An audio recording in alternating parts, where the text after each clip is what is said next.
trauma, 50 minutes is hand trauma. Ortho, surgery. That's it. You've got to We're just going to get on, do this. not scare him, get you all sorted, all right? Oh. John? Do you remember where you are? King's College Hospital, London.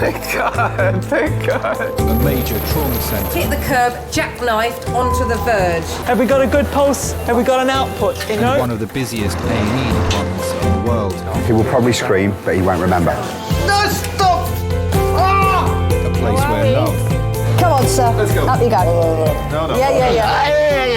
life, There you go. I love you. I love you too. and loss It's all right.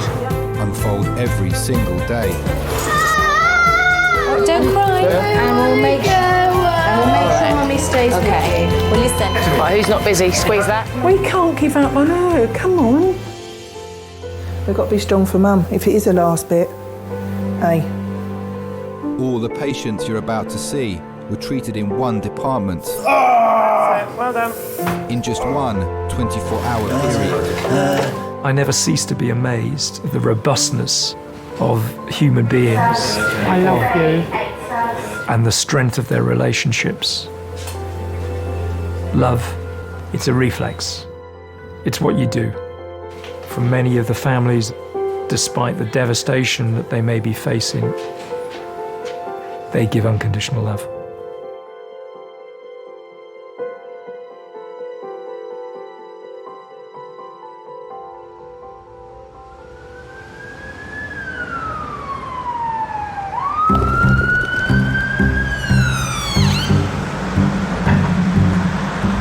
Do you want a cup of tea or anything? Are you waiting to be seen? Yeah. Do you want me to help carry something?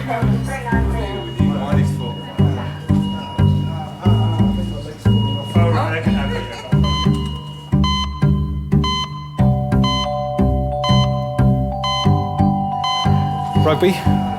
What exactly happened? I was tackled. Tackled. So you were the ball carrier. Yeah, but I was going through two guys at the same time and they went down. Looks like your kneecap's come off sideways, hasn't it? Are you all right looking at that?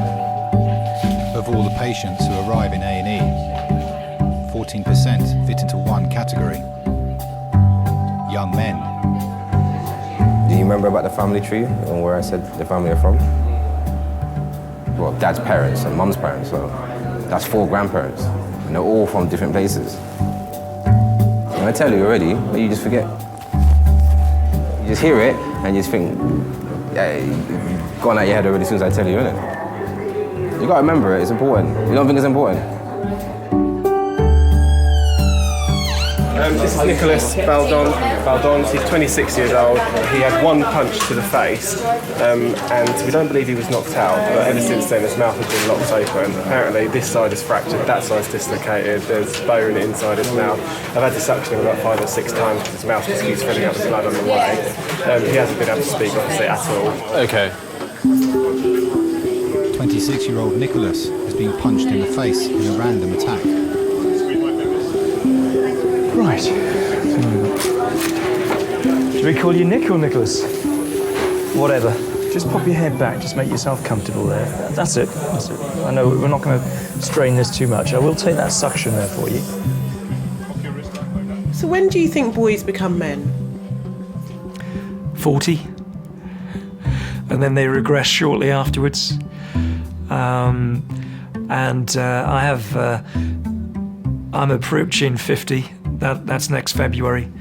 And I like to think that I can do the same things now than I could previously.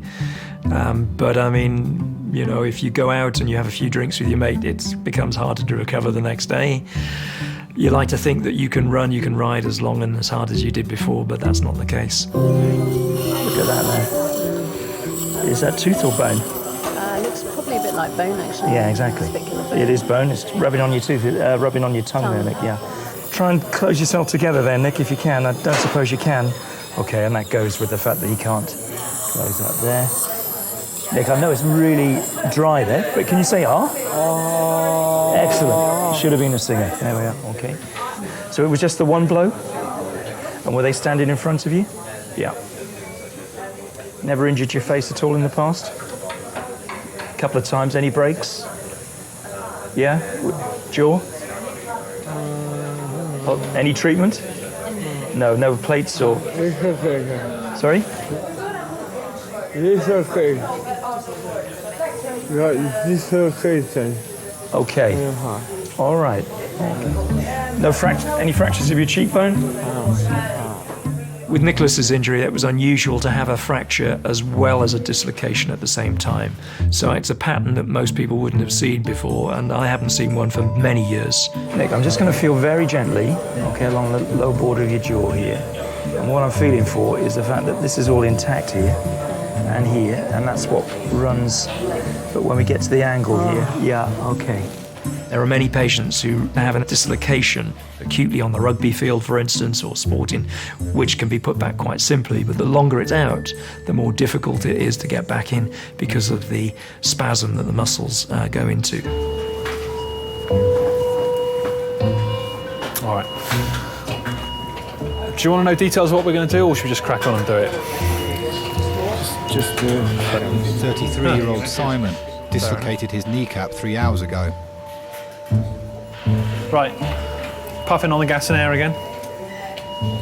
Okay, nice deep slow breaths and try and hold it.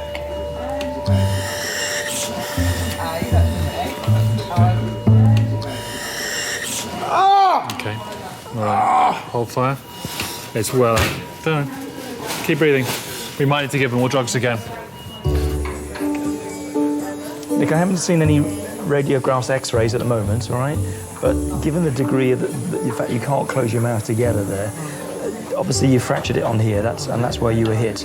It's going to be difficult for you to rinse your mouth, and the blood will be a bit dried there because you can't get your lips together. And if you can't get your lips together, guess what? You can't swallow.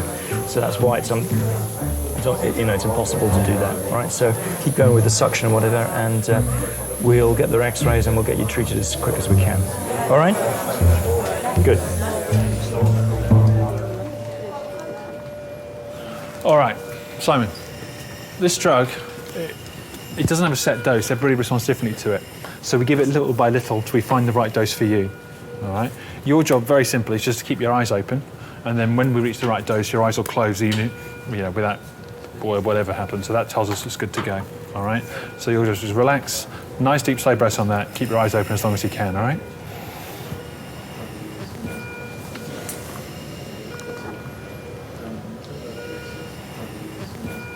Simon is given fentanyl, a strong painkiller like morphine.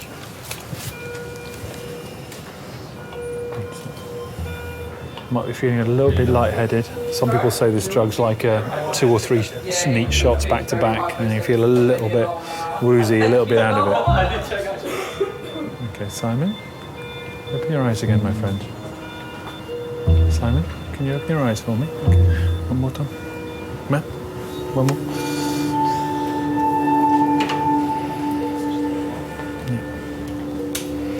I'm sure how much you jumped last time, so let's get nice and deep.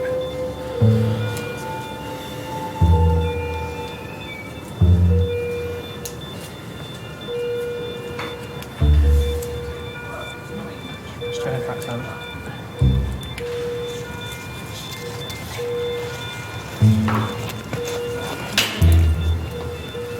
Okay, Simon, can you open your eyes for me? Okay, right, just here we go. He's going to shout a bit again, but there's not what we can do about that. Oh, for fuck's sake! No! No, stop! Oh! We're in. Hold on. Thank you. Thank you. All right.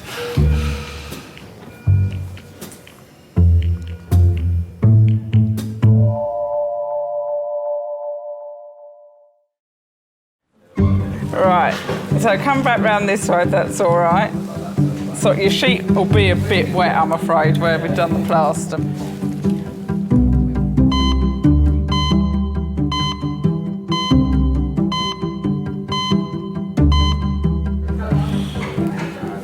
Are you comfortable, or do you want another blanket under there? I'm actually comfortable. You're comfortable, okay. feel like a vampire. Messy one.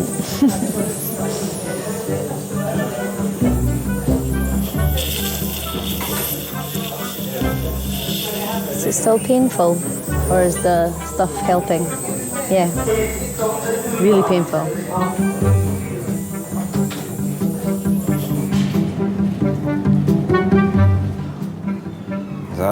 So how's it going at the college, football-wise? Football? Yeah, the last match. How did you guys get on? Lost 3-0. 3-0? Your team lose kind of often. That's the manager. He made 7 subs. 7 subs in one game? 17-year-old Terrell has come in with a damaged big toe, and his father, Adrian. He's going through that period in time in his life where he's been a bit independent, and it's the hardest thing. You say to your kids, "Hey, how's your day been?" "Fine." You know, "What you been doing?" "Football." Then you're like, okay. You know, so every parent goes through this. It's not just me. So you just think, you know, how else can you interact with them? And the funny thing is, yeah, when I started this family tree, I didn't even know my grandparents' names. I didn't know what their names were. I just called them Mama and Papa. You know what Granddad's name is? Yeah, I know his name. You should do. What about your great-granddad? What about Nan's dad? You know what his name is? No, I forgot. How can you not know? You see, that's what I'm saying. I never had a relationship with dad. I never knew him because my dad died when I was 7. And it's not until I actually became a father that I realized, wow, this is the impact a father can have. You know my mom's name. You know my dad's name. What about Nan's dad's name? Nah. Possible. But you know all the teams in the Premiership. You know all the teams in the Barcelona League. I don't know. Yeah, all yes, you of do. that. And you know, yeah, and you know all the players in Barcelona or Spain, what team, what country they're from. Yeah, you do. But if I ask you where your family are from, you ain't got a clue. How does that make any sense? So all the players in the Premiership, you know what country they're from, yeah? Yeah, most of them. Exactly. So you know your team's history, but then if I say to you, all right, then where are you from? You'll be like, I don't know.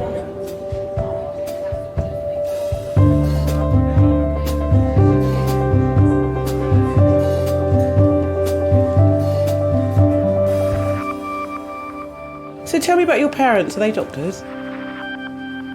No. My father is 96.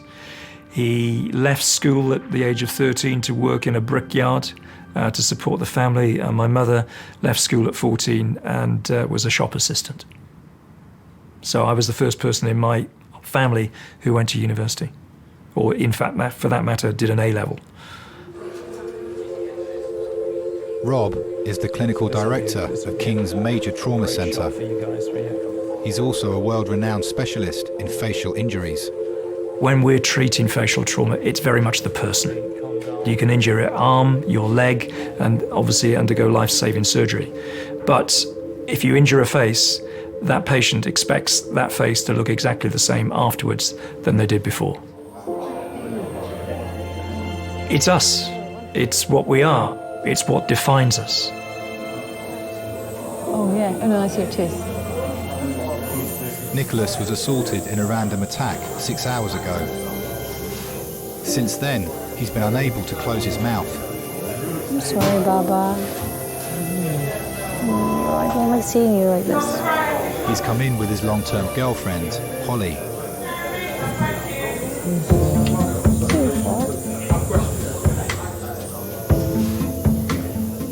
I hate fights.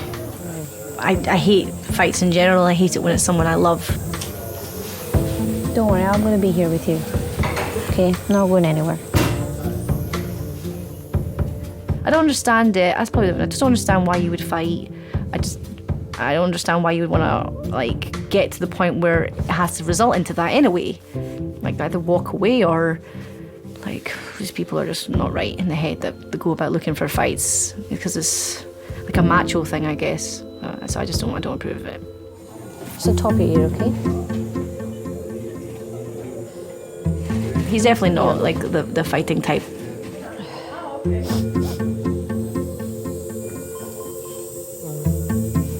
When I first met him, for sure he was a boy. Like, he was kind of like hyperactive. The amount of times he hit his head when I first met him, and I don't mean like knocking the head, like proper like wanged into a wall or a ceiling or something, like some of these slanted ceilings. It was just like, to the point that everybody feels awkward because it must have hurt like hell.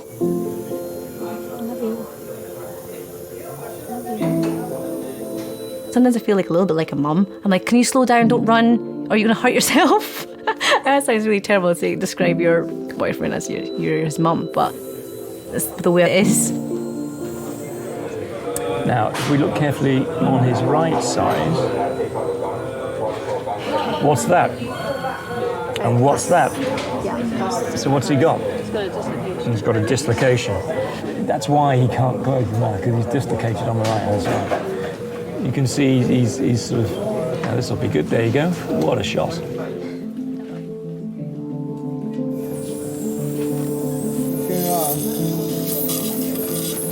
Hi. Sorry. No, it's all right, Nick. Just to say, had a look at your scans now. You've only got one break, which is on the left angle of your jaw. Why it's propped open like this is the joint here is dislocated. So if you look on me, you can see how it moves there. When you've been hit, not only have you got a very nasty fracture on this left angle, but this one here has actually popped it and a joint. That's why you're propped open. We'll get you fixed today. How long? Well, we'll get your fracture done today, all being well, and chances are you'll be going home tomorrow. All right? Now I'm just going to try something very gently, because it might just make you feel a little bit more comfortable in the meanwhile.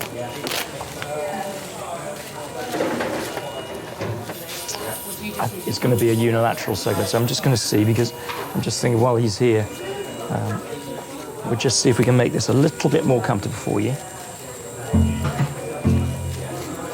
I don't want to give him any sedation or anything like that. If that pops back relatively easily, which it might, it's going to be a lot more comfortable for him in terms of where he is at the moment.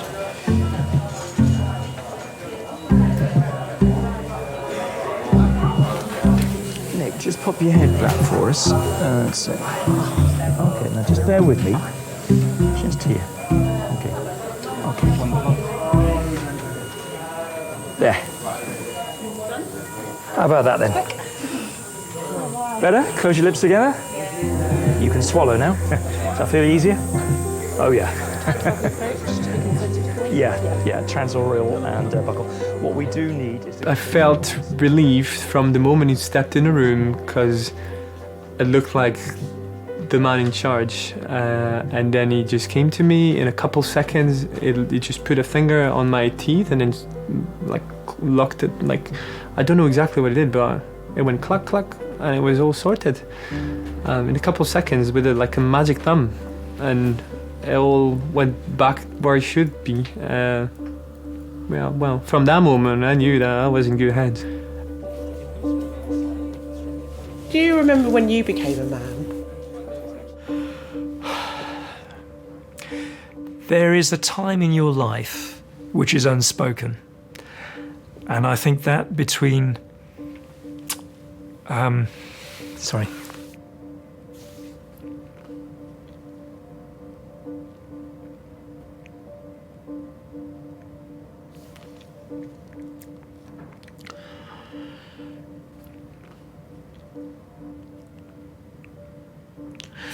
When the responsibilities change from your parents to you. And I think, looking back visibly, I remember standing at the side of my father's car and he gave me the car keys. And something in that unspoken act said that that was that transition. And my father is now 96. He was a fit man until very recently, he now gets about with the aid of a wheelchair, and his memory has gone. And I think that passage of right, if you like, it's the start of something. And now is the time to give back.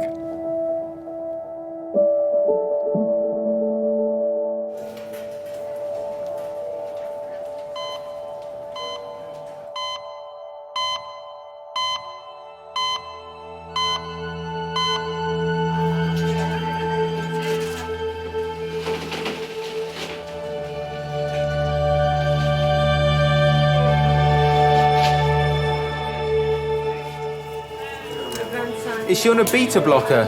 Do we know what medication she's on? Any medications? Nothing. How old is she? 78? 78. So but she's recently diagnosed with a blood clot. Confirm. You don't know. 78-year-old Amway has been brought to King's by her 26-year-old grandson, home. He's training to be an architect. Every day, he cycles 10 miles to visit her in Peckham. Today, he found her collapsed in her flat. It was a shock when I found my grandma. She always has refused to go to a doctor. I think that's one of the things in our culture we preferably do not want to know if we're sick. We rather, knuckle down and live through the pain of it. It was quite a horrific moment because I'd never seen her so fragile before.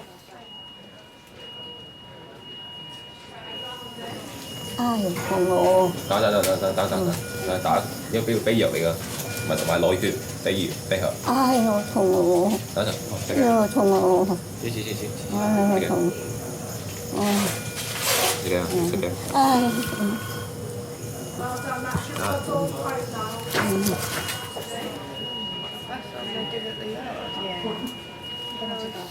，She came over here roughly around about 1970s during the Vietnam War. During my childhood, my mum and dad, they worked in the restaurant business in Chinatown and they worked very late hours. So I never got a chance to spend time with my mum and dad. The person I call, the person I cry on is my grandma.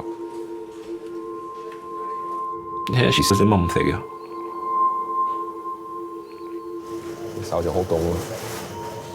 She didn't speak my English, but the words that she did know, fuck off, get out, how much, cheaper, and, ideally if she ever gets lost, where is Peckham? Because I've been brought up in the UK, we shy away at asking something to be cheaper or freebies. But you bring grandma along, they knock off a few quid. I think that's a skill that I probably never develop over my lifetime.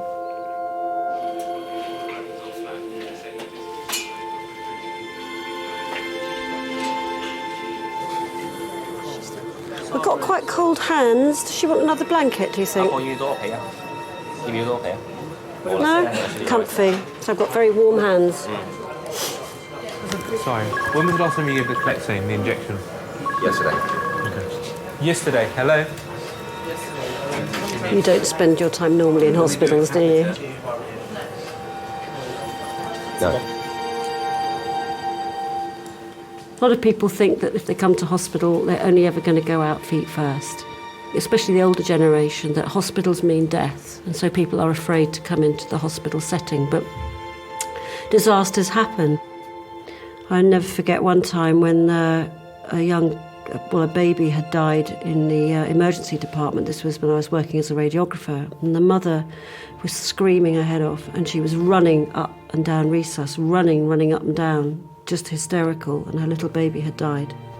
And I came along with my little X-ray machine, and I said to one of the nurses, "Isn't anyone going to, go and talk to the mum?" They said, "No, we just leave her.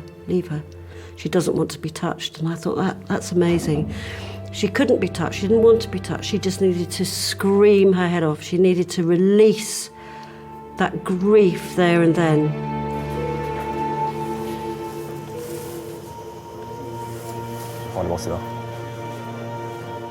I know the smell, the sight, the sound.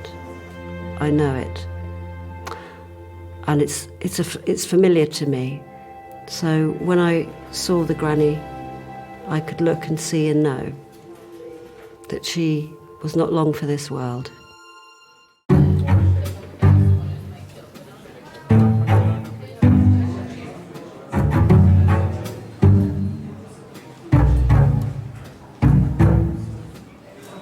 Oh, man. 17-year-old Tyrell has damaged his big toe playing football. Crazy. You kick the ball like that, they might have to take the toenail off. Huh? They could, you know what they're gonna do? They're gonna freeze your toe, your big toe. They're gonna freeze it. They freeze your big toe, or they gotta take it off. Not freeze the whole toe, but I think they do something where they freeze the nail. I'm not sure. But it's gonna hurt. It's gonna hurt.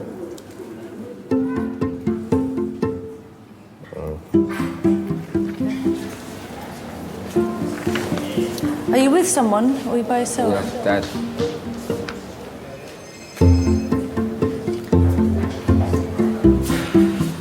Come round this way.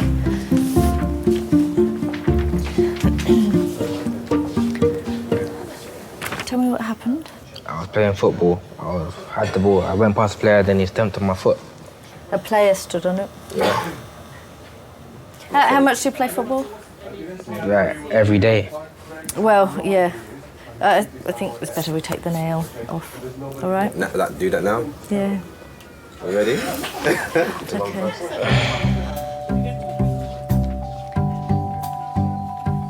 Yeah, he's becoming a man. He's experiencing pain, you know? Learn to deal with it. He's squeamish, you know what I mean? He's like that. You okay, boss? I know you can feel me pulling. Yeah. Weird there shouldn't feeling, be any isn't it? pain.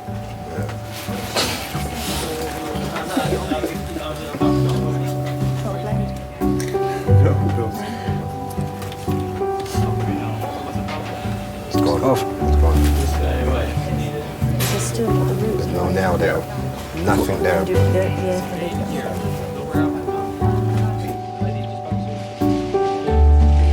show you.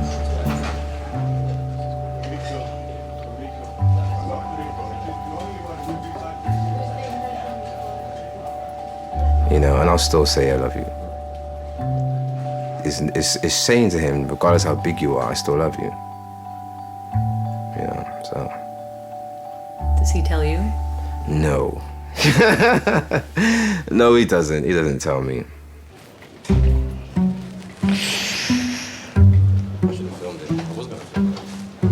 Ah.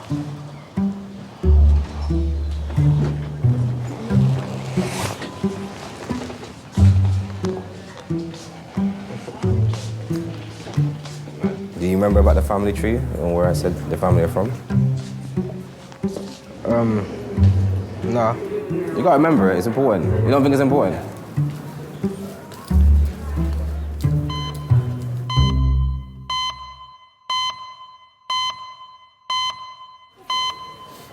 You've got all these wires going everywhere. Where are you going? I thought my check. You want to go home? So I thought you were going to do a checkup. Just lie back for me, okay?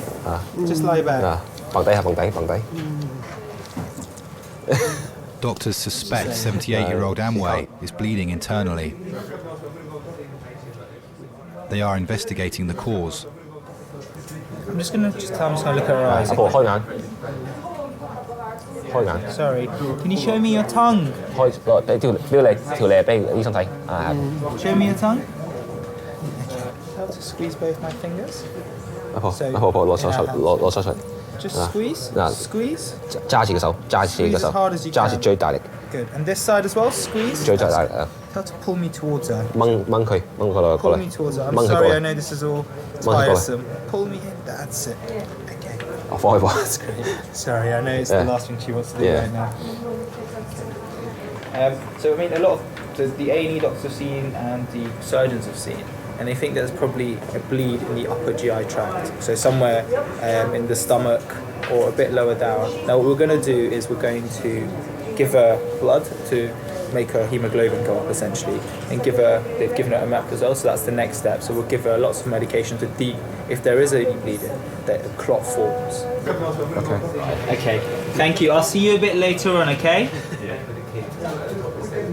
手仲好凍咯，我個手真冰凍。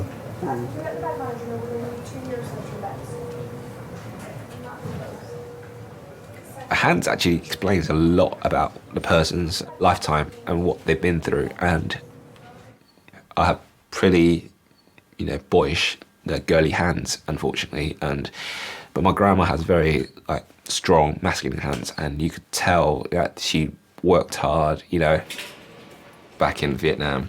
She was usually working in either factories or in the fields, and the wages didn't really pay, to support her children. So at times she did tell that she used to take stuff from the factory or from the fields as extra portions for the kids during that time to survive. But my grandma would probably want to go back for only one reason: to have dog meat again. It sounds weird, but my grandma said if I want to go back to Vietnam, I want to have dog meat. And we did raise a dog when they were younger, and eventually when food supply was over, Dad got a chop. Don't be shocked. Come on, it's the way of life. She is a very tough lady. She's like Margaret Thatcher. She ruled iron fist. 咩事啊，婆？仲好渴係咪？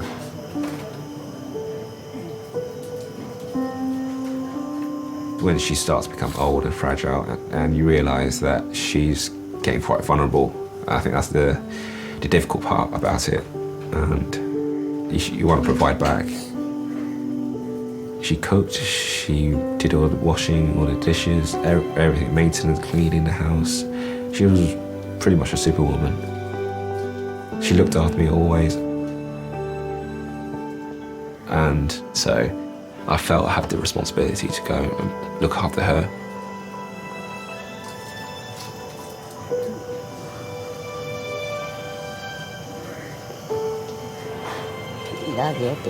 Bây giờ碼頭啦，婆。依家我識啦，阿孫都冇嘢做，冇女朋友，冇工做，都冇錢，想點啊？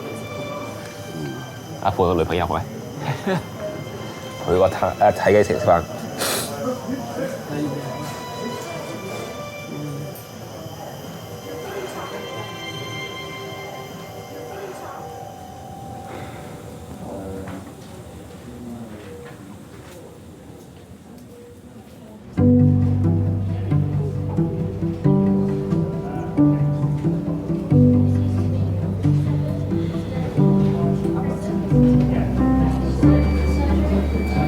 I feel like out of everyone here, I'm the most dramatic looking.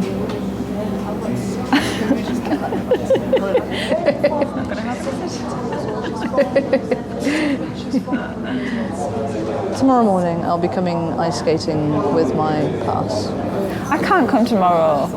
I can't. See how you feel. I'm not saying that I won't feel like it. I'm saying, how can I go there to a beginner's class, like with all the other beginners learning to skate, so excited, and then, oh yeah, I did this on the ice last night.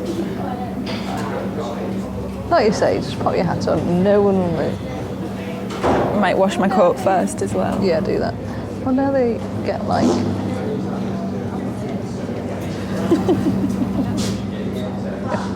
Was that what I thought it was?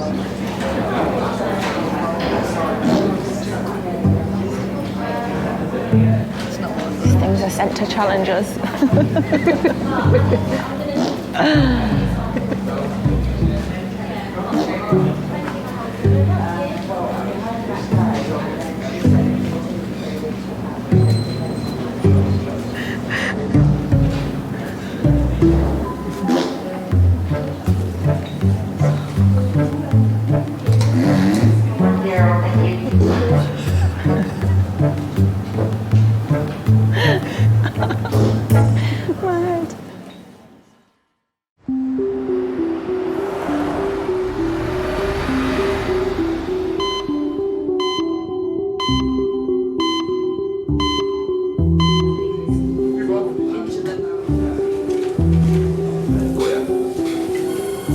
cold.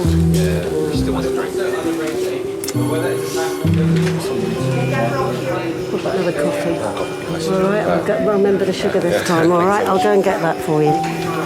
Since arriving at A&E, 78-year-old Amway has been given a blood transfusion. Further tests are being done to find the cause of her collapse. 我車你背啊，婆，我要翻嚟行落翻架車，落車翻嚟攞啦。咁啊，舒服啲啊？仲肚痛係咪？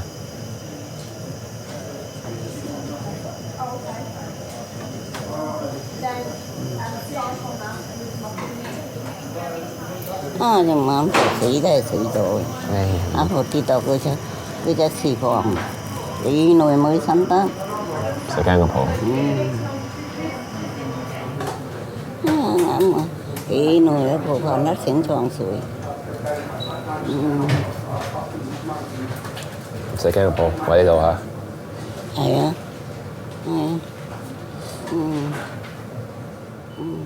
，I think with every elderly person, there's this mysterious factor about them.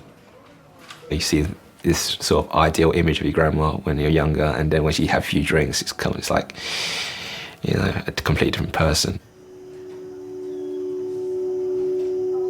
She would mix all her drinks. She had brandy, she had red wine, white wine, a lager, beer, you know, shots, and she would mix them all in one drink and, you know, drink that, fall asleep, wake up and re-drink that again.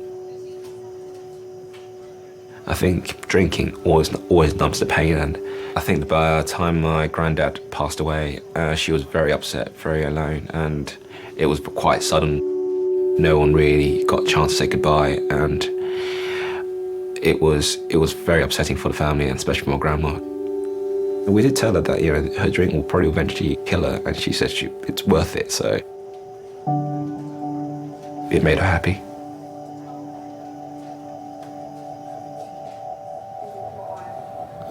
仲叫人你等咩啊？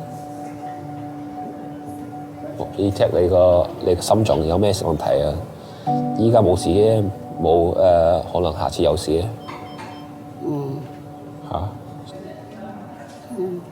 因為你屙血就流出嚟嘛。係屙血都有啊，婆，有好多血添啊。係咩？係啊，你屙屎嘅時候屙到好多血出嚟啊！你賴屎嘅時候啊，真係好令人驚啊！有血有屎添啊！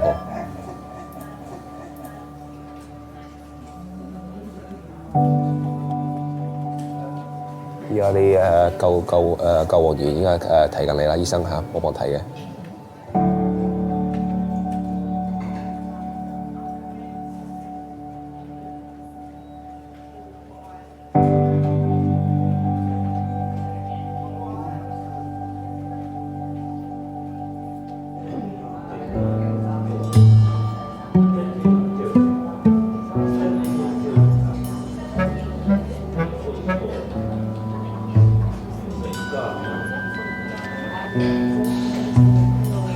This could be the end of my skating career.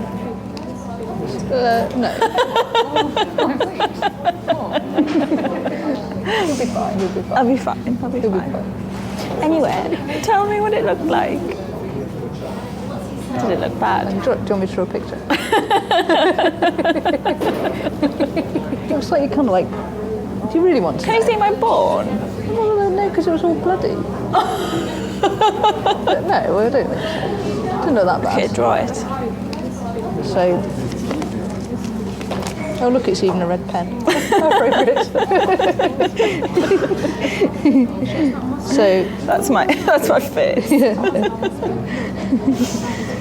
That just looks like my eyebrow. It's fine. No, but it's like heart. It's kind of like here, and it just looks like you've torn it. Tearing sounds like it's going to look uglier when it fixes. Well, it'll be nice and swollen, so if you fall on it again, it'll cushion it. Yay! It's fall from ice. Yes. I was only on the ice for 5 minutes. Only on for 5 minutes? Yeah.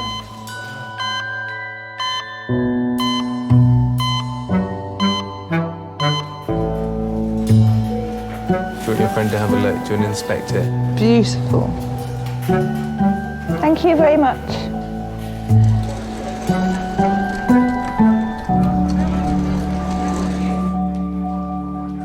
Have you ever been a patient? Yes, I have. I've had a life-threatening condition. I had cancer, breast cancer 12 years ago, and that gave me a really huge scare. Because I'm also a qualified mammographer, so I knew after I felt a lump, and then I went for the x-rays, and then they took a bit longer, and then they had to do another view, and I thought, oh no, these are my colleagues, well, they're being so slow, something's wrong. And then when I went in to see the doctor and the x-rays were up, I saw the cancer myself, and I went, oh shit. I didn't want to die. Other times in my life I thought, oh God, sod this, I don't want to live anymore. I think we all do. I think we all have huge dips as well, when tragedy strikes. But when you're in a really, really good place, and that could be taken away from you, that made me understand how precious life was. And that's also what I see in the roles that I've done within the health service, is that sense of life is precious. Life is really precious.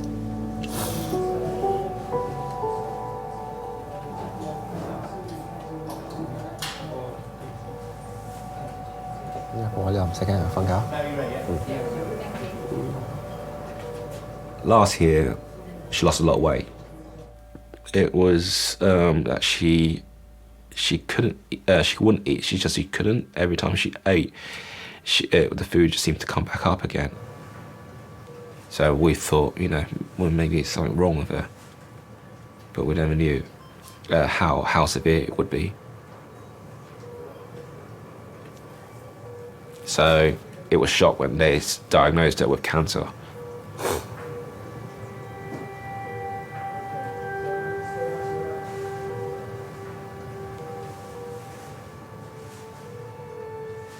We all got very angry.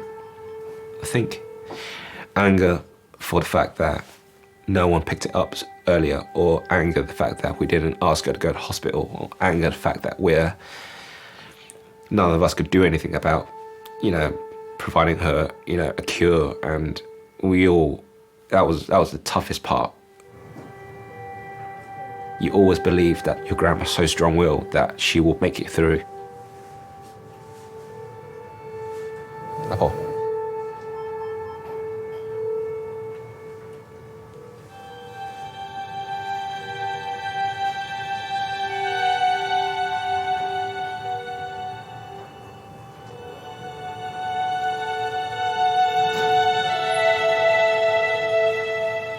My grandma taught me it's like family will always be first. If I ever have my own children, that's what I'll pass on to them.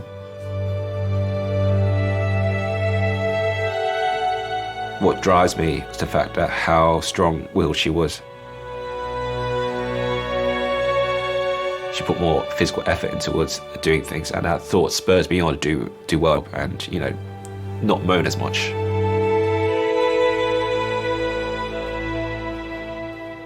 I always miss her.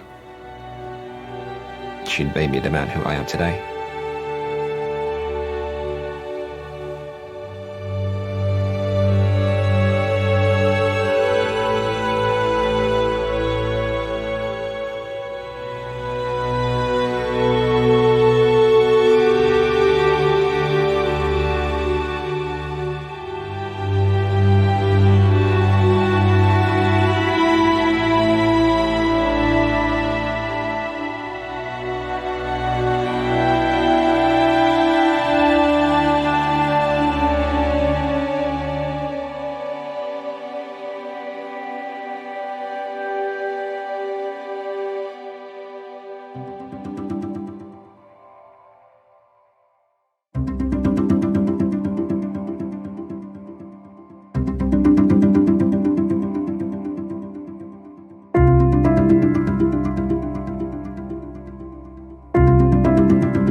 Oriental people have a lot of kids is so that one day 1 or 2 of them might do well in society.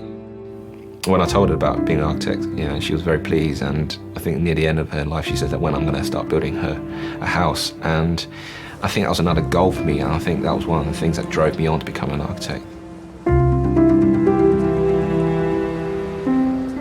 I think she would be very happy right now.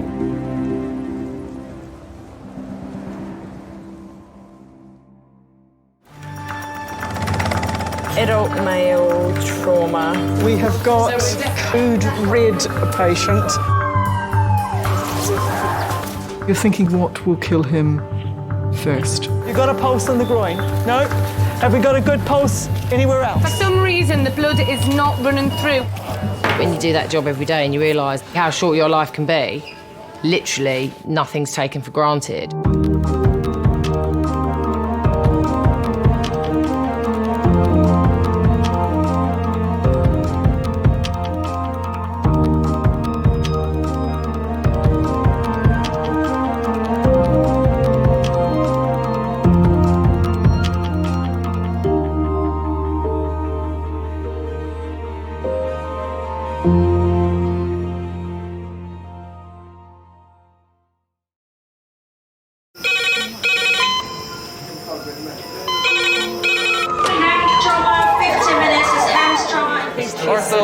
Surgery.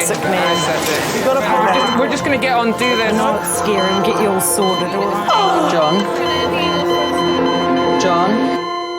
John? Do you remember where you are?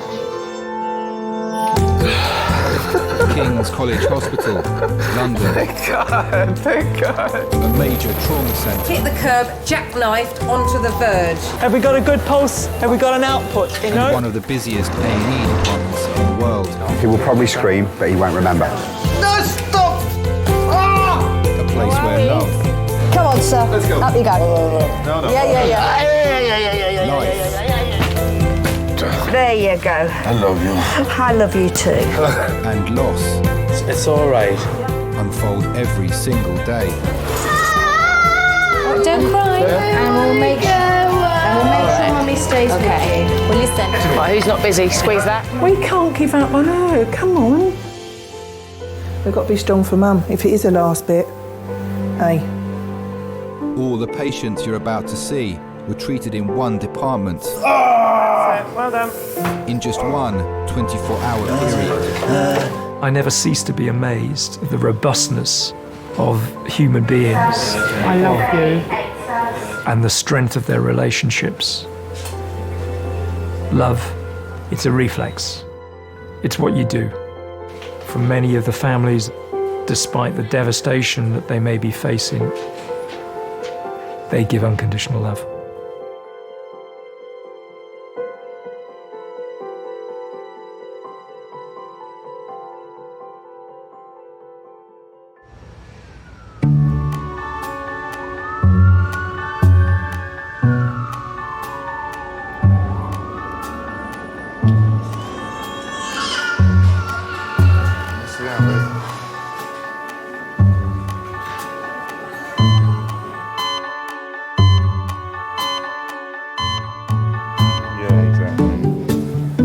These socks have been hanging around a bit too long now. I wonder who they belong to.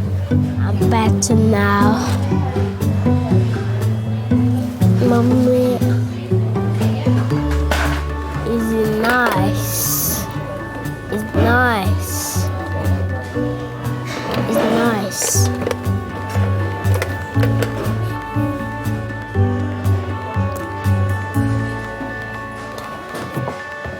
I'll be right back, okay? When I was just a little girl, what will I be? Will I be pretty? Will I be rich?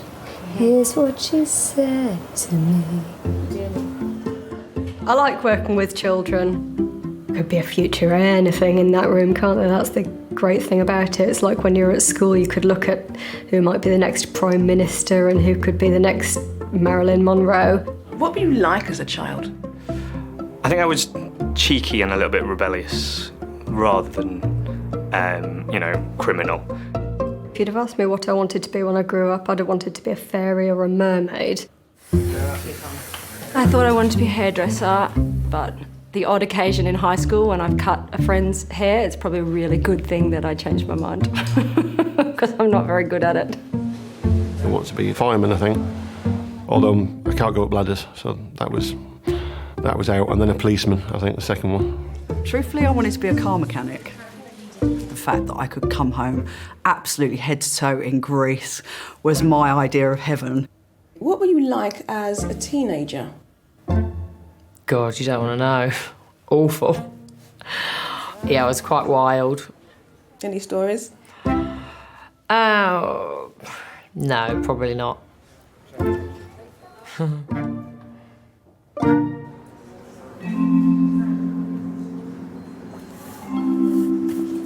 I was quite boring. I wasn't particularly wild. I didn't particularly rebel. You know, when I got to sort of 16, I started going out. And when I got to 17, started to notice a sort of ongoing headache. It's a weird thing to describe. I call it my tumour headache because I don't have really the words to describe it. Just sort of like a hot poker searing through your head. Just really quick, short bursts. And then it would go, and I'd think, okay, it was a bad hangover. But yeah, it was way more than your average headache.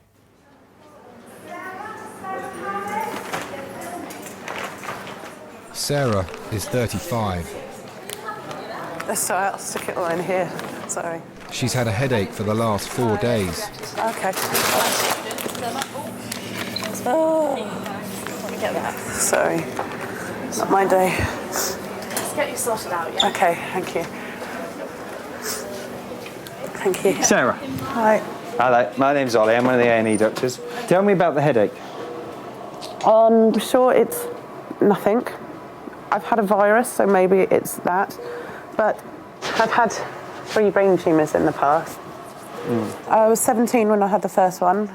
And then 3 years later, the second one, well, it was the first one that recurred. Why didn't you come in on Friday when the headache started? I'm very much, I guess it's just the person that I am.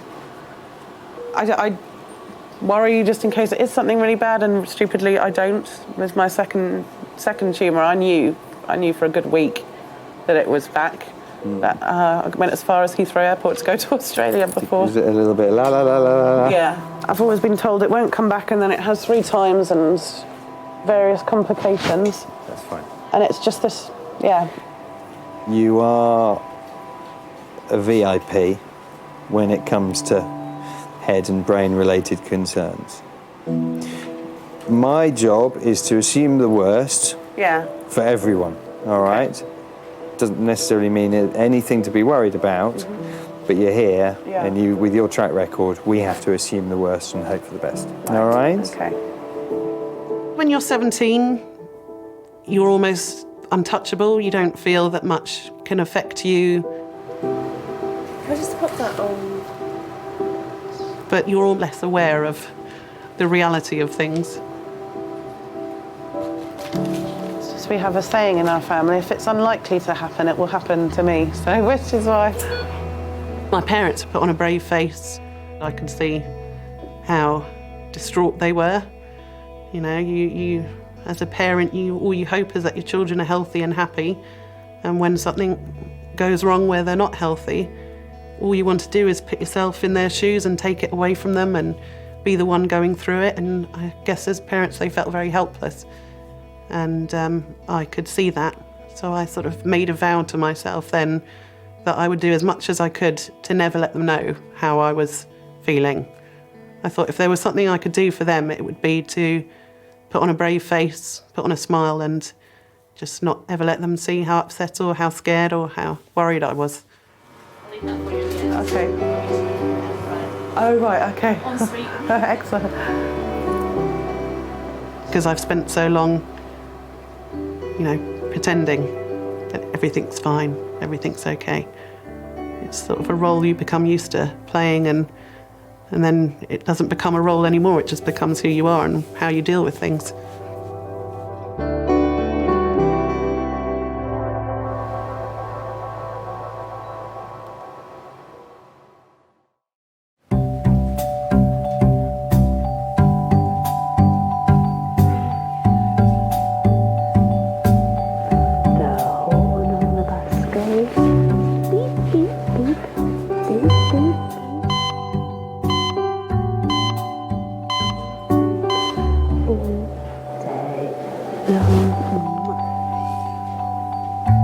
Do you want to have children? Yeah, I'd love to have children. Have you always wanted to have children? Yes, I used to want to have 5 children. But I think my partner might have something to say about that one. He's probably slitting his wrists. As long as I get my little girl, then I'm all right. Yes. It would have been quite nice to have had a girl. I think probably each time before they were born, if I'd been able to choose, I might have chosen to have a girl. But, the whole thing to do with motherhood is often quite mixed emotions, isn't it? Here, why don't you sit down? Sit down, darling, sit down. Oh, precious love. Helen is 47. She's brought in her 10-month-old son, James. I have 2 boys already. Ben's 15, Joe's 12, but I think I always wanted a 3rd child. I think 3 is a nice number. But I think Mark, who is the boy's father, was not very keen, actually. So that was always a little bit of an issue. I think Mark and I split up, and then in due course Pat came along, and then it seemed to be the right time because he didn't have any children of his own, and he was very keen and very happy. But of course by then I was a bit older, so we thought that the IVF route would be the best one to take. Do you want to come through? Yes, that's lovely, thank you. Come along then, tiny man. James was conceived on the 3rd attempt. Shall we sit here? I'm Ella. Hello, I'm Helen. Hello, hi. Are you mum? Yes. Okay. And what's the problem? Well, the problem is that James has been vomiting since it's about 11 o'clock this morning. And normally I wouldn't be concerned, but he's got an absolutely horrendous medical history. So let's just start with. But he is a bit grumpy. Yes. The medical history is long. Okay. So, start from the beginning. Okay, he was born at 36 weeks, but I had preeclampsia and he only weighed 1.67 kilos. He had a hole in the heart and a multicystic kidney. Okay, has that hole in the heart been repaired? Yes, that's right, yeah. The whole pregnancy was terribly difficult from start to finish. Every time we had a scan, the room would fill up with all these experts, and that's never a good thing, is it really, in that circumstance? No. At 18 weeks, they realised that he had only 1 kidney. Then 2 or 3 weeks later, we had a detailed cardiac scan, which showed that he had a hole in his heart. I could have really written a textbook about abnormal pregnancies after that. So once James came out, I was really thinking, oh, that's going to be fine now, he's going to... I do tend to be on the optimistic side, and he came out, he looked normal. Obviously they took him straight away to special care. It was all good the first couple of weeks, really. And then suddenly, when he was about 2 weeks old, everything went completely pear-shaped because he was so tiny, his fetal circulation didn't switch over. Suddenly he was getting breathless, he was distressed. And then the consultant came to me and basically said that they believed that James wasn't going to make it, he was going to die quite soon. And I remember just walking in the corridor and tears just, they just poured down your face.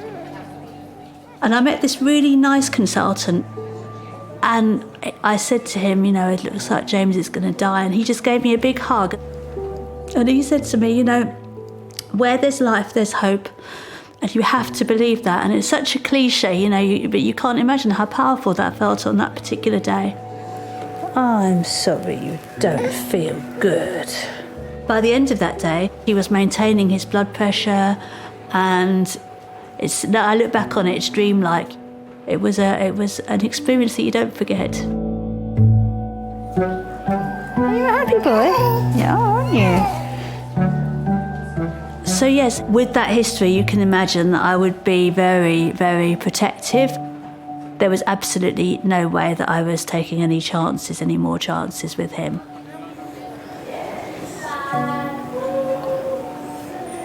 There you go. Poor little mannequin, you do look tired, don't you?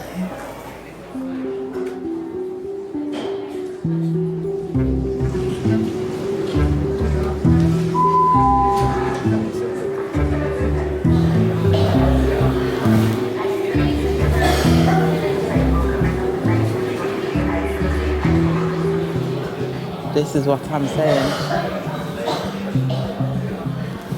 The longer we stay in here, the more sick people are coming in here, right? Okay, what you needed to try and do is go to a hospital in Africa. You hate hospitals for the rest. You even set foot in the door. People were dying. I'm telling you, like. Yeah, because you come from a different environment, innit? You come from like here. When you come from here, it's different. When you're used to treatment here, where if you were born there, yeah, hospital is a hospital, bro. I'm telling you.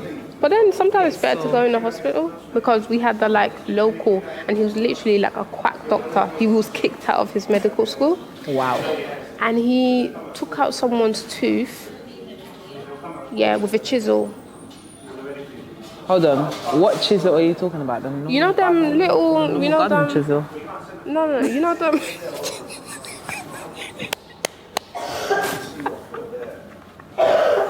No, literally. No, because he said chisel. And then he tried to inject someone in the head. Like, literally. Ain't that back in the day treatment, bro? No, bro. When the doctors were next to the butchers, oh my God. And he even he killed someone. And they spared him. I remember somebody saying about when he killed someone. And he killed the lady at Kolikunda, and then they spared him because basically they don't have enough money to go to the hospital. Mm. So, how did he kill her again? He gave her a wrong injection, and her daughter was left without no mum. He was a quack doctor. I'd never let that man treat me. Never. That's what I'm saying. I prefer the NHS. Even if you're dying, bruv, go to the hospital. No,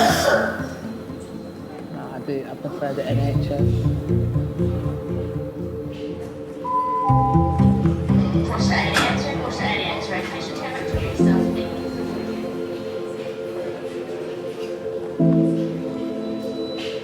I don't want to bother people if it's not an emergency. I'm aware of how busy everyone always is in A&E, and I'll feel a bit silly if it's something very stupid or it's something not to worry about, and I feel like I've wasted people's time. But my parents are more insistent than me, so it's usually after being strong-armed by them that I will go in. Sarah's had a headache for the past 4 days. Since she was 17, she's had 3 brain tumours. Something that I question more and more, I don't know whether it's the older I get or possibly the more side effects that occur, is I start to question my identity a lot. Am I the person that I was supposed to be or am meant to be? How much of me is the tumour and how much is the side effects of the tumour versus how much is inherently me? I don't know. Mo Molam had famously a brain tumour, And she was known as being very wild in politics and would do outrageous things, flashing her bra. And when she was told about her tumour and how it could affect behaviour and personality, it was the first time that she broke down. And she said, "But all this time I've thought that was me, and you're telling me it's just a product of the tumour." And that really, I suppose, struck a note in me. How much of who I am is defined by the illness, and how much of me is still me. Keep your head nice and still. Look at my finger. Follow my finger with your eyes. Tell me if you get any blurring or double vision. Tell me about Sarah. What was she like when she was a little girl? She was a joker. She was the one, when we'd go away, suddenly started entertaining people by doing little dances and taking people off from the TV. She was, wasn't she? She was. Yes, yes. But very quiet. She was yes, very, it's strange. Yeah, there's two opposites in her as well. Yes, shy as well. Can you feel me touching on both sides? Yeah. Both sides. Sarah, in some ways, is quite introvert and very deep. When she was younger, before she could speak, it would be hard to know exactly what she was thinking. And now it's sometimes hard to sort of get her to tell you really what's on her mind or what she's thinking. All my tumour headaches have been frontal. This one was at the back. All was at the back. All at the back, head. yeah, and real throb, where I was holding my head. And on a scale of 1 to 10, when it came on like that, how bad was it? 7, 8. 7, 8. Yeah. And what sort of tumour is it? It was a benign pituitary tumour. Pituitary. Okay, all right, fine. I remember saying to a doctor, "Do what you want. Cut my head open, shave my hair off, put staples in my head. It doesn't bother me. My only thing is I want to be a mum. I desperately want to be a mum at some point, when the time is right." So I didn't want that jeopardised. Pituitary gland is the one that releases all the hormones, so yeah, it does affect your fertility. The damage done to it meant that it wasn't possible to naturally conceive. It's even worse because I've got a baby now, and I just think I can't, And the baby's with? My dad. Okay. He's never changed a nappy in his life. How old's the baby? He's 10 months. Yeah, he's going to learn. He's going to learn very quickly. Okay, all right. This is not going to be an in and out of A&E in 4 hours type job. So your dad is going to have to get used to changing nappies relatively rapidly. When you say it's not going to be an in and out job, Don't could know I how. be home tonight? I don't know. My dad can't cope for a night. Okay. Okay, I'll have to make some phone calls. Yeah. All right. Okay. These things never happen at convenient times. It's just my baby. It's your baby, yeah, absolutely. Okay, I'm fine, don't get teary. No. Right, okay.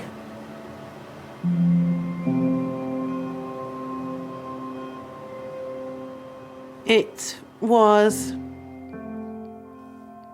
around a time which personally wasn't great for me. I was going through a lot of things. I had to move back home with my mum and dad. Press 9 for an outside line. Thank you very much.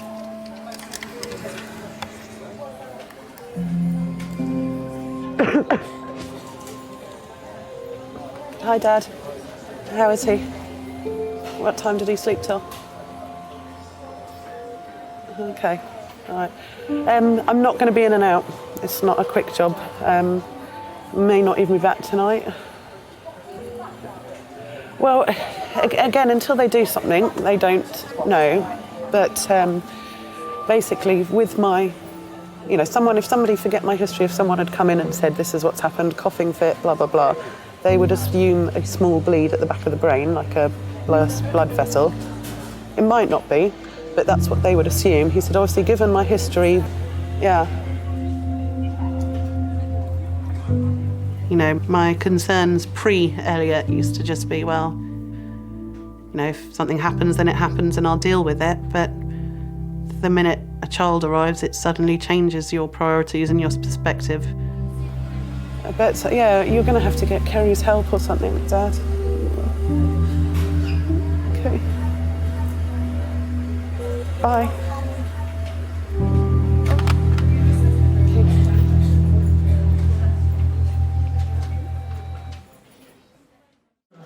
Cheers.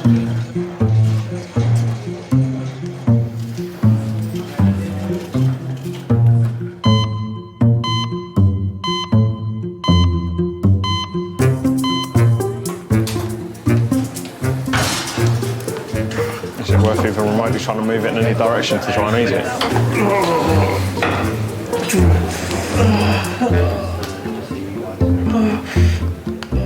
Do you think men ever really grow up? No, not at all. Not at all.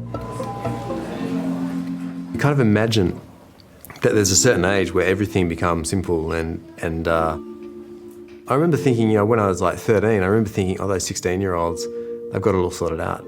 And I would get to 16, I would think, and then I'd look at the 18-year-olds and it'd be all over again. I'm still doing it.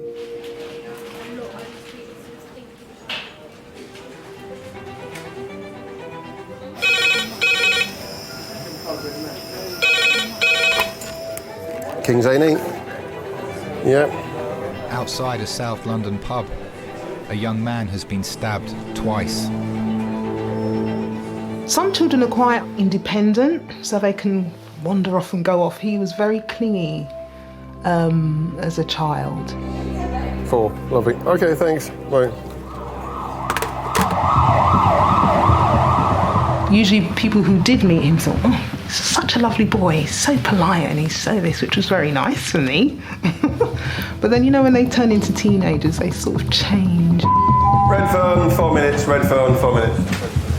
Is everybody signed in that needs to sign in? He changed so dramatically through those years. So we became more like strangers.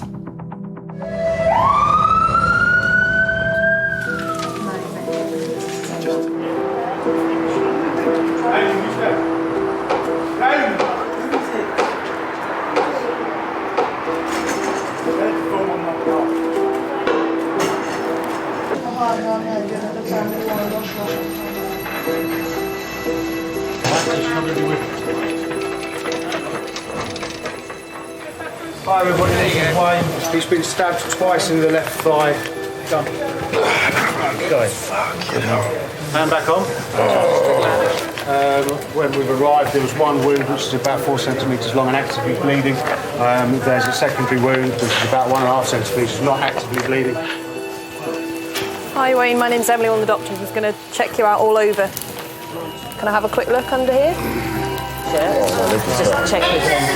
Turn your hand over this minute. I've checked his pulse. Doesn't matter what they've done and what you've gone through, you're always going to be protective about them. And here's something happening which you have absolutely no control over. Ah! Fuck yeah. Ah! Well done. Ah! Alright. Well done, Deep breaths, come on. Just relax your hand for me, boss. Cheers. Another sharp scratch. I never thought I would ever be stabbed. I remember saying, I never get stabbed. I never get stabbed. And it was like, wow, I have been stabbed, like. Do you remember the first time you were arrested? Yeah, I remember. What do you mean? As in, how do you want me to elaborate in that? What happened? I remember I took something. I remember running down the road, running through the park, and then I hid, and I got caught hiding in the bin. And then I was in the cell, and I swear I cried, because I was like, oh no, what have I done? And then they said, you have to phone your mum, and I was like, do I have to phone my mum? Can I phone someone else? I don't want my mum to find out. And I'm thinking, did I phone my mum or did I phone my uncle? I'm not too sure. I think I might have phoned my uncle, and my uncle phoned my mum. But my mum found out anyway. And then that was it. It was like, oh, the shame, you know. I felt shamed, but it wasn't like, I don't know. What the problem was when I went back out with my friends, I got glorified for it, you know. It's like, wow, yeah, what happened, you know? You got nicked. Oh, they let you go. And it's like, wow. And it became kind of cool. And obviously you're young and you're naive and you think, wow, okay, cool. You know, you were showing off like, yeah, you know. And then it became a habit. One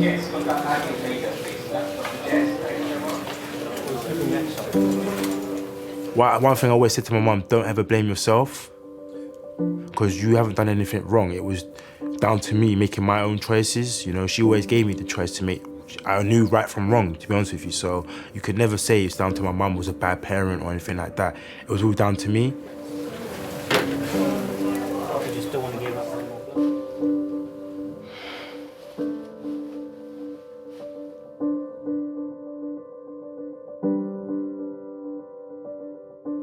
I thought, that's it, I've got to do something now or never.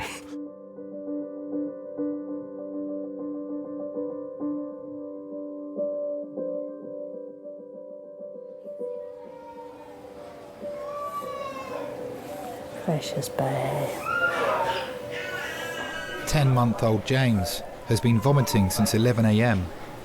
His mum Helen has brought him in to paediatric A&E. Hello. Oh, look at that smile. Very good. James spent the first 13 weeks of his life in hospital. When James was born, he was so tiny, and I just burst into tears when I saw him. I just felt this horrible sort of guilt that I've done this to you. It's all my fault, basically, that you haven't grown properly. That doesn't help. Hang on a minute. Oh, sorry. Hold my hand, darling. With that history, you can imagine that I would be very, very protective. And I think just a couple of months prior to that, he'd had another stomach bug, what I thought was a stomach bug, and I'd kept him on the sofa and looked after him and observed him. And in fact, it turned out to be a hernia, and in fact, he'd had to have further surgery. So I was, even more neurotic than usual. Let's hope it is a tummy bug. Are you going to have the rest of your Let's hope it is, sweetie. Yes. Lovely. Okay, Thank you very much. Well, we'll see you in a bit then. Yep. I guess we should phone Dada, shouldn't we, and tell him. As a parent, all you want is for your children to be happy and healthy. I'm just going to move you ever so slightly. Okay. Just keep very still there for me, Sarah. Sarah's scan will show whether her brain tumour has returned. All right, let's begin.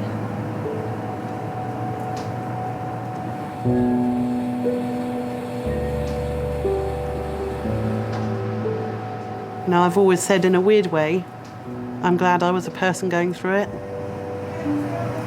Okay. And not the person watching someone that I loved going through it, because I'm sure it must be 10 times more difficult. Okay, do you want to chat with the man? Here he is. Talk to Daddy. Say hi to Daddy. That's Daddy. I think that was the first time we'd ever been to hospital and it hadn't been something serious. It was, it was really the beginning of not having to worry about him and really the beginning of treating him like a normal baby after everything that happened.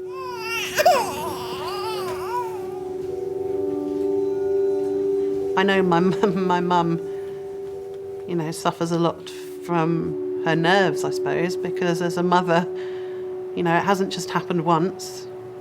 You have one tumour and then you're told it's gone, and then it comes back a second time and then you're told it's gone, and then it comes back a third time and you're told it's gone. Well, you're always expecting the worst. And I think that's what my mum does now. Even when things are going great, there's always part of her that is expecting something bad. And I think that's the damage that it's left behind.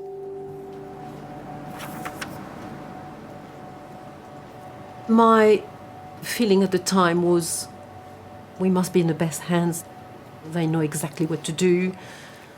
But the first operation didn't go too well because he told us that it was terribly vascular and it bled quite a lot, so he removed what he could. And obviously it came back. And that second time they operated again, but this time was a huge operation whereby a skull was open and it was horrendous.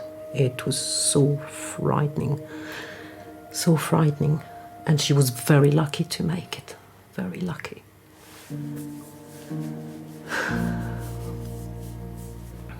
And it came back again. It was as if we were going through a nightmare that would never stop. That poor girl. Do you think there'll ever be a time when you won't worry about Sarah's health? No. Not for me.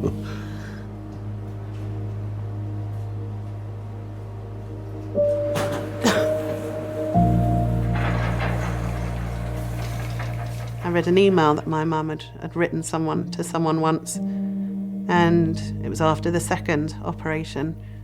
And she said, "What have I done? What have I allowed them to do to my daughter?"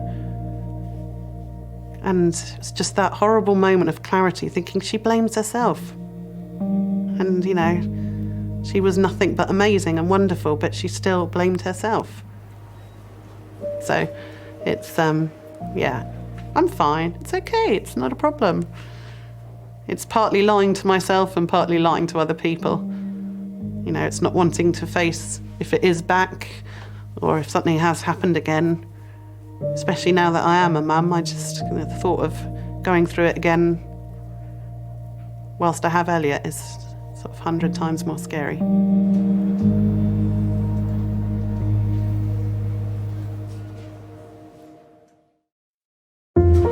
had tetanus in the last 5 years. So what was you doing tonight? I was watching the Arsenal game.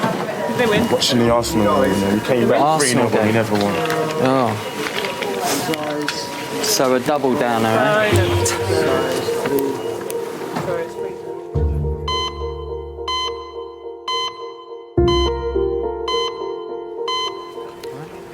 Any questions? Why is it impossible between my partner stay with me for the night? No. They don't allow it. She's not going to be in a good mind right now. Is there anyone she can be with? Wayne, a 28-year-old glazer, has been brought in after being stabbed twice in his leg.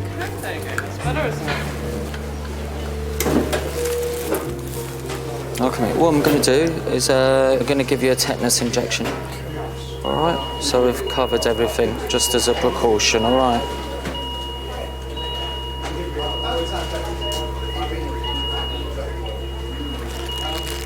My girlfriend phoned me and she was like, "Oh, where are you?" And I said to her, "I'm in the pub with my friends." She parked up around the corner from the pub. She came in, I think me and my friends had one more drink or so, and then we left to go to the car where she was parked. It was like down the side of a street.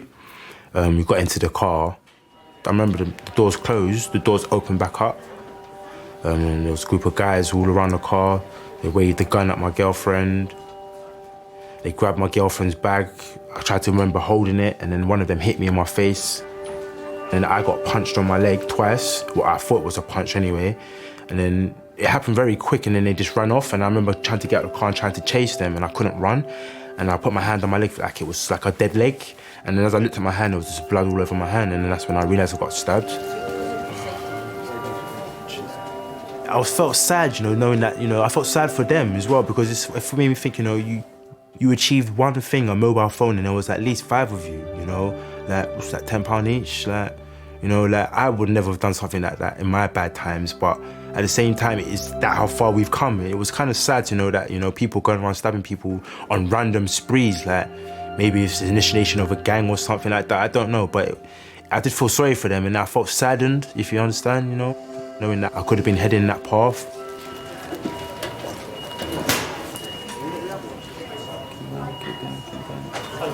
Came in with more rolls than you had to start off with, eh?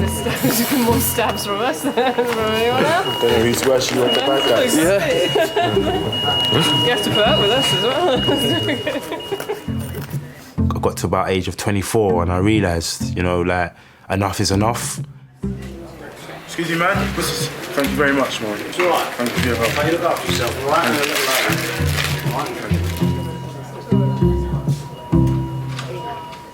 Yeah, I was sitting in the police cell. I remember even looking up at the ceiling and seeing a Crime Stoppers number and thinking I've read that number too many times, and this is not it no more, I'm sick and tired of this. And the police officer saying, "Hello, Mr. Marisha, how are you doing today?"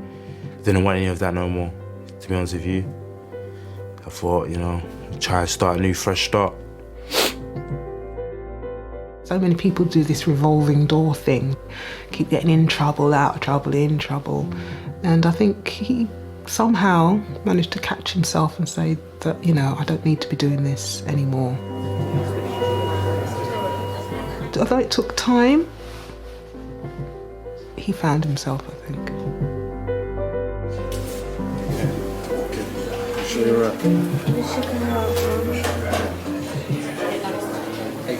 It was all a blur to me. Like, I was talking to the lady, I didn't know what they were asking me, like, what they look like. As long as you're okay, that's all I care. He took positive steps, you know. Went back to college, did some courses so that he gained some skills, so that eventually when some work came along, he would be able to be, you know, ready to take on a career, really. Yeah. I remember the day my mum said to me she's very proud of me. It almost made me cry. You know, it's like, wow. And I remember I said to my friends, yeah, my mum said to me she was proud of me. You know, and it's like, it felt a lot, you know, to hear my mum say, you know, you've come a long way, you know. She let me make my own mistakes and it's made me who I am today, you know. It's made me a better person, you know. I might have gone through it the long way and it took me 10 years, you know, but it's got to that stage where, you know, I've learned who I am.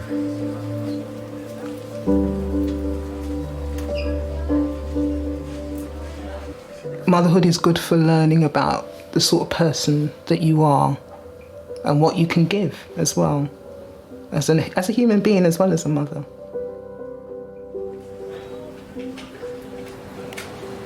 Hi, is that neuroradiology?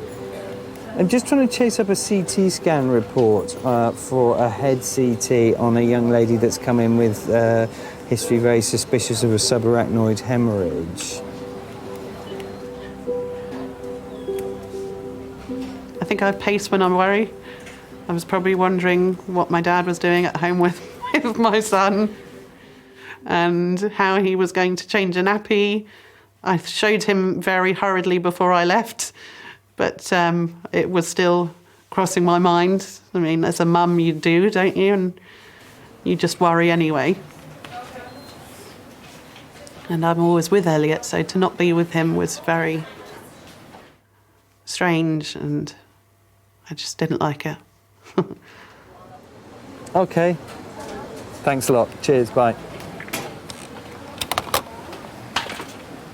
Good news and bad news. Okay. The good news is the scan doesn't show anything apart from the old, what's happened in the past. Mm-hmm. The bad news is that means that we need to speak to the medical team about thinking about doing a lumbar puncture. They're supposed to be painful, I know that. As in, if there is just nothing wrong, is it still worth doing a lumbar puncture to prove that there's nothing wrong? The scan doesn't pick up all bleeds. Right. Okay. All right. But as I say, a negative scan is good news, yeah? Yes. It's just going down the boxes, ticking them off, all right? Okay. First box is ticked, right. The next box, unfortunately, is a fairly big box, which is lumbar puncture, but we need to decide whether or not we do need to go down that route. All right? All right. Cheers.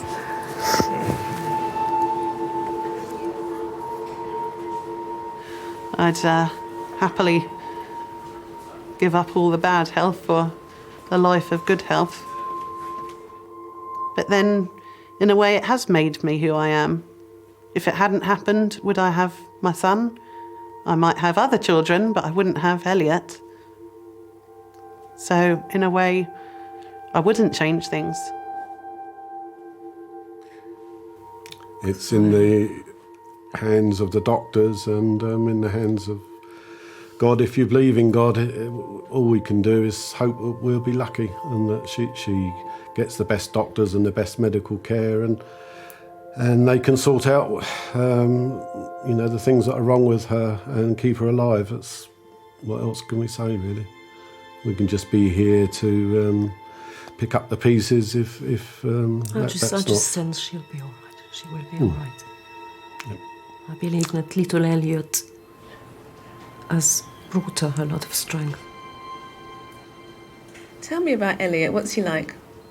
He's just everything. He's everything to me. I can't imagine not having him. I can't imagine what my life was without him. I remember coming back from the hospital with him, and it still doesn't feel like it's real.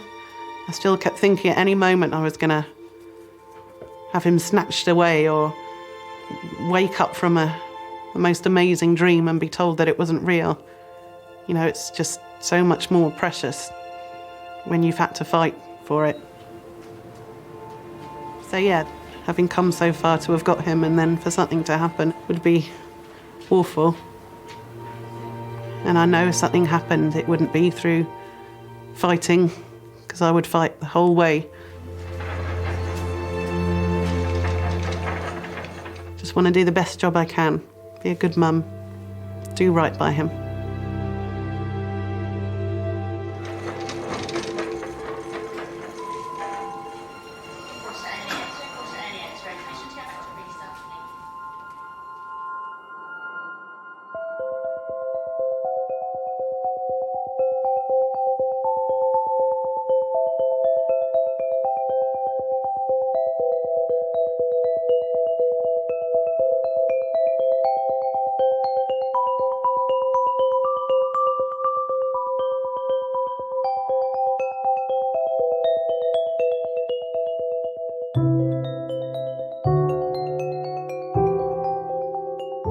I never really had my dad in my life. Not saying that he's not in my life, but growing up, I don't really have any memories of him being in my life. So I'm going to make sure that my child has me until the day I pass away. You know, guide her through all the hard times, bad times, support, best friend, everything. Yeah. So that's what I will try to be. I'll try my best. That's all you can do, really.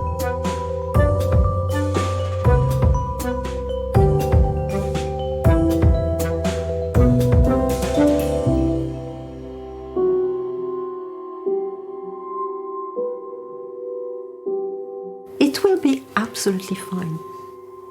Yeah, there's a lot of room for optimism, and I think you have to make the most of what you've got today and dream about the future. I think that's what makes humans, the way we are, that you live for the future as well as today. And you need to dream.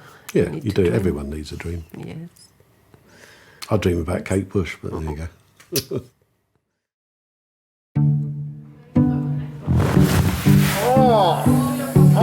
We get a lot of falls, people climbing trees, being stupid, people being drunk, falling out of windows. I've only ever been in that sort of state like once, maybe twice.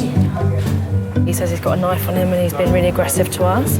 I've just called the police. Do you know where you are? My guess is a hospital. Yeah.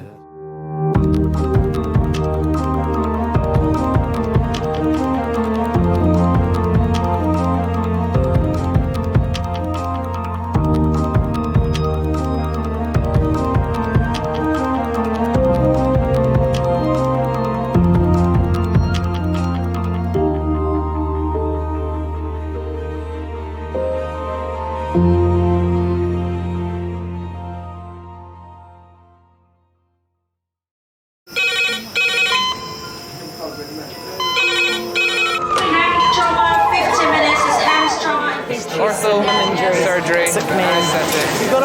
We're just going to get on, do this. Not scare him, get you all sorted, all right? John? Do you remember where you are? King's College Hospital, London.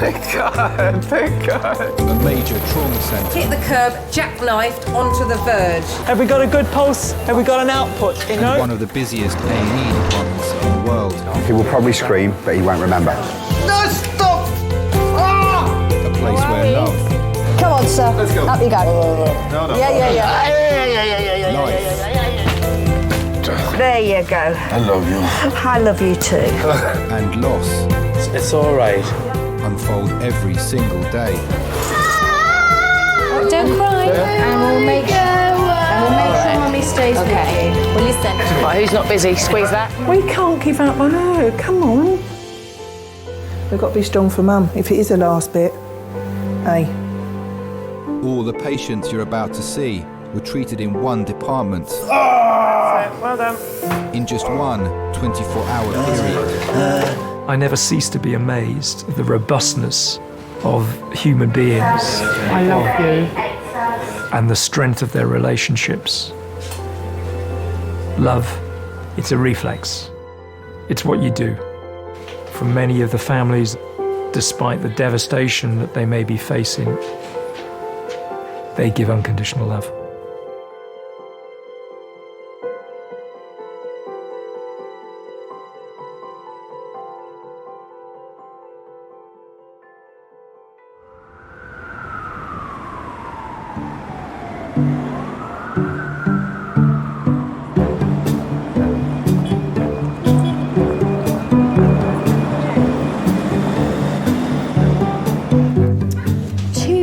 For me, says the chimpanzee. Don't just grab it, says the angry rabbit. I like that story. You?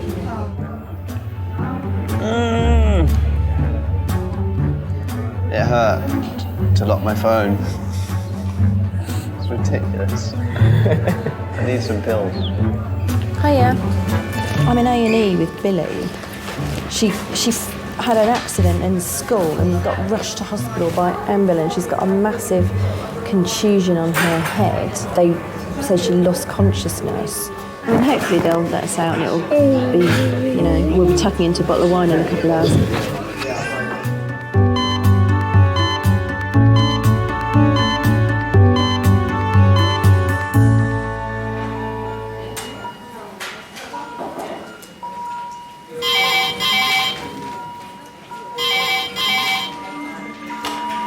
King's A&E. Yeah. Thank you. Adult red phone, 10 minutes. That's adult red phone, 10 minutes. Laura is the nurse in charge of resus today. Her first patient is a 94-year-old man with breathing difficulties. Hold on. This is Dougie. He is 94. Georgia said today he had a sudden onset of DIB about 7 o'clock when she went up to give him his nap. He's had 5 milligrams of salbutamol and oxygen, sat at about 92 now. Cool. That's his ECG. Okay, for the pain. Douglas has come in with his youngest daughter. His emphysema and bronchitis have been deteriorating since this morning. Started on amoxil and prednisolone. Okay, let's get some blood out of you, sir. All right, so big old needle coming up.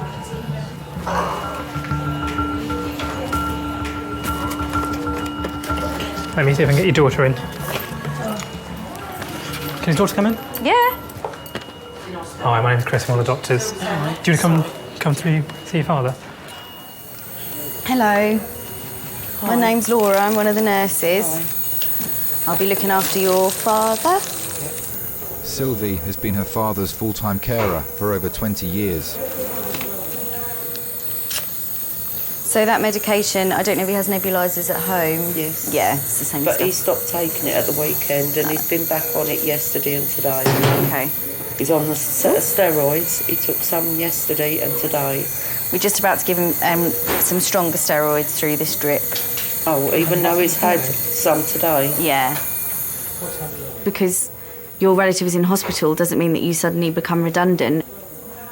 And if you wash them every day at home or help them go to the toilet every day at home or brush their hair, who am I to take that power away from you and say, no, you need to sit there and I'll do that?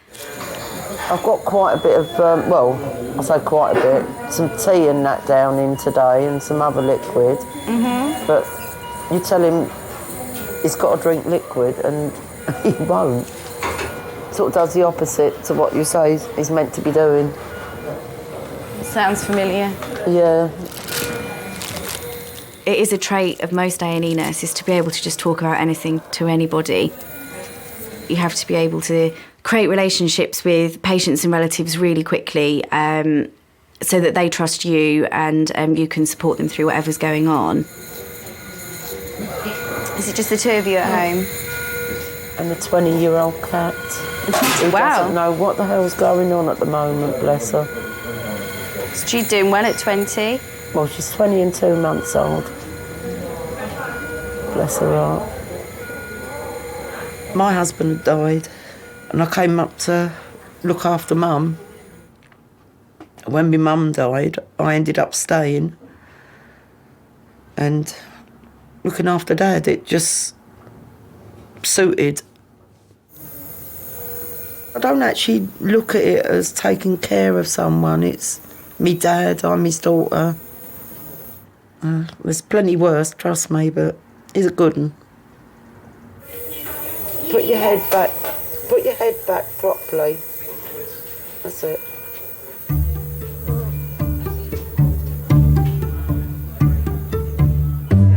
I don't like to go on the bed. Well, hopefully we can go home in a while and I'll give you some chocky. But my head is not It's not hurting anymore.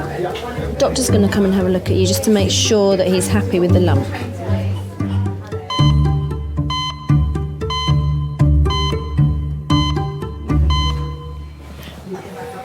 So, how old are you, Billy? 4. 4. Do you remember what happened? Yeah. Can you tell me? Yeah, but I slipped over and bumped myself. Oh dear, that's a shame. Where did you bang yourself? Where did you bump yourself? Which bit? Over there? Oh, can you remember banging your head? Can you remember falling on the ground and it going, ouch? Do you remember that bit? Yeah. Oh, that's good. I'm glad you can remember it. I'm not glad you hurt yourself. The only thing... All right, Mummy. we will. We might be able to let you go Listen, home. I think we will go home because Nice Mummy's got bed. you some chocolate. All right, let's have a little look. Can you see everything normally? Does it all look fine? Does Mummy look fine? Does she look normal? She looks a bit stressed. Funny. That's it. Is it sore anywhere in your neck? Does your neck hurt or you... Am I tickling you? I think that's all right, isn't it? Shall we sit you up? She's got no indication that there's any other damage going on in terms of examining her. Yeah. Just want to see her walk and make sure she looks like she's steady on her feet. And if you think she's behaving normally as well, that's the best indication for me that things are fine, because you know her better than I do, or anyone else probably anyway.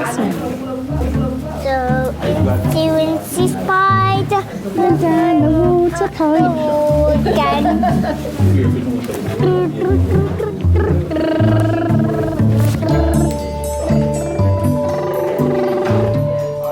Right, come on then.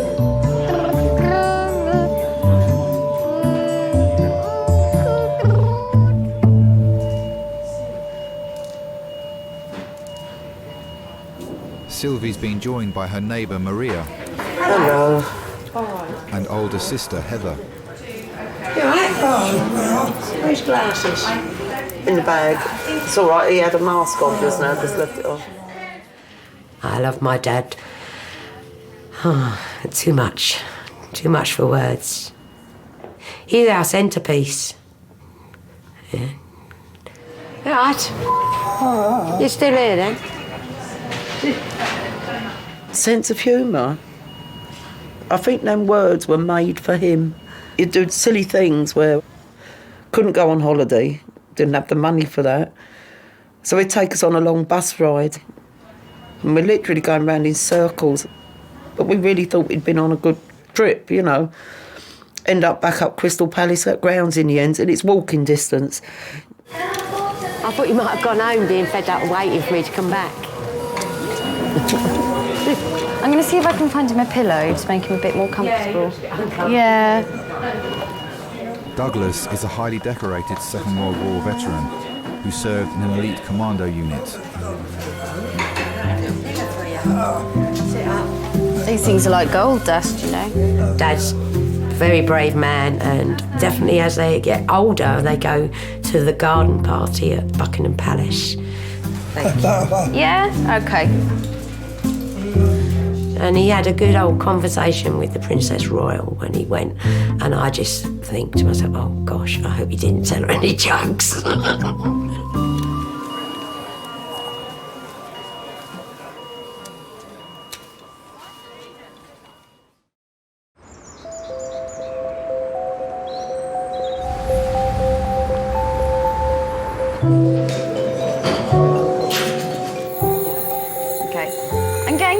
some antibiotics into your drip and then some fluid so you don't feel quite so dry.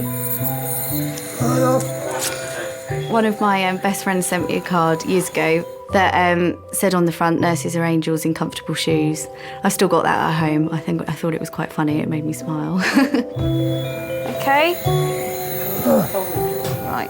If you see someone vulnerable, whether it's a baby or an adult who is unwell, you want to look after them and reassure them. I'll just be whizzing back and forth, getting him different medicines.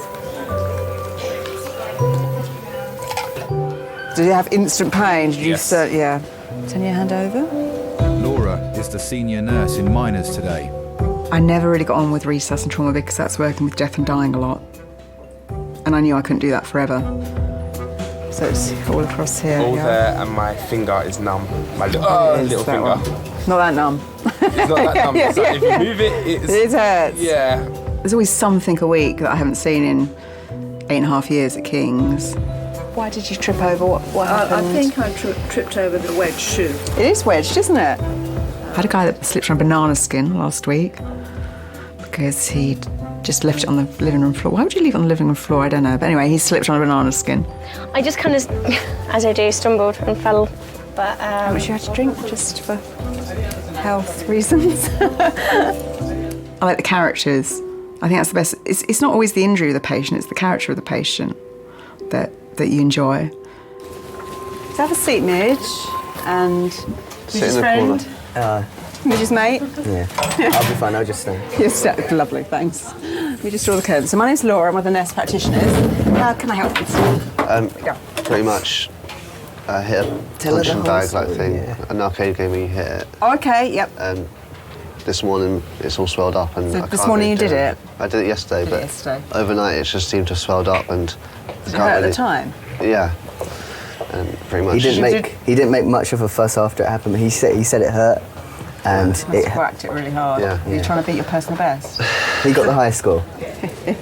You got a top score though. It's all worth it. Do you want some painkillers? Yes, please. You had any today? No. Nothing. Okay. Get your painkillers and order the X-ray. Now, what kind of stuff do you want? Do you want some codeine? You all right with codeine and paracetamol? Codeine, yes. Does that work for you? Okay, let me get those. What does A&E stand for?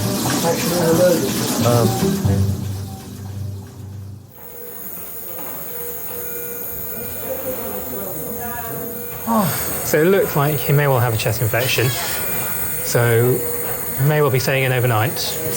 Blood tests, X-ray, usual. He's had a habit of exaggerating sometimes, and I've got to the point I don't know what part is crying wolf and what isn't. Yeah. You're not smoking anymore, are you? He hasn't smoked for about 4 or 5 years. Good, well done. I do.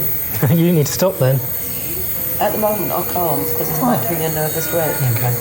I've been saying to him he's going to cry wolf too often and I'm not going to know what's real and what ain't. He's nearly 95. He has to rely on Sylvie. As you get older, you revert back being a baby virtually, and you want the attention. So yeah, it's like he is the child. Gonna take your picture, Dad? This young man, just going to pop a hard ball behind your back. Quick X-ray, then I'll leave you in peace, okay? An X-ray will reveal how serious Douglas's chest infection is. At 94, it could be life-threatening. He's the nicest, stubborn fool I've ever met in my life. But I've done a lot of looking after. And because it can be hard. And me being an amputee, I've had troubles myself. I was doing my mum and dad's garden. And I got carried away and I literally tripped over a garden rake. And the ankle fractured in 3 places. In the end, because of the fractures, it put a disease into the leg. So I carried the leg around on crutches for 3.5 years. And thank God they finally cut the leg off. So I'm back trying to walk in a leg again. do it. Even if it's just to keep up with Dad.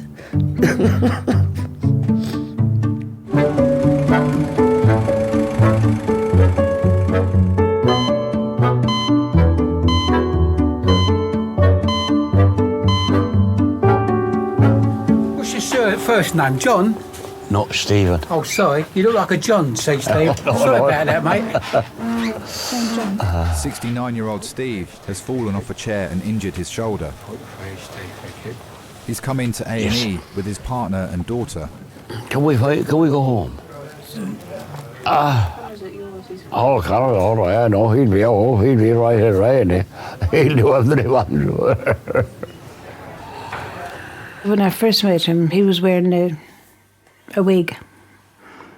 And it wasn't until I was dancing with him and he was rocking and rolling and he just twisted around and I could see the two flaps of the hair going up and I just melted. I couldn't stop laughing. And when I came home that night, I threw it down the toilet. I said, that's it. You're bald, that's it. There you go. Thank you very much.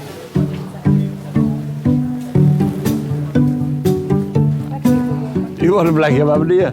I don't need one. I'm hot enough. Oh, he used to dress really well. Yeah, he stood out. We started off in Peckham, didn't we? Yeah, we are still in Peckham, Stephen. Oh, no. Oh, we're still in Peckham, yeah. Yes, still. He was a right old charmer, yeah. Charmed the birds of the trees, he would. How are you feeling? Huh? How are you feeling? All right, fucking Want off. a drink of water, right? No, I've got a funny. Huh? I got a funny headache. You got a bad headache? No, I didn't. I want a headache. I had a headache. What am I here for, Annie? What am I here for? Could you tell me what am I here for? Relax, right? Tell me what am I here for? For the results of an X-ray now. The results of an X-ray. Oh. You're freezing with the cold. I want my bandage. Don't worry about me. Don't worry about my legs at all. Nothing. I don't know why you brought me up here for what. I don't know what. Oh, I got a pain in my hand anyhow. Big pain. Una was a widow with two young children when she met Steve 38 years ago. A lot of men would run for the hills. He didn't. I always said the door was open and if you ever want to go through it, let me know. Don't cheat on me. If you cheat on me, you're a dead man. He was a very good father to them. They called him Dad. Where's the little doctor? Oh, there he is. Hi. Hi, Stephen. I've just gone through with your X-ray. There is the small fracture on your shoulder. The bone on this side, actually like here, has like broken into 3 small pieces as such. There's a reason why you're having so much pain. If you leave it like that, there are chances that it might cause problem in the future. I don't want you to have any further problem with your shoulder. Oh, you know I'm too fucking old now, anyhow. So I just put the sling on so that you can just keep your hand supported if it's possible for you, okay? I'll just show you the X-ray. Can you come with me?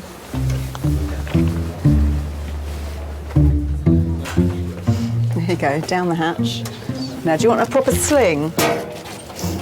Well, when I say proper sling, kind of made an NHS emergency sling.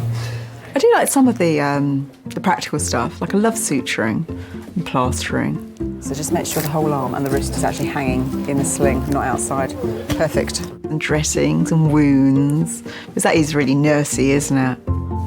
Gwyneth, do you want to see your X-ray? I'm afraid it's not good news. It's a broken bone. Some patients love to chat. Elderly have always got stories, haven't they?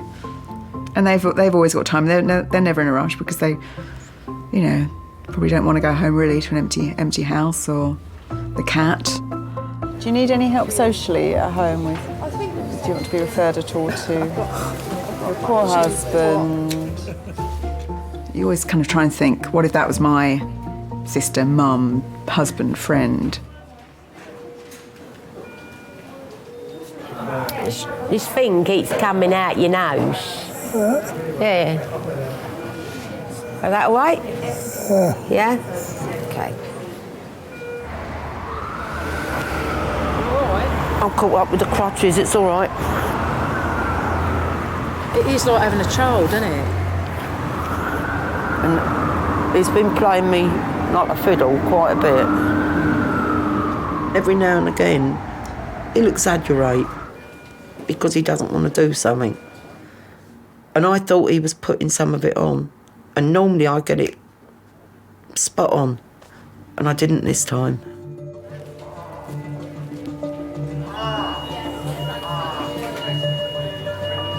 Why are you beeping now? Jesus.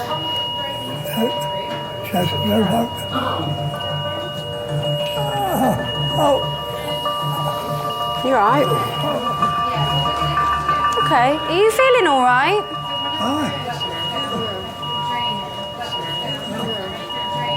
Alright.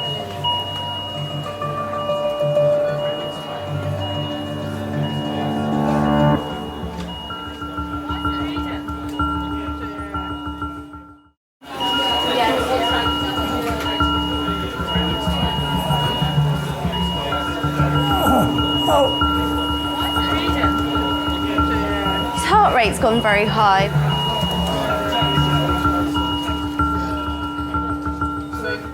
Now it's come back down. Must be my presence. Okay. Oh well, nothing to panic about. It just took me by surprise, that's all.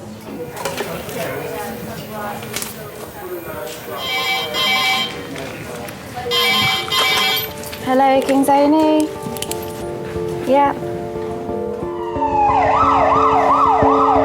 Adult red phone, 5 minutes. That's adult red phone, 5 minutes. Laura's next patient is a 97-year-old man with life-threatening problems. Unfortunately, I now know there is a massive spectrum in the way you can die. It can be very peaceful and comfortable. I think that's the nicest way you can go. And that's very difficult to recreate in an A&E department.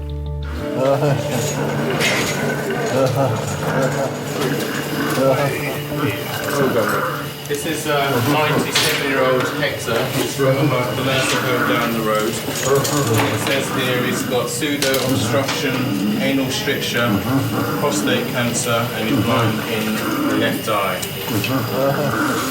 Okay, what was his name again? Hector. Hector's airway is in danger of collapsing and his blood pressure is dangerously high. Hector, do you know where we are?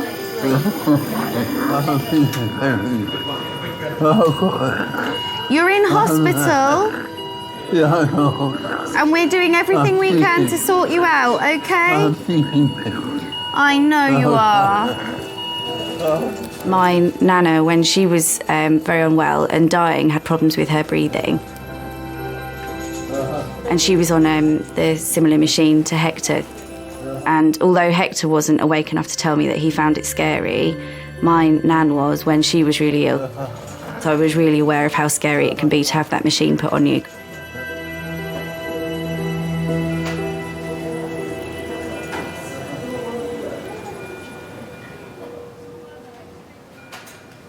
Hi, like I said, my name is Dr. Rao. I'm one of the medical registrars here. Can you hear me? Douglas's X-ray has revealed that his condition needs close monitoring. And how are you related, sorry? Daughters. Okay. You don't mind if your daughter's hanging around when I'm speaking to you, is that all right? It'll be best because he won't hear much of what you say. He's a bit mutton chair. Right. What brought you into the hospital? Couple of weeks. I've been a bit upsy-dumpsy, and I've been hallucinating and things like that. Now, it's the first I've heard about the hallucinating, because he's not mentioned that at home. Okay, now, I've had a look at the X-ray. It appears that you've got a nasty pneumonia on your left side, okay? Yeah, you've got some changes in relation to your bronchitis and emphysema. but the pneumonia part is new. So what I'm going to do is, basically you need to definitely come to the hospital and stay with us, okay? Has he got this because I've not looked after him? You have looked after him, don't do that. You've done nothing wrong, don't you dare. I don't think you should feel I don't see any reason why you should feel guilty.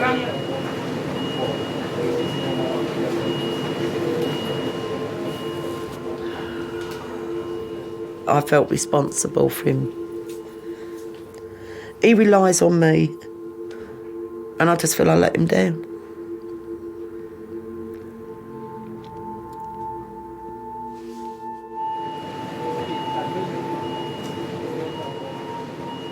We found out in the end that he had double pneumonia and his kidneys were collapsing, and they told us he probably, wouldn't last a week.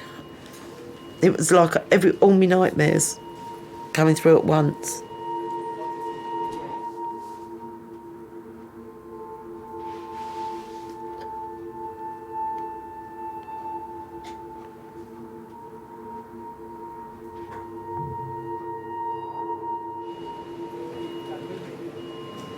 I can't be without him, you know? There's just something about him. Everyone says, oh, their dad's this and their dad's that.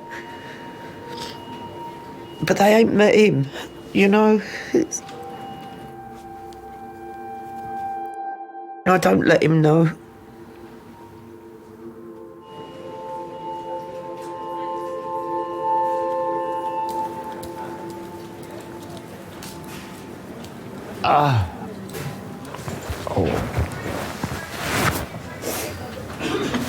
Yeah, but I can have a go to the toilet.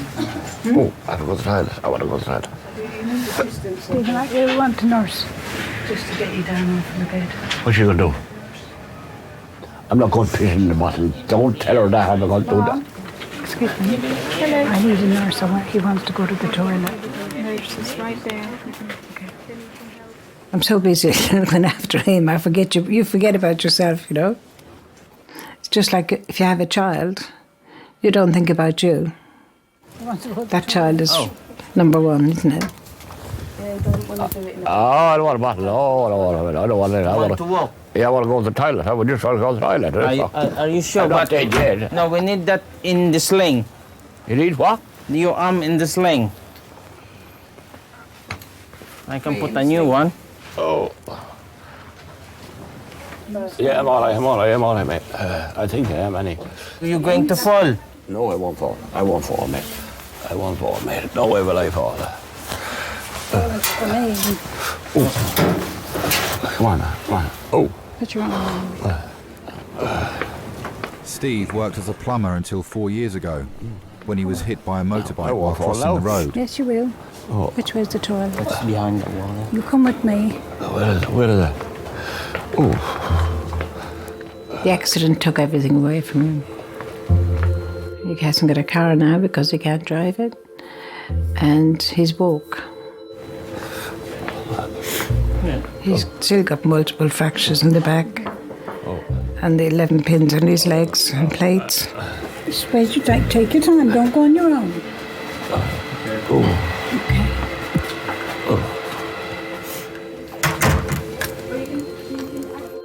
He's only a shell of the man he used to be. You know. And on top of that, he's got dementia. You can fall down the stairs. You fell in the front room. Oh, the front room, yeah, but I just slipped over the fucking... I know what I do, I know what it is. I don't want it. I'm going to be all right, I'm not going to die, am I? He likes a drink. He likes wine, red wine. Yes. I give him a bottle a day. It used to be 2 bottles, but I had to stop that. It was too much. Your bones can't take you falling over. I know, Campbell. So stop drinking. Now, some days I miss out because I can't remember whether he had it or not. And I say, yeah, you did.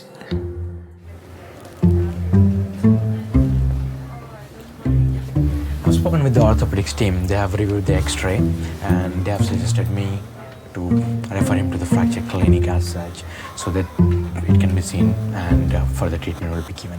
So you go home? Yeah. Yes, you're going home finally, but you have to come back after 2 days. How many days? Tuesday. 2 days. On 2 days, yeah. Okay. I'll come back to you. Have you ever found caring for him too much? No, not really. I'll look after him as long as I can.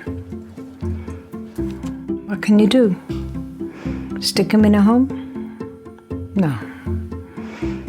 No, that's not an option. See you, mate. Look after yourself. Ta-ra.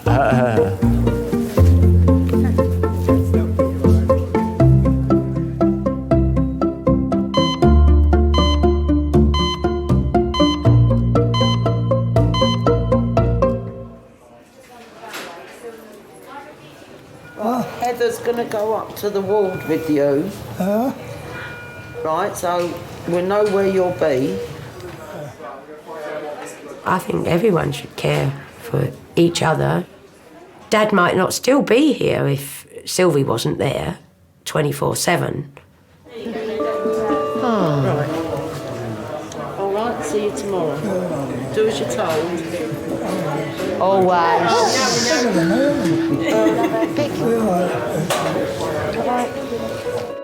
There's an awful lot of people who are in my position have got nobody at all.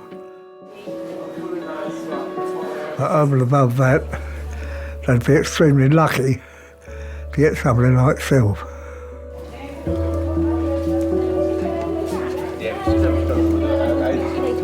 In our family, we always get on with it, regardless of what it is. I reckon that's the commando. Dad being the ex-commando, and it's rubbed off on a lot of us.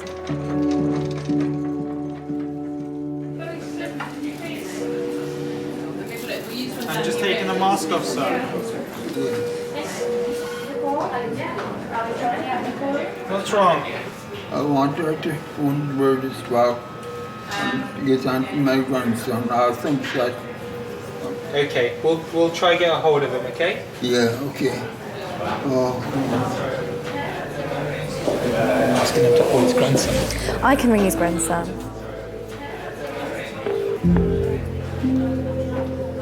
Anybody who's alone when they come in and they're very unwell, you are aware of that added vulnerability.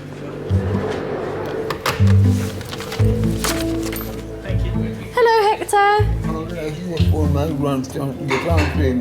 Thank you. They've got nobody to stay with them and comfort them and reassure them like a family member normally would. So you take on that role probably much more than you would if they were surrounded by family.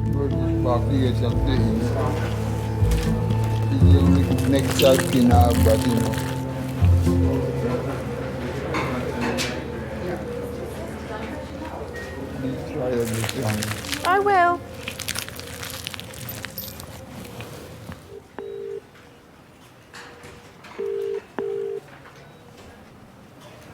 He reckons the key to long life was obviously to live a decent life. He said, make sure you eat your porridge. Would you like to lie on this side? Yeah, for a while. And do you know what? I've been eating it, and I'm on it. And I'm telling you, I've noticed since I've been eating porridge that my memory's getting a lot better. If you put this hand over there, you can pull yourself over. Or is it easier just to shuffle? He was a foreman at a sugarcane factory in Jamaica, and so he was a working guy and part of the Windies that come over back in the 50s, 60s. You know, he certainly made England his home. But he did say, I've got to confess to you, Glenn, when West Indies play England, I want the West Indians to win. Hector's blood pressure has come down and he's breathing more evenly again. Mr. Buchanan. Hello, sir. Yeah. Hi, my name is Dr. Rao. I'm one of the medical registrars here. Just let me have a quick listen to your chest, sir. All right? Yeah. Still got a few crackles. He has no. Okay. and just reduce breath sounds. Okay. Hector, what we think has happened is that we think that you had a minor heart attack, okay, and that's why the blood flow through your lungs has slowed down considerably. I think that's what made you very breathless, and that's what sort of created all this scenario before you came into the hospital. Despite our maximum treatment, if things don't improve, things have improved dramatically. I'm not expecting them to go downhill, okay? But just in the event, if things go downhill, has somebody at any point of time discussed as to what needs to be done, like try and jump and try and restart your heart? Have you thought anything about that? No. Okay. No, Okay. sir. Well, if I say that we will do whatever is possible, but if it comes to an extent where things have gone quite downhill, okay, and if your heart stops or breathing stops, and it's not the best idea for us to try and jump and restart your heart, do you agree with that? Yeah, I understand. So what I'll do is I'll put you on for active treatment, and I'll also make a decision that should things go downhill, then we won't try and jump and restart your heart at that point of time. Is that okay? Yes. Is that reasonable? Yes. Good man. Okay. Right, Hector, You've been brilliant. We'll pop this mask back on for a little while, okay? Yeah. I don't think he was ever frightened of death. I don't think he knew he was loved. Yeah? I think he knew his life was coming to an end.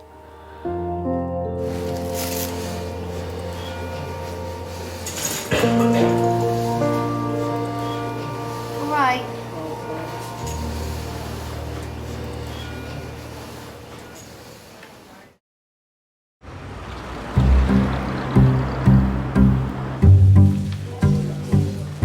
I was going to see what I had in the freezer to cook you something for tomorrow night. Oh no, I'm going out tomorrow. Oh, you are? Oh, I don't need to worry then. When you go out to dinner like that, you like a glass of wine, don't you? Well, I do.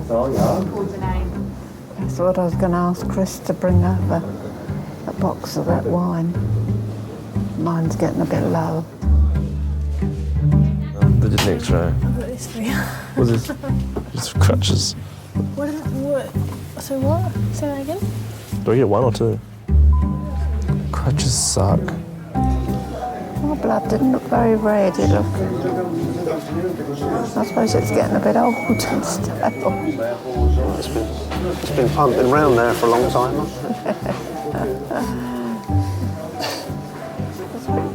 Should we wheel you over? Wheel you over? Yeah, at last.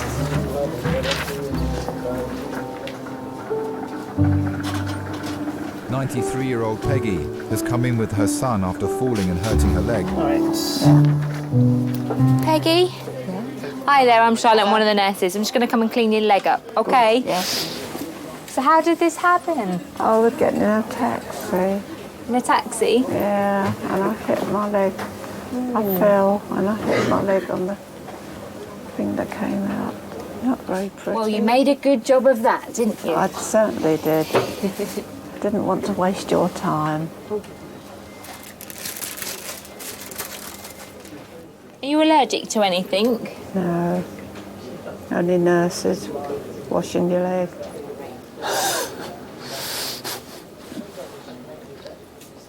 Did you just lose your balance?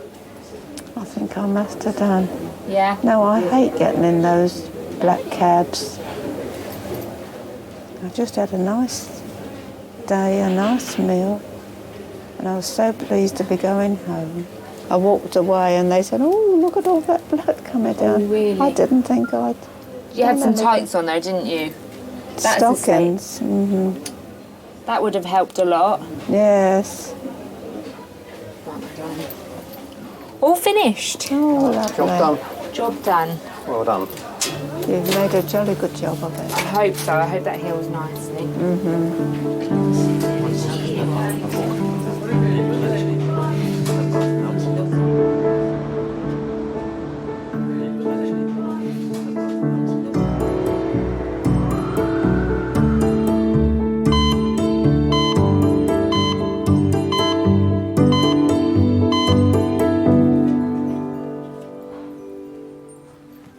Hector, I've got another pillow for you. Should we put it here? There's a reason I remember Hector, and I don't remember everybody that has come into resus in the past 4.5 years. How's that? Thank you very much. Thank you very much. Okay. I felt like I'd done proper nursing and he was getting better. And the luxury of time I had with him as well, because he needed to sort of have one-to-one nursing.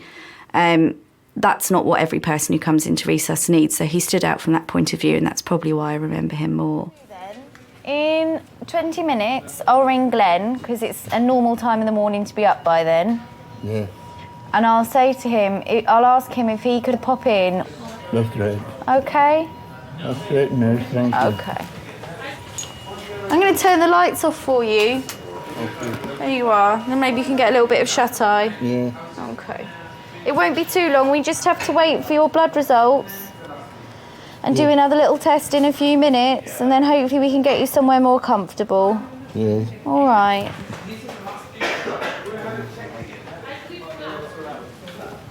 He does, doesn't he? He looks so much better. Hello, is this Glenn? Good morning. I don't want to alarm you. This is one of the nurses from King's College Hospital Emergency Department. We've got your granddad in with us. Yeah. So he was brought into us last night. It seems like he's had a heart attack. He came in and he was incredibly poorly, but he's a lot better now, sitting up and talking and asking us to call you. Okay, no problem. All right, thank you very much. Okay, bye. He was awake, taking the kids to school.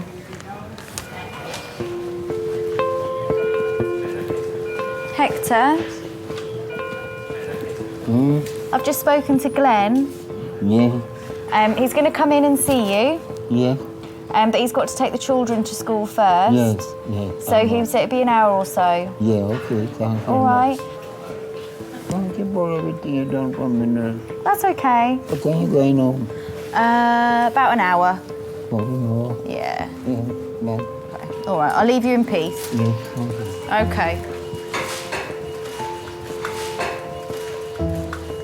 Bless him. My nan died last week. Oh, babe. Just a bit. Like, it's all just a bit much. And then I haven't had any sleep, and my coffee table's broken.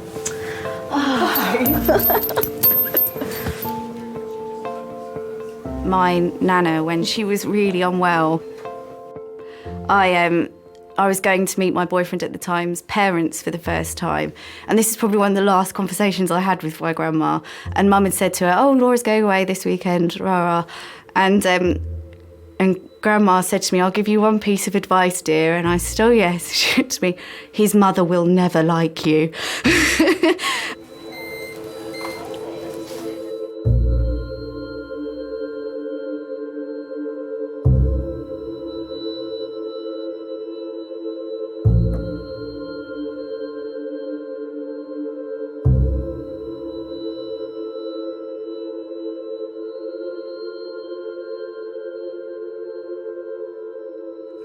I've got 4 children still.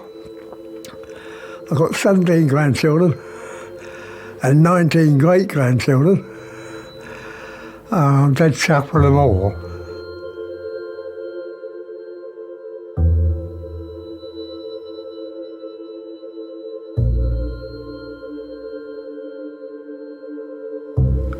And if my son's half the man he was, I'd still be happy.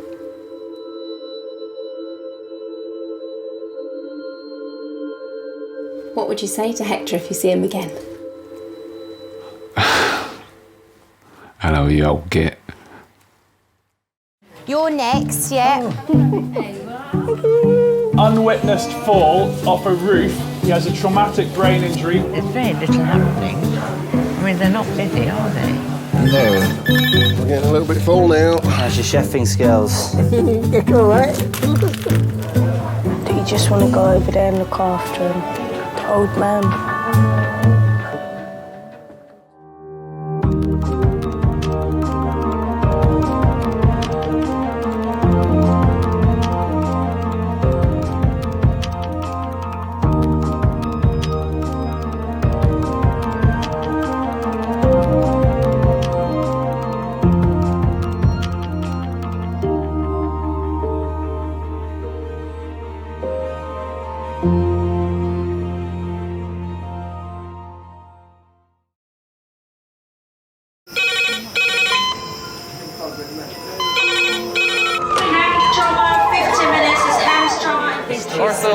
Surgery. Sick man. Nice, that's it. You've got to put We're just going to get on, do this. Not scare him, get you all sorted, all right? John? John? Do you remember where you are? King's College Hospital, London. Thank God. A major trauma centre. Hit the curb, jackknifed onto the verge. Have we got a good pulse? Have we got an output? And one of the busiest A&E departments in the world. He will probably scream, but he won't remember. No, stop! A place where love, Come on, sir. Let's go. Up you go. No. Yeah. life, There you go. I love you. I love you too. and loss It's all right. unfold every single day. Don't cry. And we'll make sure Mummy stays with you. Well, listen. Right, who's not busy? Squeeze that. We can't give up, I know. Come on. We've got to be strong for Mum, if it is the last bit. Hey. All the patients you're about to see were treated in one department. Well done. In just one 24-hour period. I never cease to be amazed at the robustness of human beings. I love you. And the strength of their relationships. Love, it's a reflex. It's what you do. For many of the families, despite the devastation that they may be facing, they give unconditional love.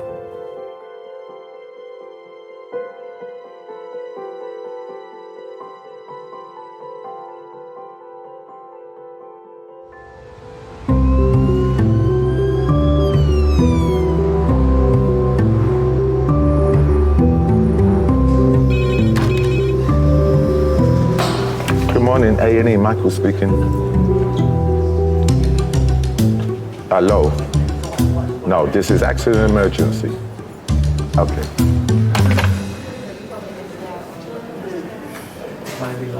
It's getting silly now, man. Come on. I need to go and have a beer or withdraw stuff.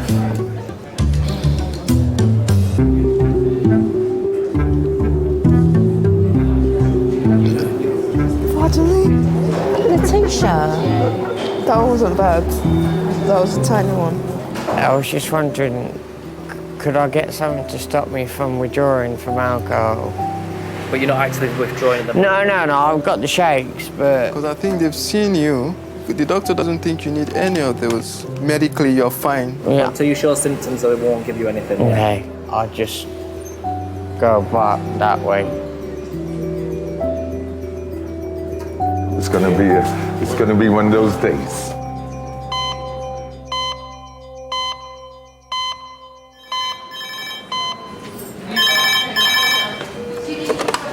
A&E Resource King's College Hospital. That's lovely. Thank you. Bye. Fitting.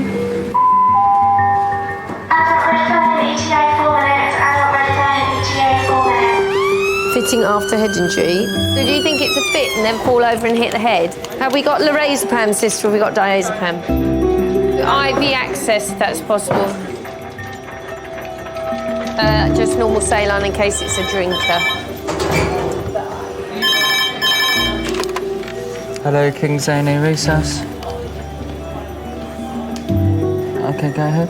Can you say so? 1, 2, 3.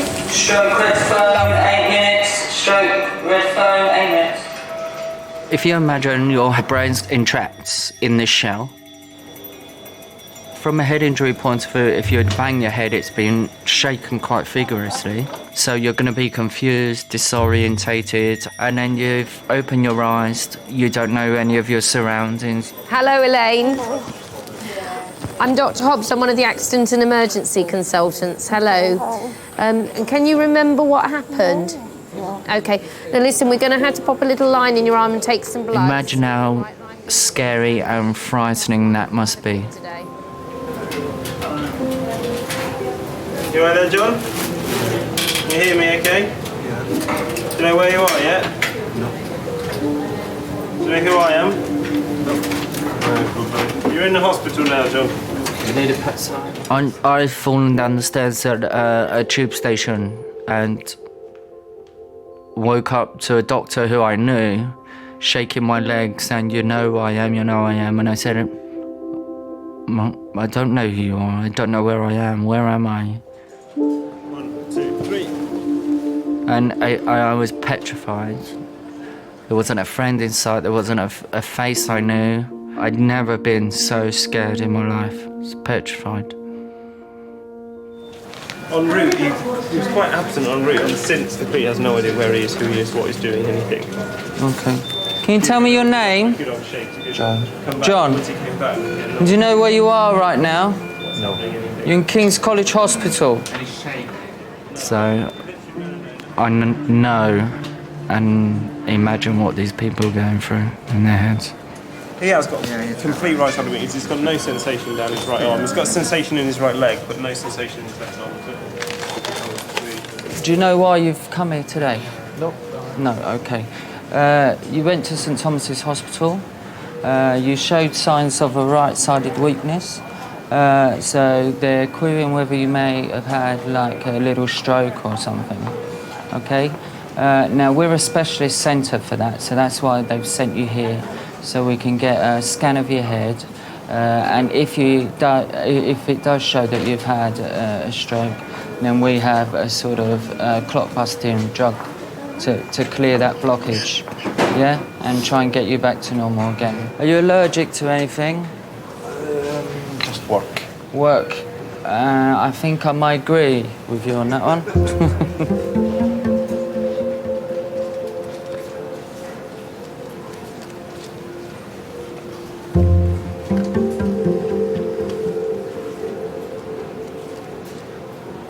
How quickly can things change with the person with the head injury? Within a click of a finger. You could be asking them their name, and then they could be fitting, next minute they're unconscious, next minute they could be dead.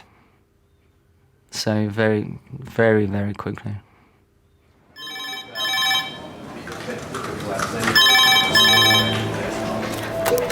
Hello, King's A&E. 12 minutes. Okay, thanks so much. Thanks, bye.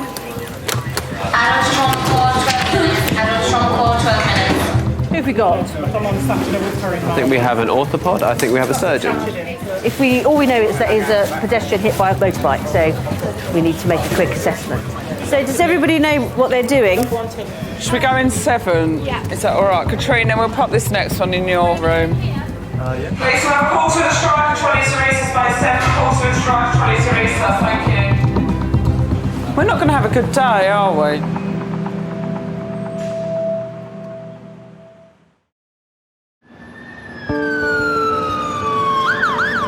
All we know is that is a pedestrian hit by a motorbike, so... Oh, they're here? Yeah.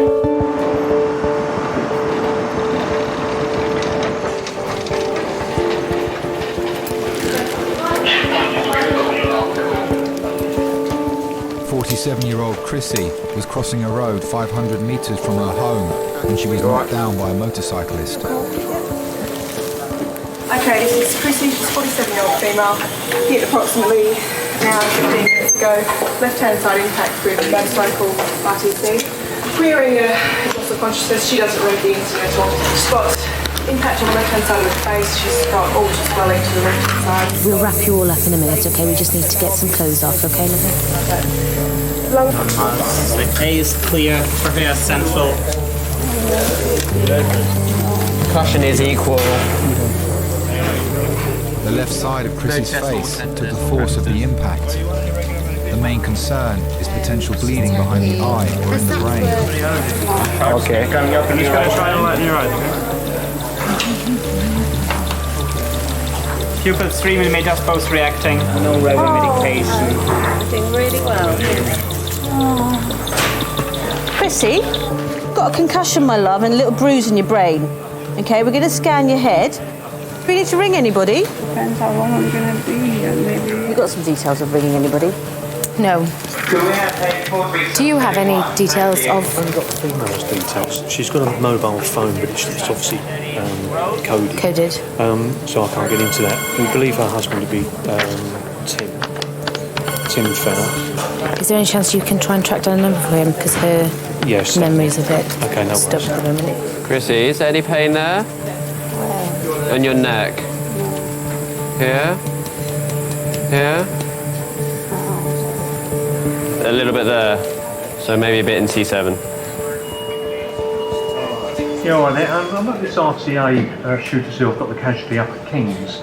I've got a name and a date of birth, and we're desperately trying to find the next of kin contact number. I was coming back from the garage where I'd got the car. I'd taken the car in to have some work done that morning, and the traffic was just stacked up all the way down the hill, and I was like cursing and swearing because I couldn't get home. So we make sure we take a vomit bowl. Of course, I got stuck in the traffic jam that her accident had caused. First thing I knew was sort of coming in and the phone ringing. And I've got this guy from the Metropolitan Police telling me that, you know, my wife's been involved in an accident and I need to get to King's College as soon as possible. OK, my love, what we're going to do now is we're going to move you onto the CT scanner. You just lie there and the scanner does the scanning, OK? Sorry, sweetie. It was 20-odd years ago. We started going out together. Ready, brace, roll, slide. We didn't work in the same office as such, but on the same floor. I'm pretty certain it was almost love at first sight. So, sounds a bit corny, doesn't it? But there was an instant attraction in that sort of warmth of her face and the glow that she seemed to give off. And within a matter of weeks, I'd sort of proposed to her and said, well, you know, why don't we sort of make it a go of, you know, a proper go of things and get married, so. She's got a head injury.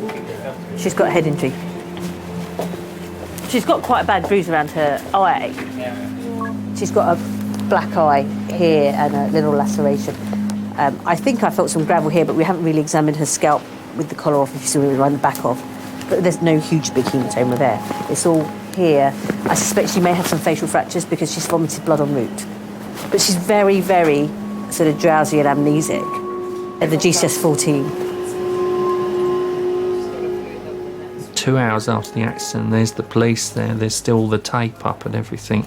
And this police constable was sort of more or less gesturing that I couldn't go through. And I'm like, well, you know, I said, well, the accident's actually my wife that was involved in the accident, so I suppose I didn't really ask any questions because I didn't really want to know in a way.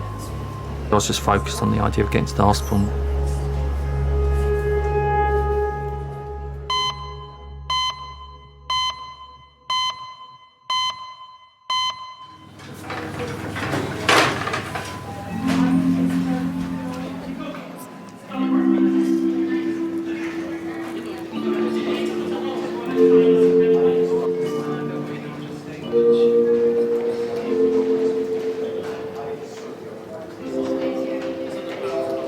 I don't know whether I like even like taking that as a compliment. Everyone always says I look like your sister. That means I look old. No, it means I look young and I want to look like your mum. That means I look old.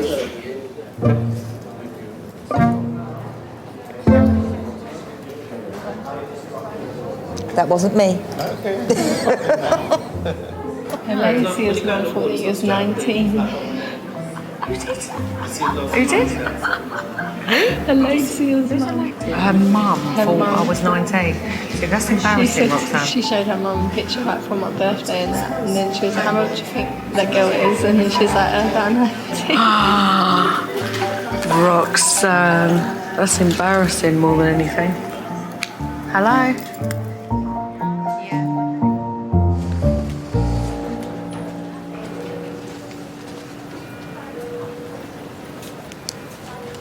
Yeah, John? John? John?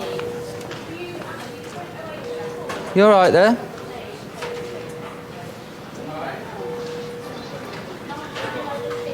Do you remember where you are?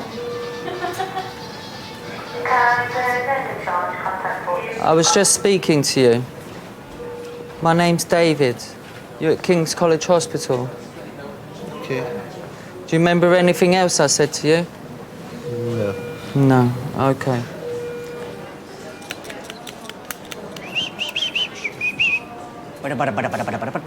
Somebody sounds happy. Are we ready to rock and roll?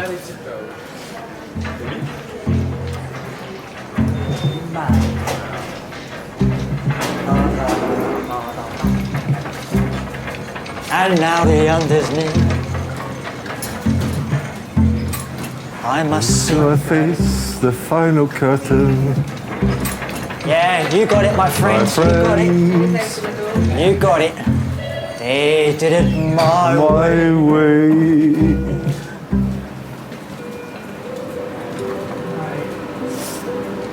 Bit of old Frank Sinatra, eh?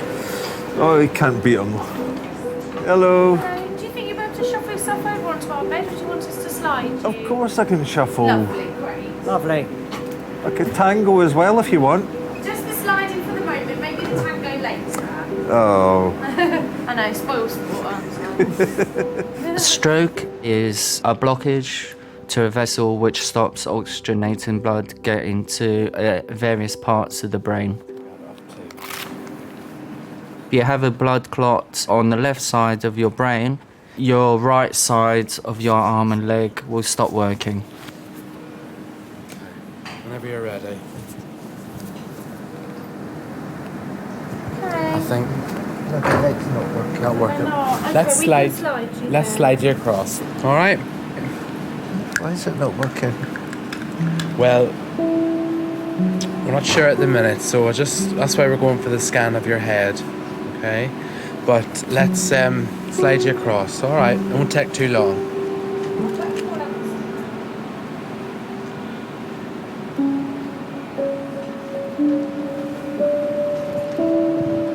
Don't worry, we'll slide you across, John. John. Oh, hold on. Don't want you to.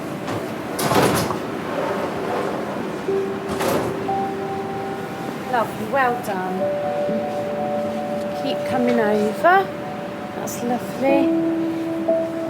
And all you need to do for this is keep very, very still for me, okay? Okay. Do your eyes just while the lasers come on, just so they don't hurt your eyes. Okay. Nice and still there.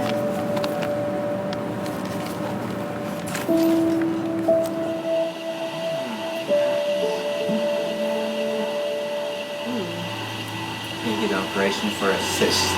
That would be it then. Yeah. The scan has revealed a previous operation to remove a cyst in John's brain. It explains some of his short-term memory loss. There is some brain there. Yeah. But there's no blood. So we just carry on and thrombolise. While the doctors have found no significant bleed in the brain, John's history of right-sided weakness means they will still treat him for a minor stroke. Joan, how are you doing? We believe you may have had a stroke, Joan, so we're going to give you some clot-busting medication. Okay. So I'm not going to die yet. Not at all. Don't talk like that.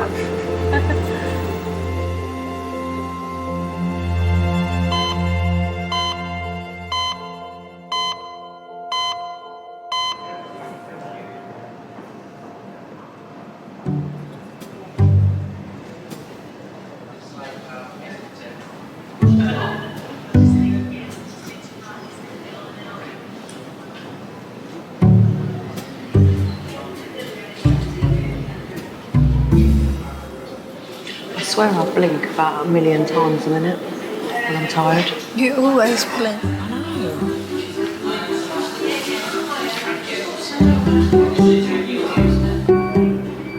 feel sick. Yeah, you feel sick probably because you need to eat. This is what I'm saying to you, Rox. You need to eat. You can't just have biscuits. Had a cream egg as well. Roxanne, you need a sandwich or something, darling. Shall I quickly nip round then? We're better off going now. Go on then. Yeah, we're going. Go on then. All right, wait a minute. Why are you eating a mirror? Cambridge,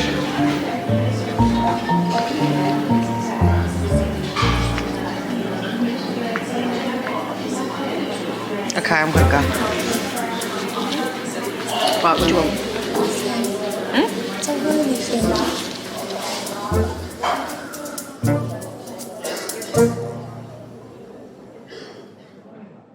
Okay, my love. The scan does show you've got a broken bones around your eye. Sure. That's okay, they get better. And you've got a little fracture in your skull, okay? So you've obviously, when you landed, just landed thump here. These things will fix. That's why you feel terrible, why you're vomiting some blood. The scan shows that you haven't got anything wrong with your brain, so that's good. But you probably do have a bit of a concussion. So you're definitely going to be with us for today in hospital.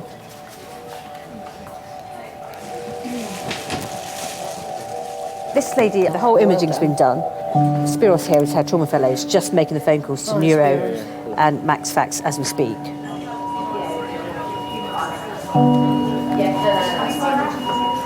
Sorry, how this morning was supposed to work out, was it? Tim was on his way. You're not worried about anything? Luke, 3999. Don't answer any old ones.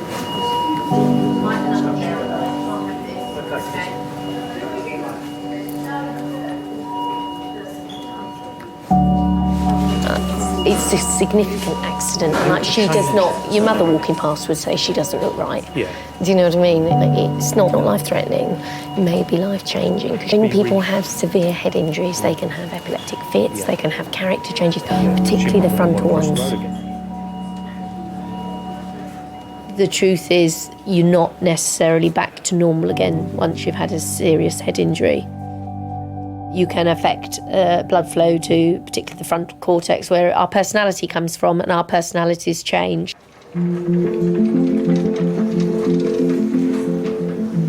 You can't help the way you've changed because the injury can't be undone.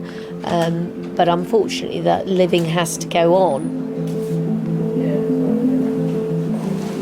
John, do you know where you are? No. No. You're in King's College Hospital, okay? Do you know what month it is? No. No. It's March. Oh. Okay. And what year? Springtime. What year is it?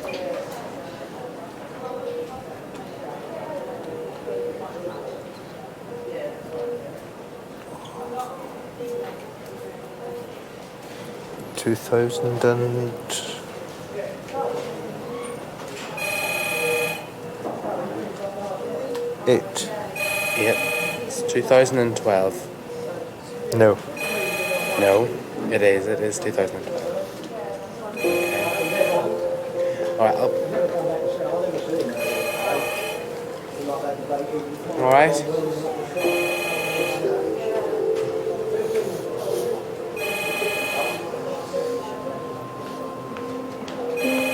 Don't worry, okay?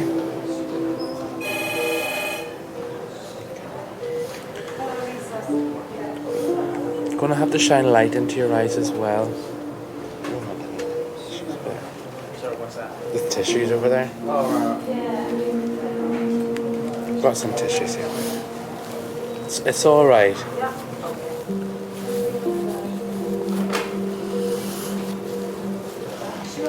Okay.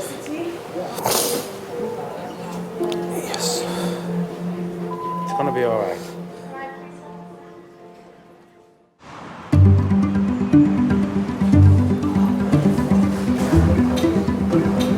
Hello. Full cream or low cream? What time do you have your dinner then? I'll have it later. What time do you have yours, Ivy? Later. About 6:30. What do you eat all day then? I haven't eaten anything yet. I haven't had anything, but I only usually have a sandwich anyway. You have no breakfast, friend? No. I only have a bit of toast in the morning. Oh dear.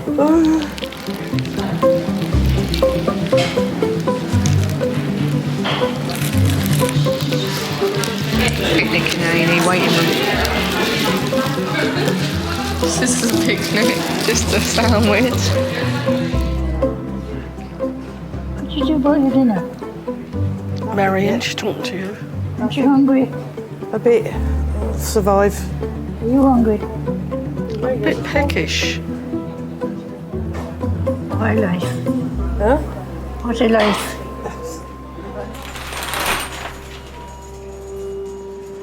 Oh, hello, Eye Clinic. Sorry to trouble you. Can I speak to the ophthalmology registrar on call, please?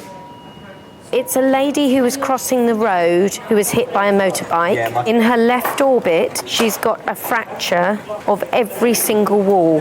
So the lateral, the medial, the posterior, and the inferior. The only thing she hasn't fractured, we think of that, is the superior wall, okay?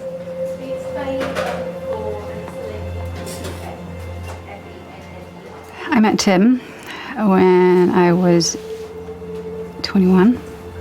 He was just very, very good looking. It was just wow. And we were engaged within 3 weeks. 3 weeks before the wedding, I turned around to him and said, sorry, don't want to marry you. To Tim, because I said those words, you know, I don't want to marry you, he just sort of switched off. For me, I thought he was just moving out to just think and get, you know, just get himself together, and that he was, you know, gonna come back, and then we'd ever talk about it, but he never did. Hello, Mr. Fenner. I'm Dr. Hobbs. I'm one of the emergency medicine consultants. Your wife is able to speak to you in there, but she has had a head injury. I don't need you to do anything apart from sit there and hold her hand. And then about 4 years ago, I wrote to him and I said, you know, would you want to get in touch, and so we could just sort of have some closure, because you just disappeared and there was no closure, and for me it just was left hanging for over 20 years. She'll be better for seeing you. Yeah.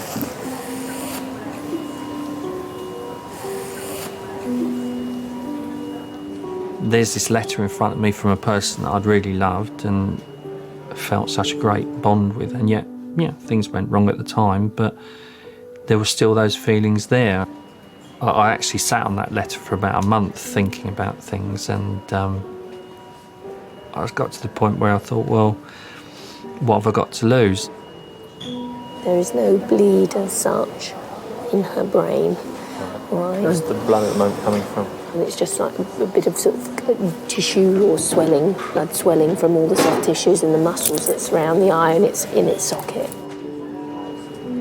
We didn't plan anything, it just happened. It was like doors opened and you had the choice. You either go through the door or you don't go through the door, and it was just the universe paving the way for us. To us, it was like getting a second chance. It was like, you know, like we messed up the first time. You know, we shouldn't have broken up. And it just felt like the universe was giving us a second chance.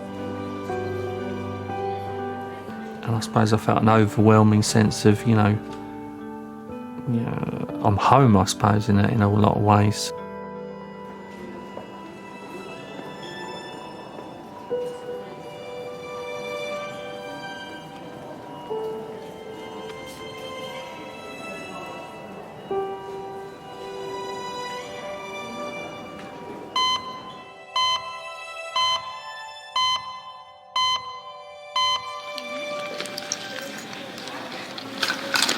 No, seriously. All right, it ain't going to be long now.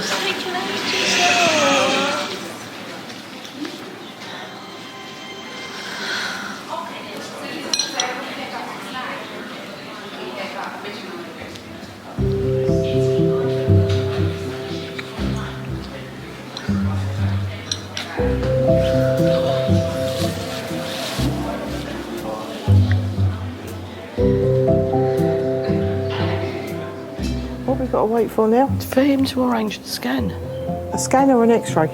A scan. That's where they put the jelly on, isn't it? I think so, yeah. Like a baby scan. Yeah. They put the jelly on to scan it. What did I wait for? Jelly and custard. Very funny. What time do I get me dinner? You don't It won't be long now. It won't be long. Hey? We'll try and get you a cup of tea in a minute. We've got to wait for him to do the X-ray of your Just foot. waiting to go down for an X-ray. I got to wait all the time for my dinner. No, we'll get you something, Mum, because... Then you can have your dinner when you go home. Yeah, but you, by the time she waits... We've got to wait till I go home for my dinner. I think so, yeah, but we'll get you something to keep you going. Do I get my dinner here? No, you... God, just tell her Yes, yes you do. Yeah, in a after. minute, yeah. They're cooking it now. And I get my dinner? Yeah, they're cooking it for you. What would you... He's going to ask you what you'd like. What would you like for dinner? What would you like for dinner? Roast dinner. Requests. Roast dinner. A roast dinner. Right, no problem. Oh, you got to go and buy it somewhere? No, they're going to do it for us after that. You can't eat before the scan. You're not allowed to eat before the scan.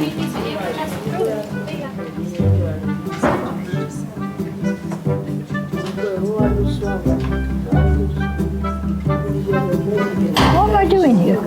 They're x-raying your legs to see why it's swollen.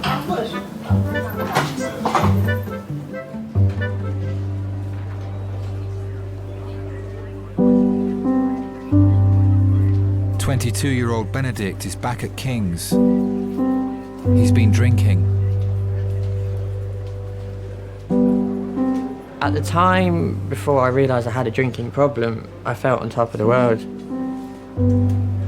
I felt amazing. I thought, you know, this is great. This is all I wanted to ever do, is just, you know, drink. At the peak of my alcoholism, my worst, like, I would say I was drinking basically anything as quick, as cheap as I can to be obliterated, to block out reality.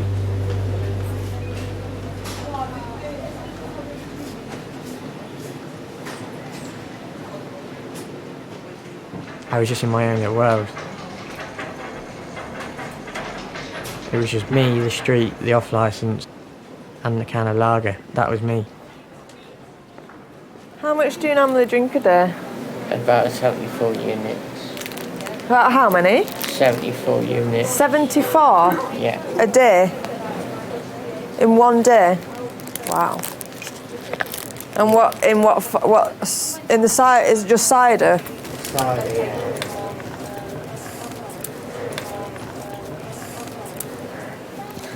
No, I could easily have up to 9 litres of 3 litres of white ale. Wow. 9% cider. 9%, yeah. What made you start drinking in the first place? I don't know, you can tell me. Do you regret it? Yeah, of course I do. It was very pretty. Thank you. That's nice of you to say. Make me blush? Really? Nah. It takes a lot to make me blush, really. I think I was about 6 years old, just starting out primary school, and we all got brought into the main hall.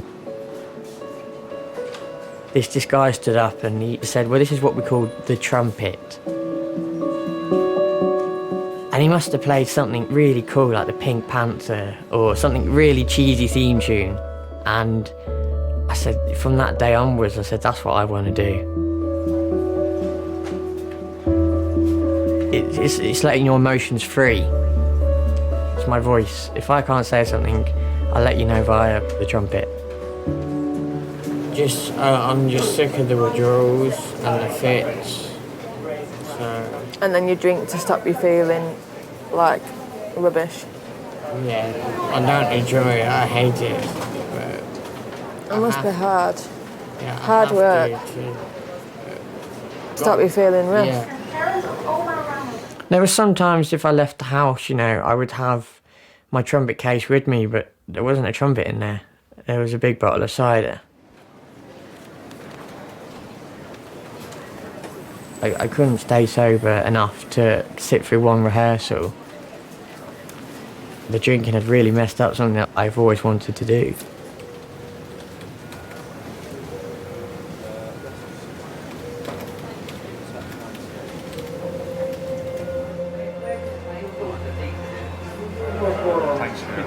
Yeah, I had a chat with her earlier, so she's groggy, more groggy now. I wish her a speedy recovery. Okay. Yeah. Okay, no worries, Tim. All right. Thank you. Take care. Thanks. Bye. It is a marathon, it's not a sprint. Long after the hospital has discharged them, the process of getting well may still be going on, and it's the relatives who carry the burden of that. First floor of Jamie Wing. Okay. All right, you go and we'll meet you there. It will affect a relationship between a husband and wife, a relationship between the parents and the children, or even between the children. They will carry the weight of that burden for years to come, probably a lifetime. I suffer from severe withdrawal from alcohol. The nurse said, I can't give you a fag. There we go, someone a lot worse off than I am. Yeah.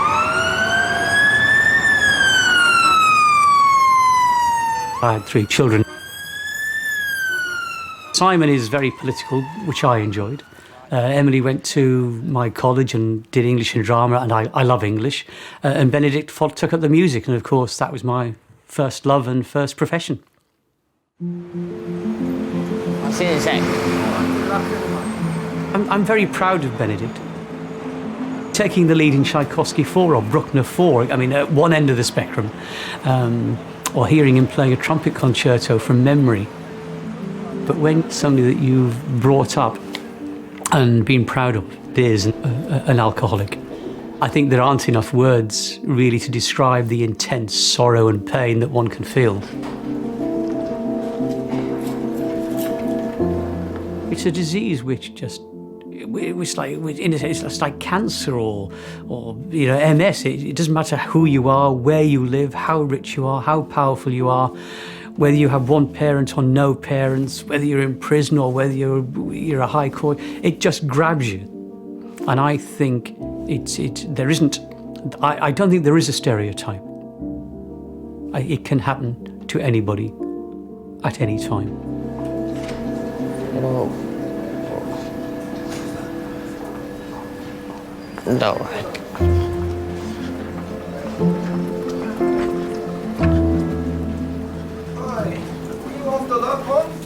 What? I don't know, mate, right? Yeah, where you going? I've got a bed. You got a bed where? I don't know. Wait. Yeah. Come here. Yeah. Quick. Yeah. Where is it? Yeah. Yeah. Put it away. Sorry. Yeah. He's just getting back to his walking back slowly. Yeah? Yeah. Walking back. Is it Reese's? Don't need a chair. No. You're gonna fall, mate. Yeah.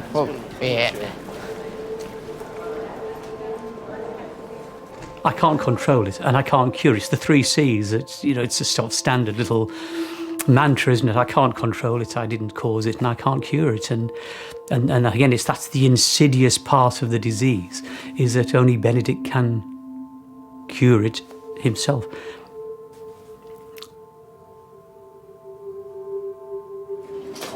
Yeah. All right, cool. Thank you, bro. Ben, what are you doing outside? I fag. To tell the nurse you went outside. No. You should have told the nurse.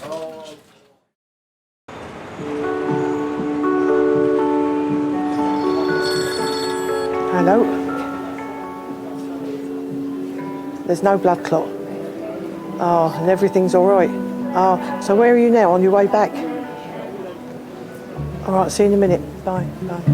Show me the pictures you took in Great Yarmouth that you said you had on your phone. No, on the camera. Oh, was it? Take Annie on the phone. We're never going to see them then.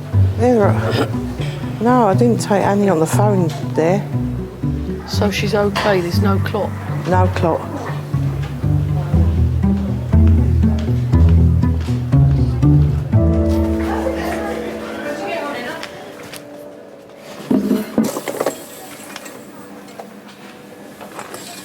Hi, Benedict. Hi, it's Emmanuel from Mental Health. Yeah, I remember. You remember me last night, isn't it? Okay. What's happening? I had a withdrawal fit. Normally, I have a certain amount of drugs that I have to take, but they are not giving it to me, so... If you need it, definitely they'll prescribe it for you. No, but I do need it. One doctor said, yes, You think you need it, but when they've done the assessment, they don't think you need it.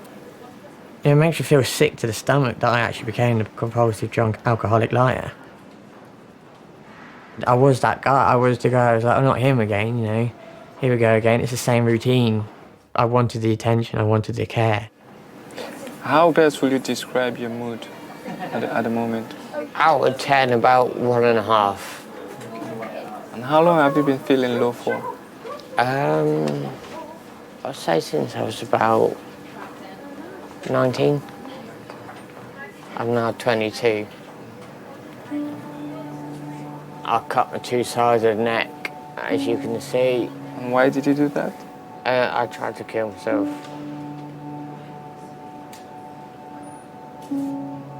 I was going to go for here, but I didn't have the balls to do it, so... When I say the ball, I didn't have the guts to do it, because I was dead scared of what could happen if I did it. So. There have been many times when I've said to myself and to others, something has to happen here. This cannot go on. Do I kick him out on the street? Do I spend thousands in a private rehab? I cannot handle this anymore. Do you still feel like you want to hurt yourself? No, not at the moment. No. I just want to have a beer. Because I know that's the one that's going to stop me from feeling the way I feel. You know what I mean? Why haven't you kicked him out? Why do you think you haven't? I love him too much.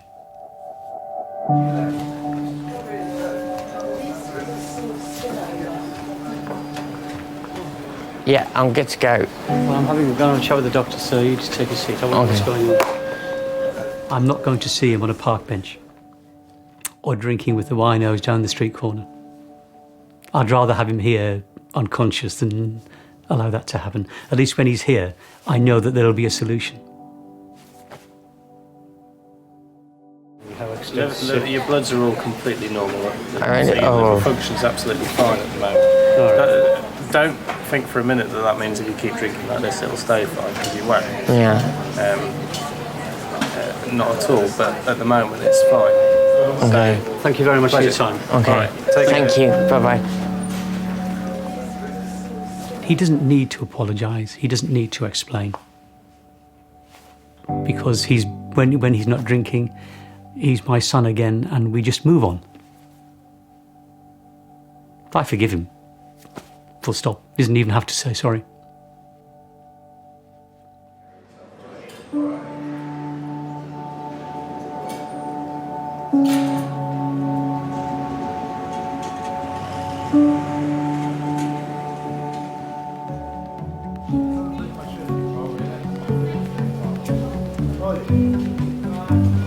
Missing you already. Bye.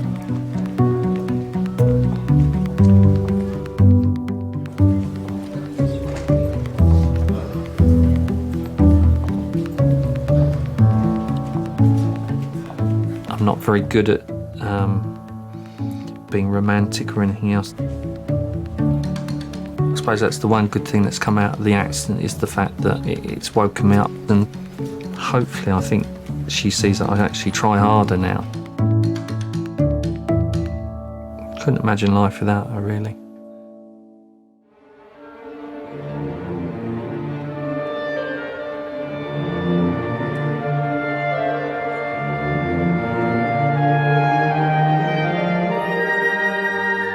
I went through a detox program straight from King's.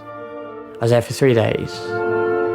It wasn't easy, obviously, because I was the youngest there by about 30 years. But I did it.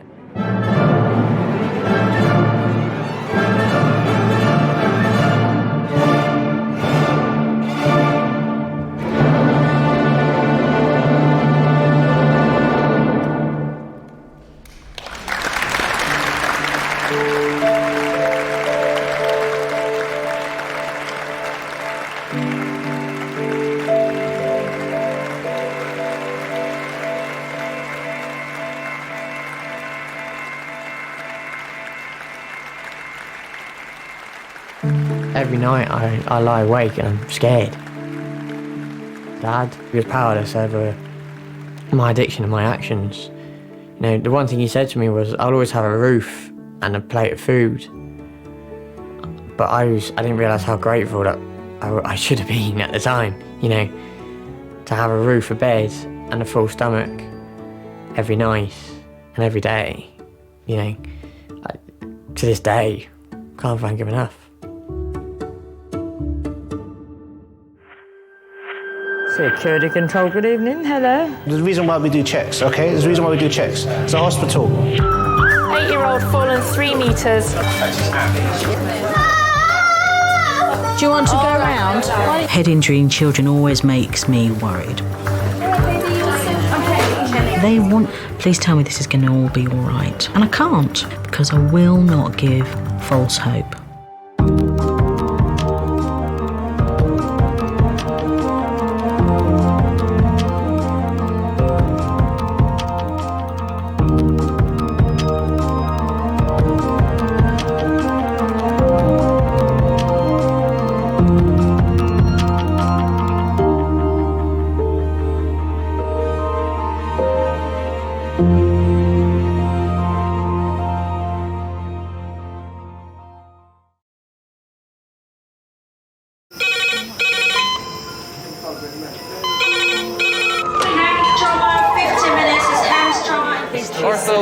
Surgery. We're just going to get on, do this. Not scare and get you all sorted, all right? John? Do you remember where you are? King's College Hospital, London. Thank God. A major trauma centre. Hit the curb, jackknifed onto the verge. Have we got a good pulse? Have we got an output, you know? One of the busiest A&E departments in the world. He will probably scream, but he won't remember. No, stop! A place where love, Come on, sir. Let's go. Up you go. No. Yeah. life, There you go. I love you. I love you too. and loss It's all right. unfold every single day. Don't cry. And we'll make sure Mummy stays with you. Well, listen. Right, who's not busy? Squeeze that. We can't give up on her. Come on. We've got to be strong for Mum. If it is the last bit, hey. All the patients you're about to see were treated in one department. Well done. In just one 24-hour period. I never cease to be amazed at the robustness of human beings. I love you. And the strength of their relationships. Love, it's a reflex. It's what you do. For many of the families, despite the devastation that they may be facing, they give unconditional love.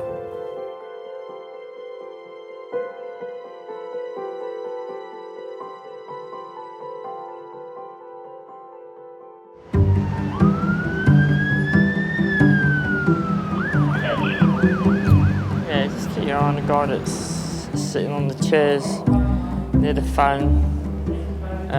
Charlotte was having a word with him when I come down. He's definitely as drunk as a sack. And he was irritating people, so I've told him to quiet down, but he's on the phone. The perception of security is people that couldn't make it in the police force. I wanted to be a police officer, I'd be out there, but it's not like that.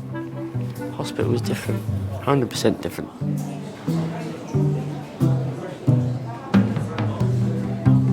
King's has 20 full-time security staff. I need to see a doctor now! What's wrong with us? Every month in A&E, they deal with over 50 incidents, ranging from verbal abuse to assault. Some people you can help, some you can't. And the ones you can't, in the end, they go. Either on their own or we escort them out. One way or another, peace has got to be made. Go ahead. He's drinking alcohol out of a bottle now. Off, ski Manny, come on. You have to go because you're not allowed to drink alcohol on the premises, my friend. No. Yeah. No. It's time to go. You can willingly walk out by yourself, otherwise I'd have to get my colleagues down here and they will sort of kind of carry you out. And you don't want that, do you? Because I don't want that. Come on. Night buses. Where are you on, Come on. That's it. You can go up. That's it. There you go. That's it. There you go. No problem. Easy. Let's go. Easy, tiger. Easy, tiger. Let's go. Easy, tiger. You did it all by yourself. Well done. Easy, Tiger. Easy, tiger then. Come on then. Oh, don't push me too fucking far. He's not pushing I'm you. not pushing myself. You're on. Yeah, you are. When they're drunk, then they could walk in front of a bus, you don't know. So then you're responsible now for this person. Don't push me. I'm not pushing you. I'm helping you. I'm helping you. Caring, isn't it? Mothering. Because it isn't grabbing people up and chucking them out. Go on, you can take it from there. Because if he gets knocked over, where's he going to end up? Back inside, and that's where you don't want him. You're always making new friends, isn't it? They're always drunk, aren't they?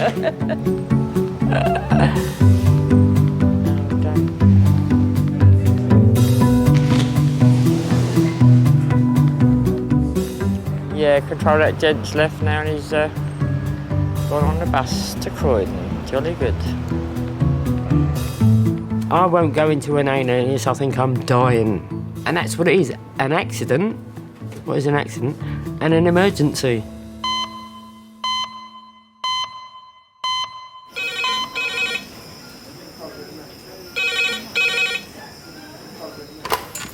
Hello, King's A&E Resource. Slightly sluggish. Okay, did you know if she had a loss of consciousness or anything like that? Bye. Pediatric trauma call in 8 minutes. That's pediatric trauma call in 8 minutes. What is it, lovely? Oh, nasty. Hello, can you please put out a pediatric Fall 3 meters onto diving board? 8 minutes. So has she fallen off this higher board onto that board? Must have done. The trauma call is for an 8-year-old girl. She has a head injury after falling from the steps of a high diving board. Can we have everyone sign in that hasn't signed in so far, please? Thank you. She's being brought to King's by her mum. 8-year-old fallen 3 metres, GCS not stable, but left pupil sluggish. I mean, it's about our ceiling, isn't it? Just about, she's fallen the height of our ceiling.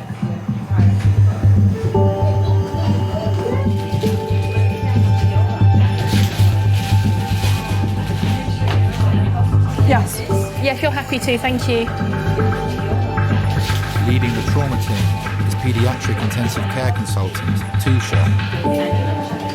This is Abby, she's 8. She was going up a 5 metre board. She actually got to about the 3 metre board. She was seen to fall back down to 1.5 metres down steps. So it's a slip? It's a slip. GP on scene tried to see the nosebleed and laid her on the floor.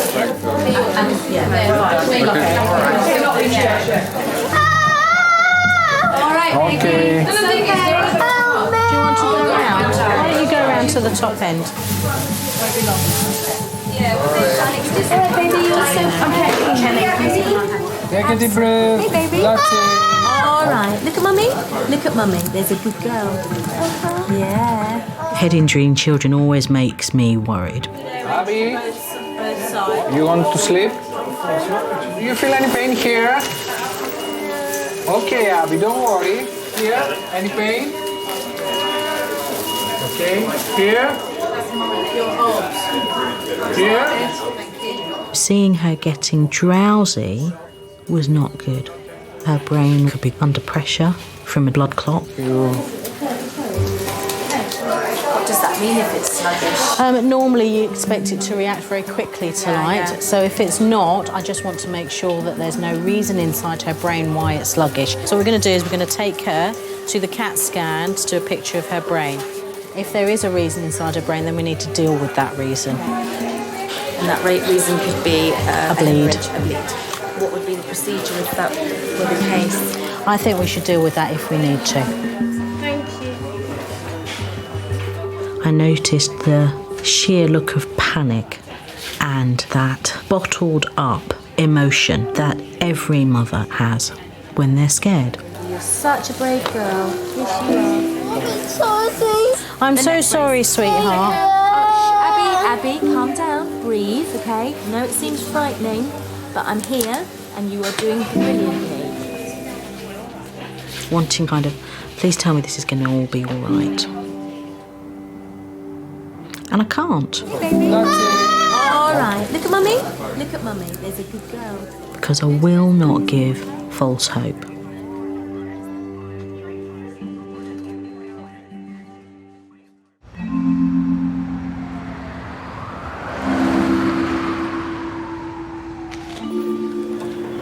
You're amazing, just how are you?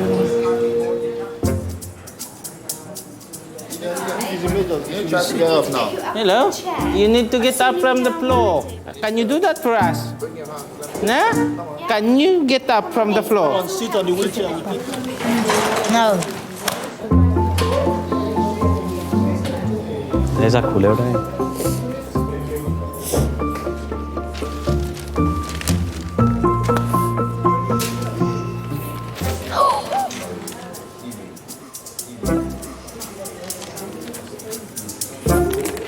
Still smell alcohol. That makes the thing worse.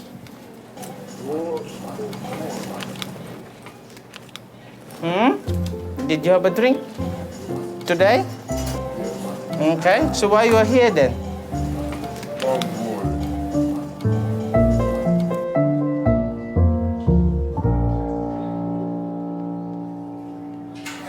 We're doing this thing at college, yeah, where they talk about you have the right to die. They can't force you. What are you trying to say? No. This is Ian Brady. Ian Brady. Yeah. There's been a hunger strike since '89. Yeah. They force feed him, don't they? Yeah. You know, against his human rights. No, because they say he's mentally impaired, so he can't make a rational decision. So that's why. If you're not mentally impaired, they can't force feed you. If you're deemed not to be of a mental state to make a rational decision, they can force feed you. Okay? Okay. What? You didn't listen to one word? I did, but you didn't, did you? I did. You didn't, did you? I did. No, you didn't. I did. You never do. Is that how comes we've been together so long? You just don't listen to me? It works for It me. is. It works for you, yeah? It works for me. Loser. A bit too much of Just suddenly overcome. the sauce, yeah. He saw you, I think. Was it? And he got all unnecessary. Right. Come on, sir. Let's go. Up you go. No. Yeah. I'm not having any of that. If you're not going to Don't pull touch me. against me. Okay. Come on. Okay. Okay. Come on, we can do this. Like, Come on. 3. Slowly. Slowly. Good. Ready? Cool. We are getting a lot of alkies lately. And what do you think to yourself, well, why are they like that? I don't know if it's because of the life the way it is in London now, I don't know. Or in the country itself or the world. But it's not good. Come on, you're a big man. Come on. Big grown man. Up you get. Good man. Well done. Brilliant. Excellent. Well done. Well done.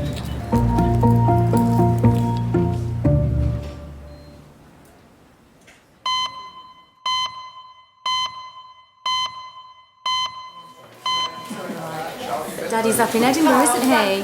They're always up in Edinburgh. Aren't they? They're always somewhere else. Just trying to get back down to see you, honey. Following her fall from the steps of a high diving board, Abby is being taken for a CT scan to find out if there is a bleed on her brain. Okay, ready? 1, 2, 3, move. There we go.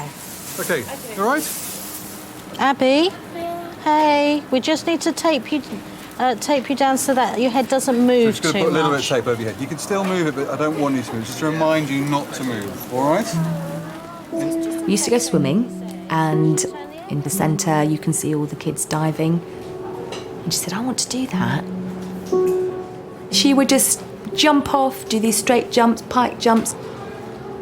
She's just had no fear. And that is quite a childlike thing anyway, isn't it, to not have fear of things. So she would just go for it.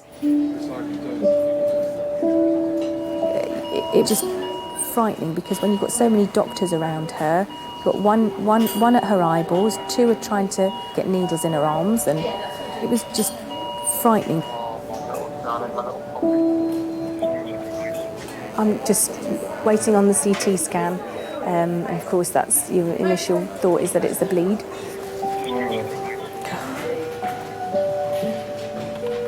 I'd missed the last train. I had no passport. I couldn't fly. I just remember just sitting on the floor, just trying to figure out some way that I could possibly get down to London right away. It's worse than agony. I just wanted to be there.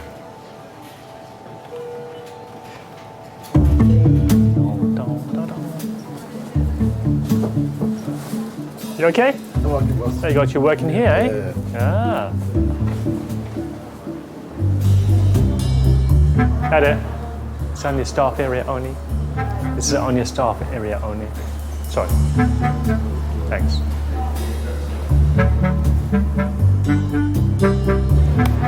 I think my brain's not functioning. That's nothing new though, is it? I'm being serious. So am I. This is so stupid. No, I mean, it's my thoughts are getting all scrambled. You are so... Why do I bring you anywhere with me?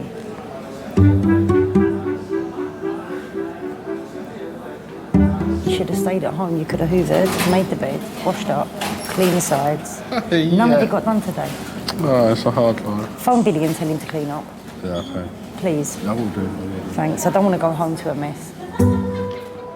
See the chap in the corner, sitting in the corner with a hood on. Is he booked in?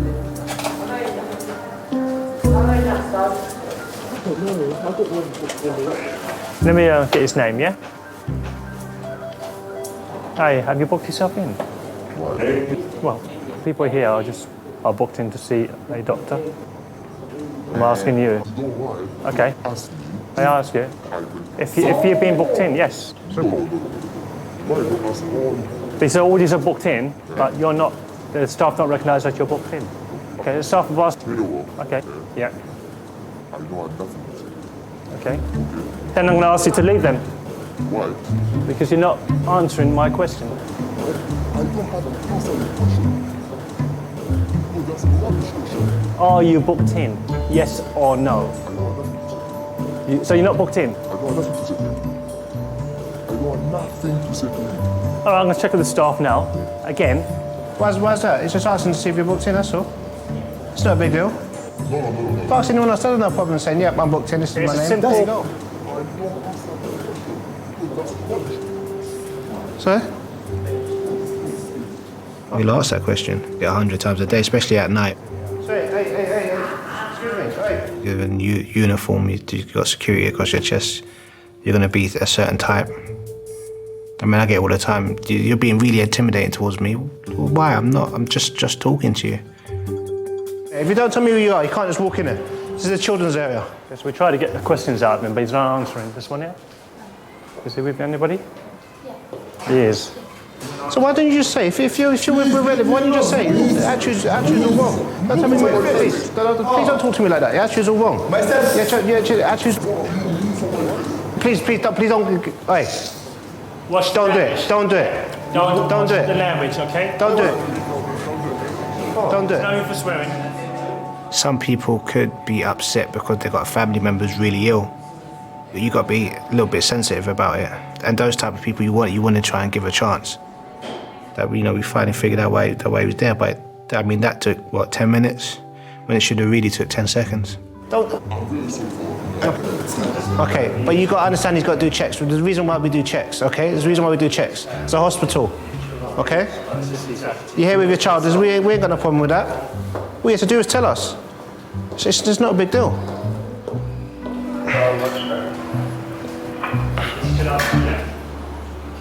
Sometimes I go home and I think about what I've seen that night. Or I speak to my wife about it. I do feel fear for the younger ones. Because I know how horrible, the world we live in can be.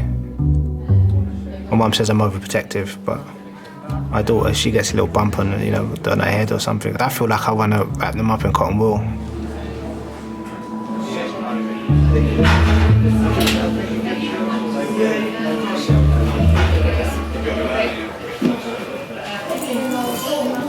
There's this young girl, 8-year-old, who's just had a CT head.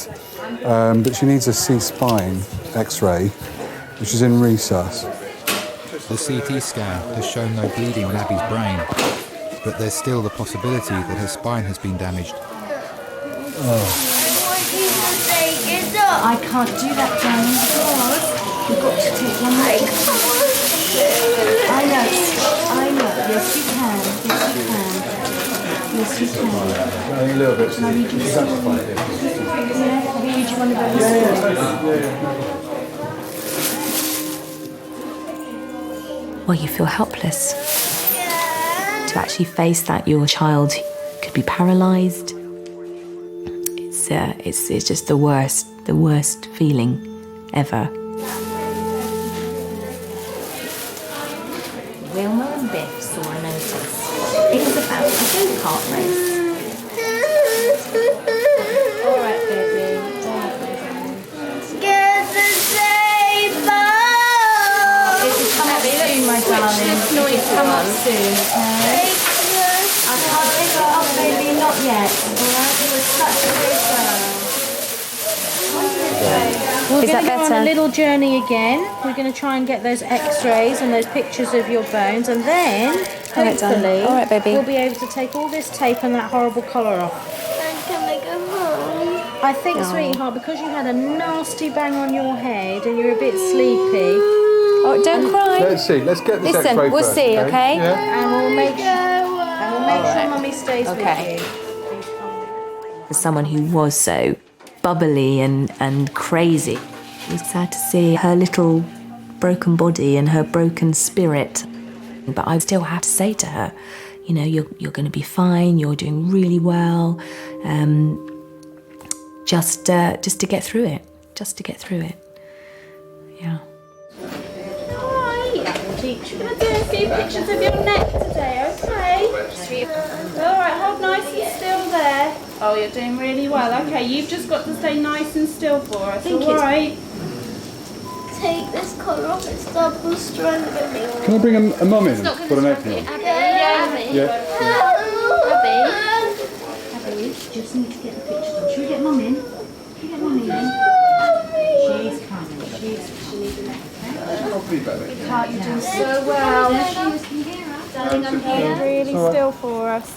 Brilliant. That's fantastic. Let's enjoy the Good feeling girl. of coming off. Oh, is that nice? Stay still. Don't move. So you must stay still, darling.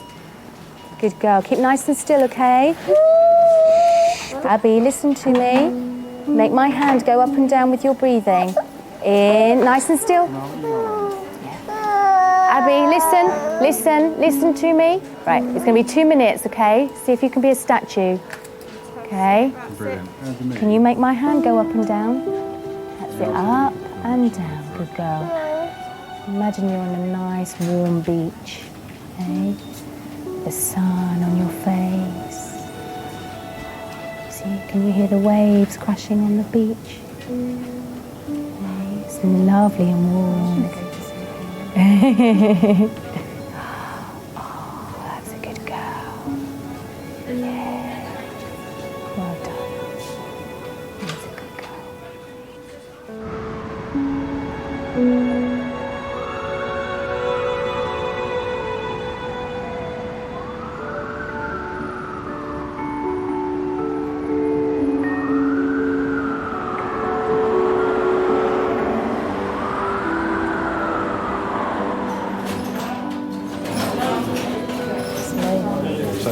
It's me.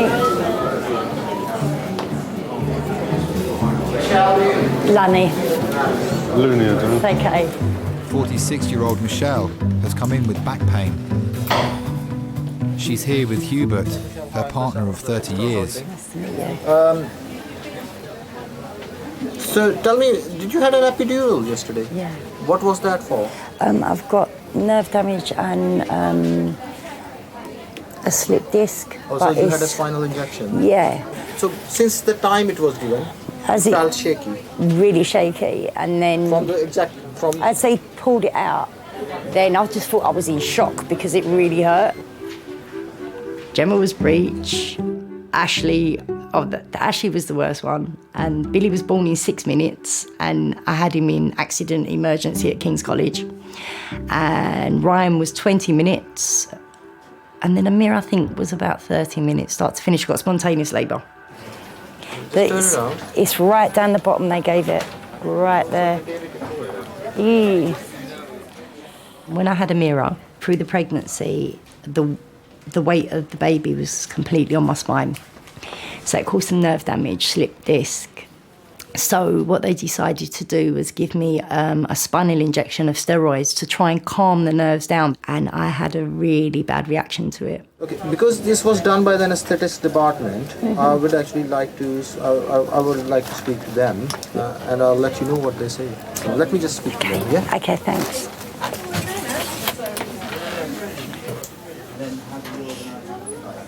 You meant to put that in there? Yeah, it says domestic waste on there. Jump in then. So funny. What if I could ask them about my knee while I'm here? Oh, you better get a grip. I'm being serious. So am I.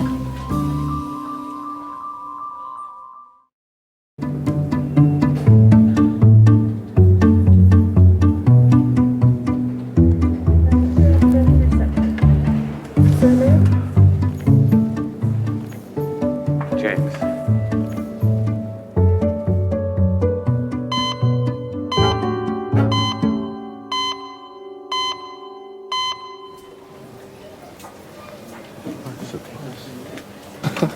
What?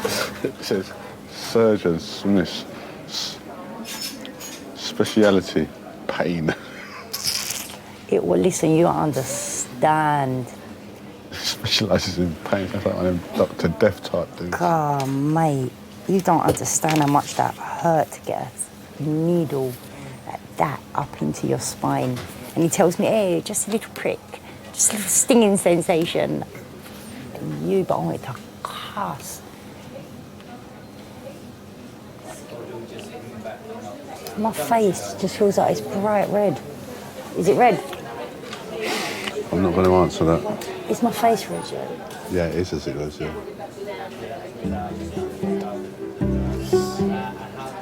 We were lucky enough to meet each other at a very young age.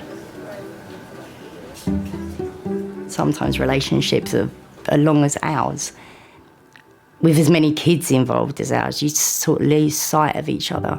And we always manage, you know, to pull it back in and enjoy each other's company. We still argue. I feel a little bit better. Should we go home then? Would you go home if it was you? I wouldn't come here. Why are you such a fronter? But you bang your toe and it's an emergency call to the hospital. You're the biggest hypochondriac I know. Oh, my knee. Oh. You're not even listening to me, are you? Did you say something? Yeah, I thought so. We will not argue in front of the kids. We won't do it. That's why I hit you so often, you know, because you just don't listen. Call that spousal abuse. I'll go in one room and he'll go in another room and we'll text each other abusive texts until we make each other laugh. Right, I won't be a minute. I'll be back.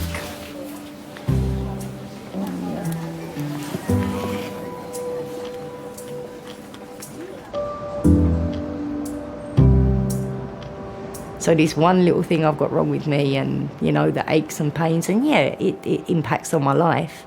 But then I just think, wow, like, how lucky am I? How lucky am I that I've got 6 amazing kids? I need them as much as they need me.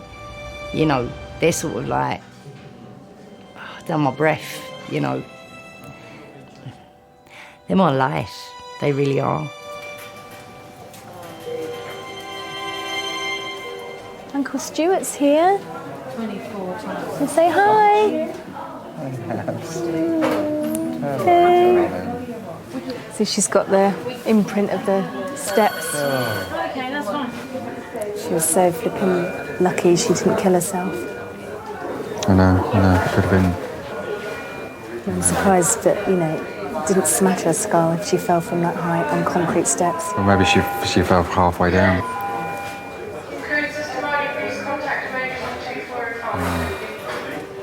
Abby's x-ray shows no injury to her spine, but she's fractured her eye socket. You all right, baby? Think you're going to be sick? All right, darling. All right, my baby. All right, baby. All right. It's all right. There you are, darling. This is to be expected, the vomiting, okay? No, they can decide what they want to. All right. Just rest. So you just just relax as much as you can. She's got a fracture of the orbit, which Max Fax needs to see. Okay. What can happen, however, which is why you're staying in, is that imagine if you fall over and hurt your knee, it swells up before it goes down. You can get a bit of swelling. That's what we're looking for. And that's why we'll be poking and prodding her to wake her up. Yeah. She's been really good, really well behaved. She is a testament to you.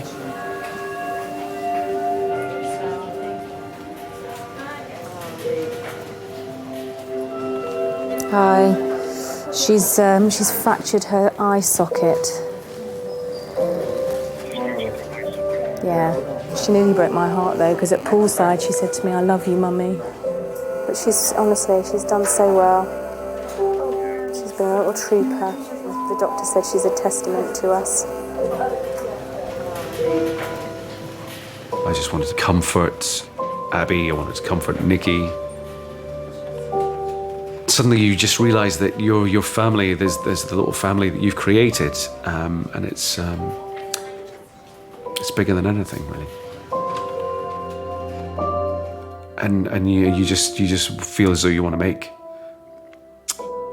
everything better, you know, just to look after them, protect them.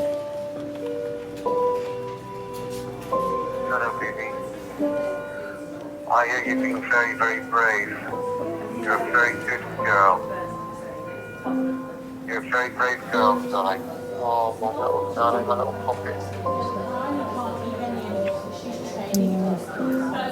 I hope you're okay. You've well done for being a really good girl and a really strong girl. Yeah.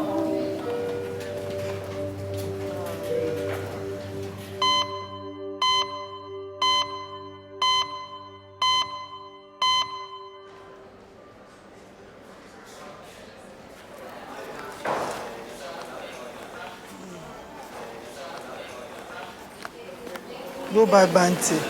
Buy me chocolate from there. You go see him. You know Bounty, the one where they get coconut in the middle. You will see it. You will see the number. You know how to operate it. I know what I've got. I've had it before. I've got bronchitis. Well, you'll have to stay in because his X-rays don't open till 9 o'clock in the morning, so you could stay in. They can hear it on a what's it, on a stethoscope. Stethoscope? I can't talk properly, I've lost my teeth.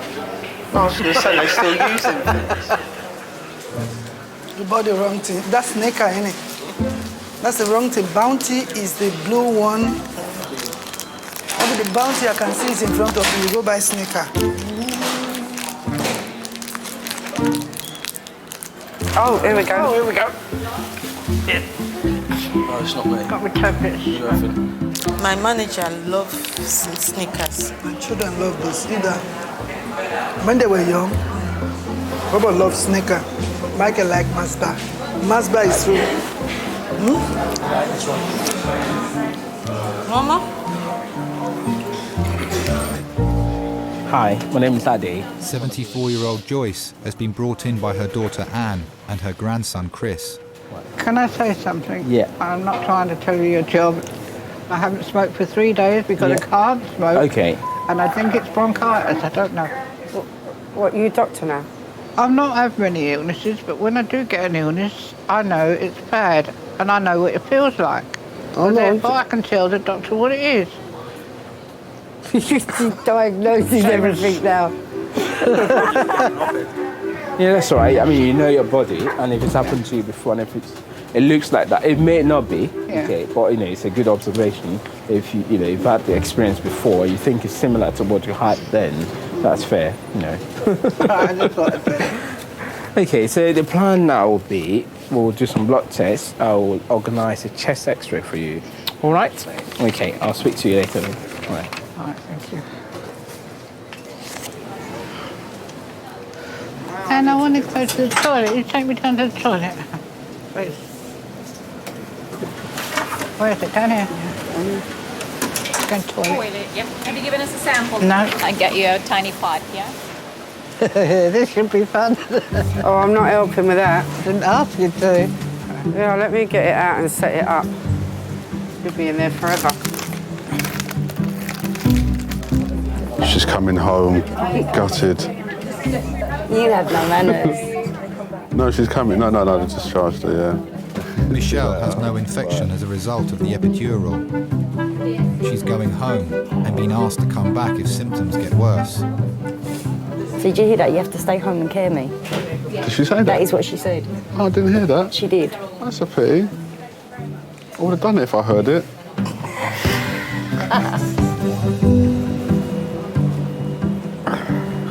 The good thing is, though, they're going really quick, aren't they? Getting things done. You know, it's because of her age. Yeah.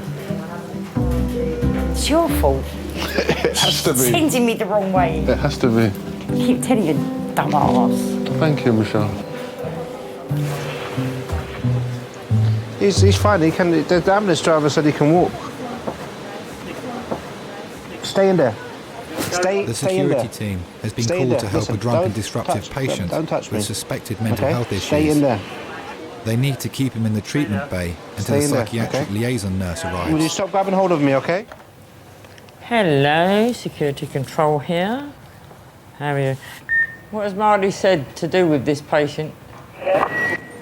Say again. What has Marty said to do with this patient? Well, she's going to see how it goes. It's always a difficult situation to deal with. It's not the same as if somebody was being aggressive and they had no mental health issues. You could just chuck them out if they're not that ill. But if somebody's got mental health issues, they need help, and it's your job as part of the A&E team to help them.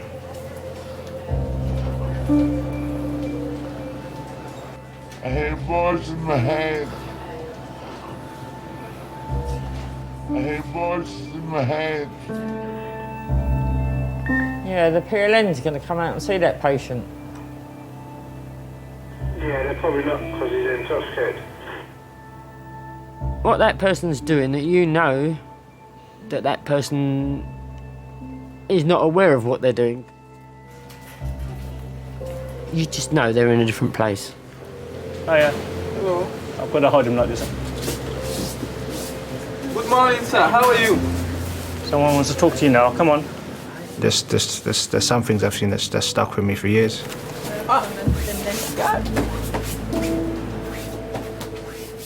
I mean, you're meant to be security, you're big and you're tough and, you gotta deal with this every day, but, we're only human as well. We got families.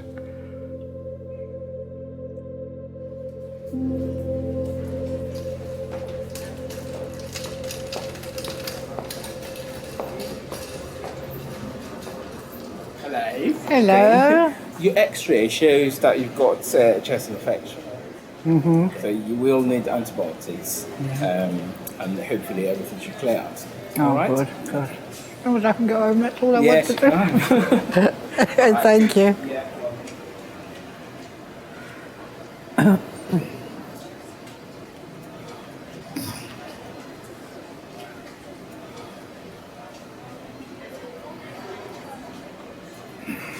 Got me result of my X-rays. Oh, yeah? It's a chest infection. So that's not so bad. So I've just got to wait for my blood results now. Well, at least that's good news, isn't it? Yeah. I bet you're both wishing you stayed at home now. No. You must be Because tired. I wouldn't have been able to sleep anyway. Now I know that it's a chest infection and they can treat it. You need to stop thinking about everyone else and think about yourself a bit more often. People should start thinking about you more often. Yeah. You just need to motivate yourself a little bit more. That's I what do it is. motivate No, myself. because you're not motivating your bones, Mum. Your bones are seizing up because you sit in that chair watching that bloody Dickinson, man. Antiques Roadshow and all that crap. Dickinson's real deal. Yeah, the real deal. I like Socket. Same thing. And CSI and Casualty. Yeah, I like CSI. I watch CSI. And I like Holby City better than Casualty.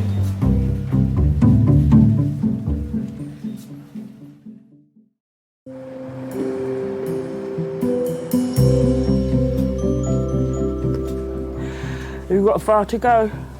Forest Hill. No, far enough. But she brought the tablets in.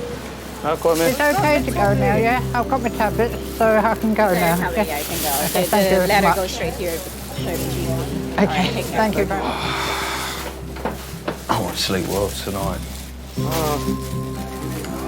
Anyway, thank the pair of you. Don't be silly. Well done, darling.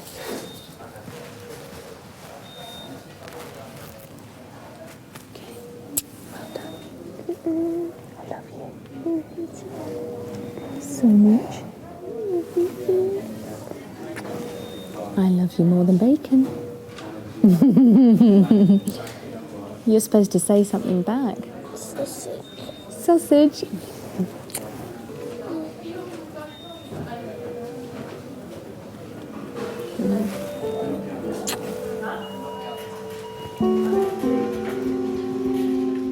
That was quite a special time that night because you're just open and vulnerable and fragile. For me, having that connection that night as a mother to a daughter, I think will always remain with me.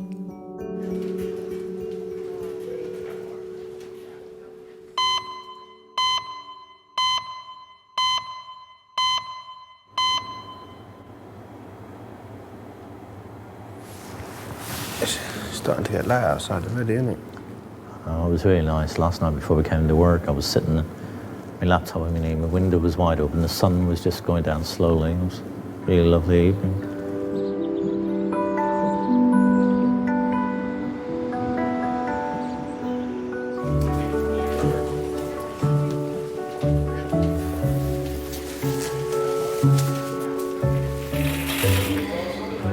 Book yourself on the desk. Hello, I know. And your desk? Yeah, there. I swung you my done? finger pretty bad. Accident? Yeah. Or intentionally? No, accident. Which fingers? It's my thumb. Oh, this one. By what? By its arm? Standing on. Is it left thumb? Yep.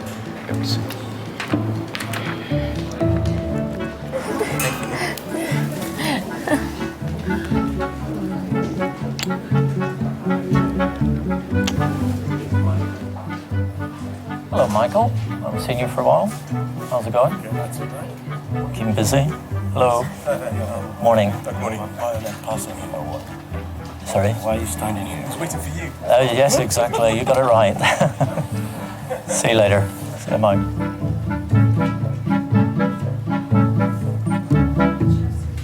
100 years from now, there will be about 500 million dead people on Facebook. That's not even funny. It's the truth, though. It's not funny. Well, we're 20 now. I'll probably say we've got like maximum about 50 to 60 years left. So we've actually been through about a third of our life already. Have we? Yeah. If you think about it, look, we're 20. Then we're going to be 40 in 20 years' time, right? I'm dying like when I'm 150 something though. Oh, okay. Do you know what I mean? Yeah, I don't know about you. I know when I'm dying 150 something.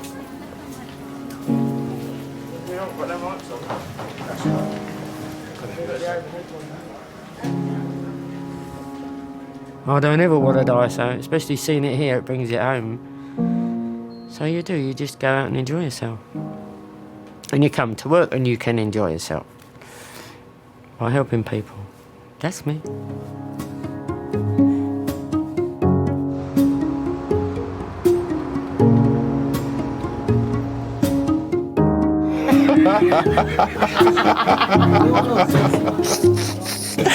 I am getting better, ain't I?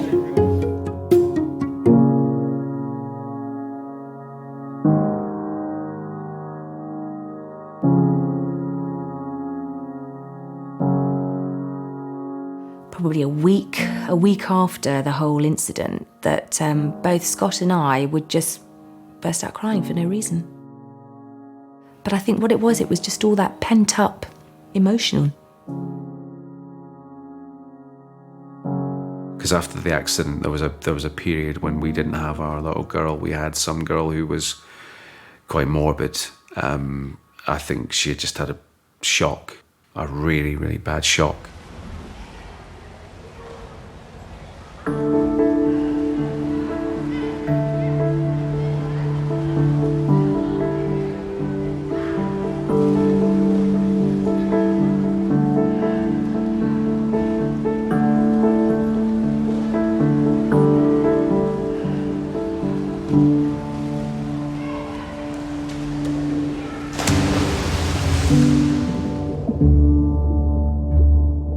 Diving off quite a height since I had the accident has been quite hard. And children kept coming up to me and saying, "How's your eye, how's your eye?" It was turning yellow and purple at the time. It turned lots of really weird colours. It turned green, purple, yellow and grey, black at first. Really weird colours, and red. That was all the colours it changed into.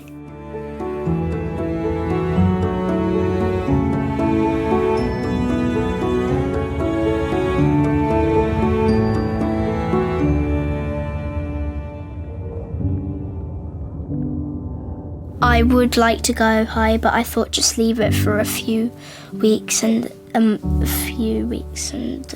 start doing 5 metre again.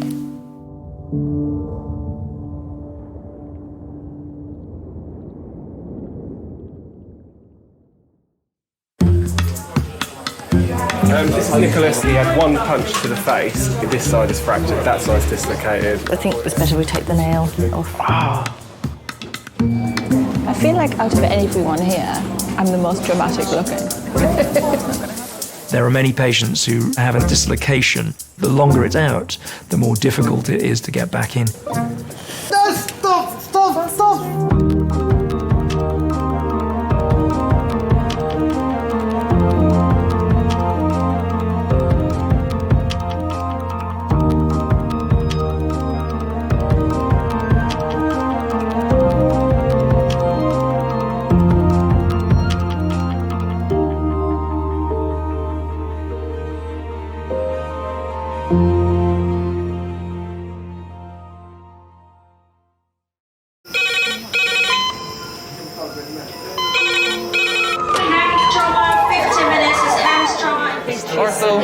Surgery.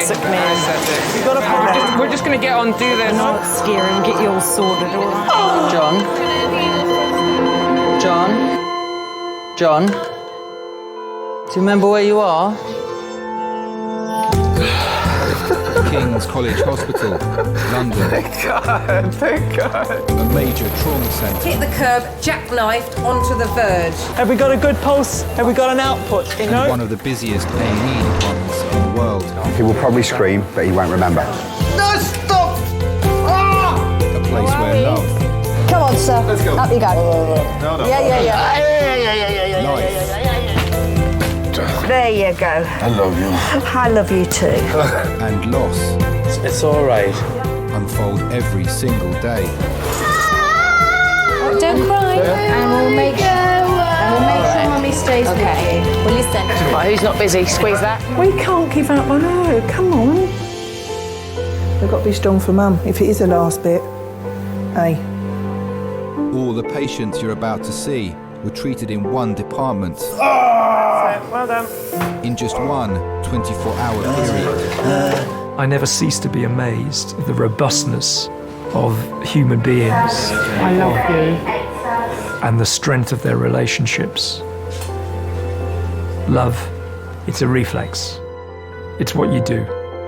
For many of the families, despite the devastation that they may be facing, they give unconditional love.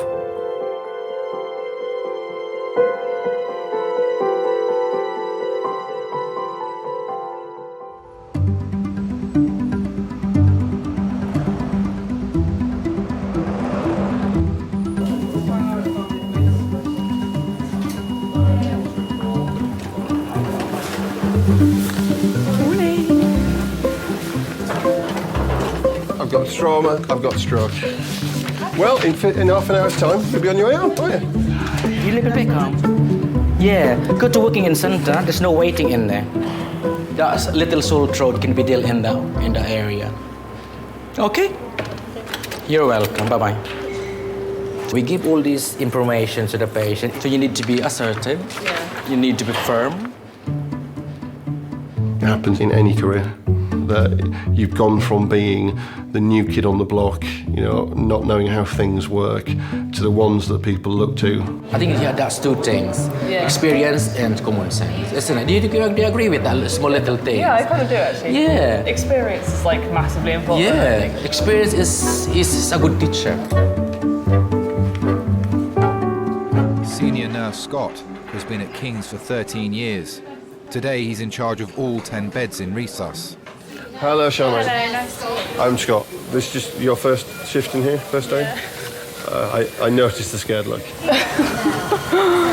You just sort of have to look and take everything in though, don't you? Yeah, that's fine. Don't be afraid to get stuck in. There was another student at another time on a night shift. So I'm like, have you ever done CPR before? She's like, no. I said, right, are you going to do some CPR now? Okay. She jumps on and she's pumping down on his chest and his blood shooting out these holes. And I'm like, we stop it after 3 minutes. And I turn around and I'm like, oh, was that all right?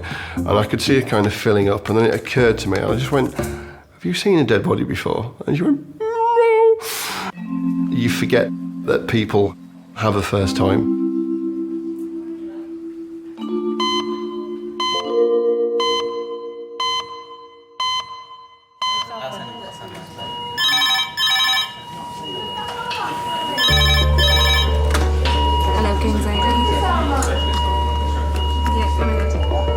Okay, thank you. Bye. Fall from about 3 metres, head injury, LOC, GCS now 15, facial injury, C1 to C7 tenderness. Hello, everyone. Hello. Hello, pay attention. Get you oversleep. Mum of 2, Pauline, had a fall at home 40 minutes ago. Pauline's 56, had a mechanical fall at 10:30 this morning. She fell down 5 steps, landing on the table. Pauline does not remember the full events. Lovely, thank you very much. Yeah.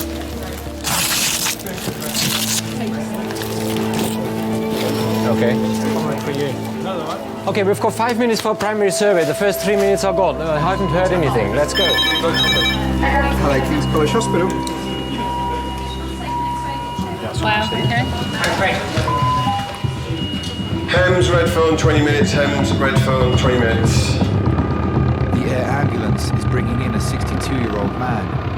He fell off a roof, head first. Right, Mary Jane, just so you know, I'm sorry. Here we go. okay, that's okay. I'm What going to you get, can do, someone number to take 7 CDU. 5's Yeah. going to go around to major cubicle 8. Yeah. 3's going to go to minus cubicle 2. And then that gives us a bit of space. When you've got a full resus where you're completely rammed, but something else is coming in and you need to fit that in and you've got 5 minutes to do it, you've really got to fire off a lot of big decisions in a very short period of time. Can we urgently have a porter to resus to move some patients, please? Thank you. Excuse me, I'm gonna go to the toilet. Where? Can I walk right now? No? There's 3 of you here. It's waiting. They're all going to fight for one bed. Okay, we'll have to split this trauma call off a little bit. How many orthopedic surgeons I've got? 2. Can I leave you with this one then? So what we definitely need is C-spine, CT head. Happy? I'll leave you to it for now. We'll do the other one. Right, surgery. It's here, it's here. Orthopedics. It's here. Anaesthetics. Stand in for him. It's here. Yes. Do what I tell you, you'll be absolutely fine. Fine. Put some gloves on and an apron. You're helping. that'll be Heavens from the Park. So Clem, just to give you an update, 60-year-old male has severe head, chest and abdominal injuries, is cardiovascularly unstable and intubated and ventilated. This is this patient, yeah. We're going now, are we? We are just going to take you next door.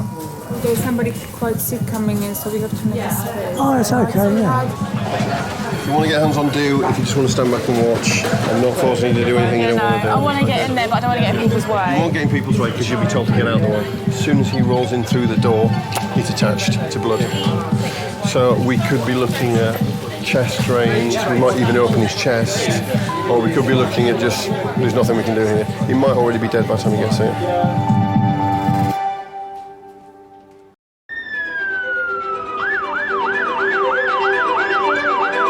Can everybody else sign in that's here before we start, please?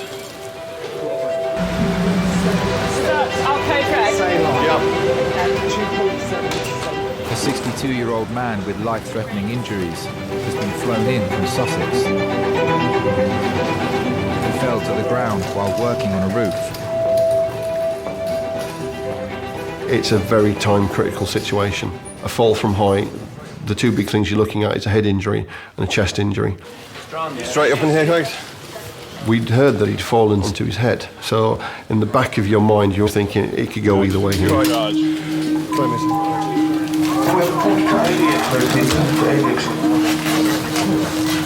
Okay, so it's on Mark's count, he's got the tube at the top. Okay,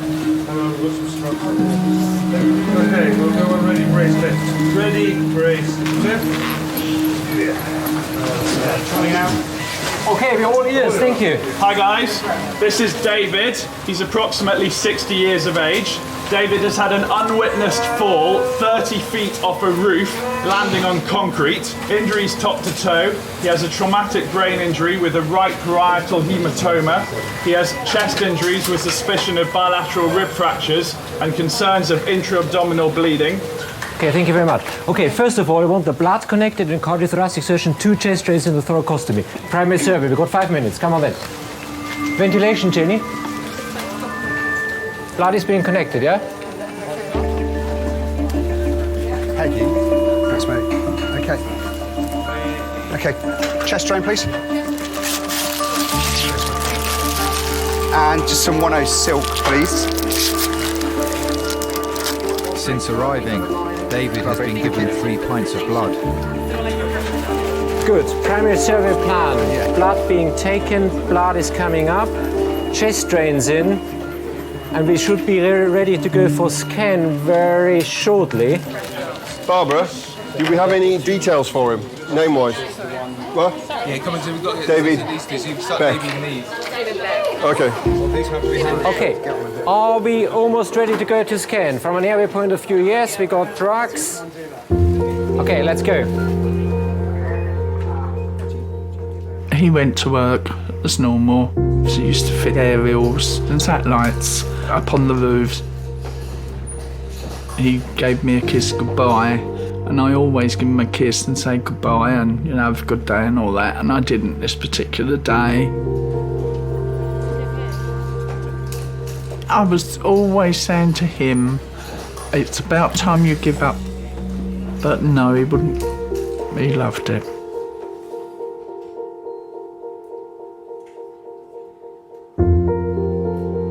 Got a phone call. Police car pulled up.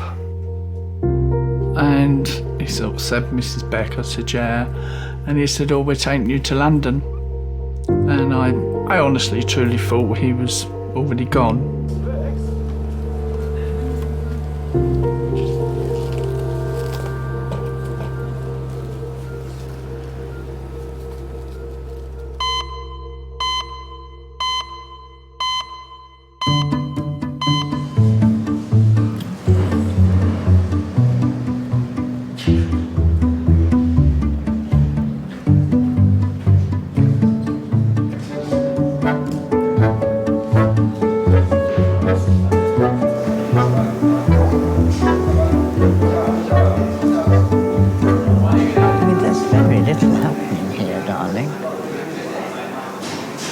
And there's very little happening. I mean, they're not busy, are they? No. That would be a young doctor arriving.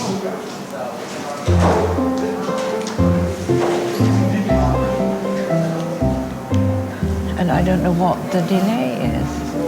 You know, it's not busy, is it? Well, we don't know what's going on behind the scenes there. Don't the people have to be here first? True. To go on behind the scenes? Certainly this can't be sorted out in the next couple of days or so. I'm going to be very handicapped. Yeah, there'd be two of us. I might have to put off my own. It just seems sad.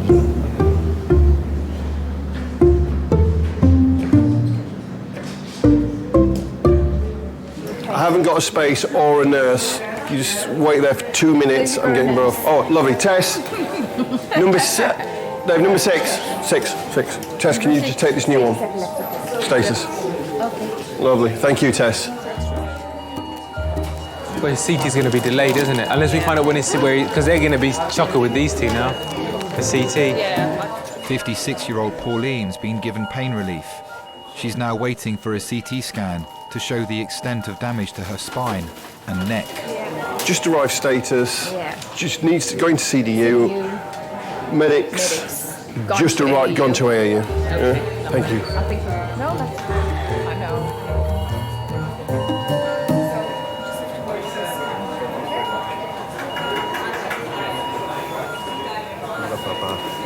Hello. How's your neck? I don't know, because they're giving me Morphine. Yeah. Don't cry, baby. I'm such a numbskull. Please don't cry. Oh, you worry me, Papa. I know. You do worry me. It just happens so quick. The accidents do happen quick, though. Papa, all I did was go up the stairs and I missed my footing and hit the table. Don't cry, please. Please. I'm fine. Don't cry. Can't help it. I was just so frightened because I was on my own. Well, she's a bit accident prone. Tripped in a manhole cover and broke her foot. She ran across the road, tripped and fell onto the pavement and fractured her wrist and broke her elbow. And then this time fell up the stairs, hit her face off the table and smashed all her teeth out. It's emotionally draining.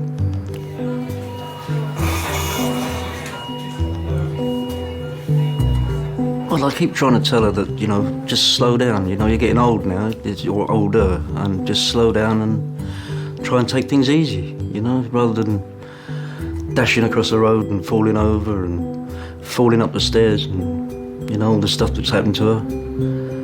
Yeah, it's been a bit scary. I hold her hand more often now when we go out. Have you seen the bottom teeth? No, I don't particularly want to.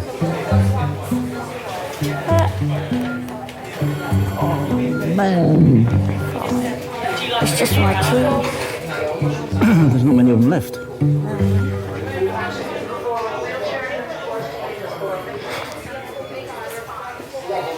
When is it ever going to end, Bob? Soon, I hope. Can you get me some decent underclothes, please? They've cut all my underclothes. They cut all my shirt. It's 38D. Oh, just get you some stuff. Yeah, please. 38D. 38D. Yeah. All right, I'll go and see her. I'll be back. I think you make your marriage. I don't believe in love at first sight. You know, I think you grow to love someone. Yeah, he has got nasty contusions predominantly on the right side with a large temporal fracture on the right side, bilateral orbital fracture and also a temporal fracture on the left side. David's head took the full impact of the fall. The CT scan will reveal the level of injury to his brain. We've got 2 boys. They're now 37 and 36. We always used to like going to Cornwall, Devon. We had our own caravan, so we went touring. And the boys thought that was, you know, the bee's knees. So important is now to see if he's got other injuries or bleeding from somewhere. If not, and if it is an isolated head injury, then it's very, very important to maintain his blood pressure relatively high to make sure he's getting enough cerebral perfusion pressure up there, because this brain will, over the next days, swell up. So this is now our task. I don't think you could actually say after 42 years that I'm in love with him, but I love him. It's for better, for worse, really. You know, that was in your vows. It's strange, isn't it? You know, I think it's like partnership in the end.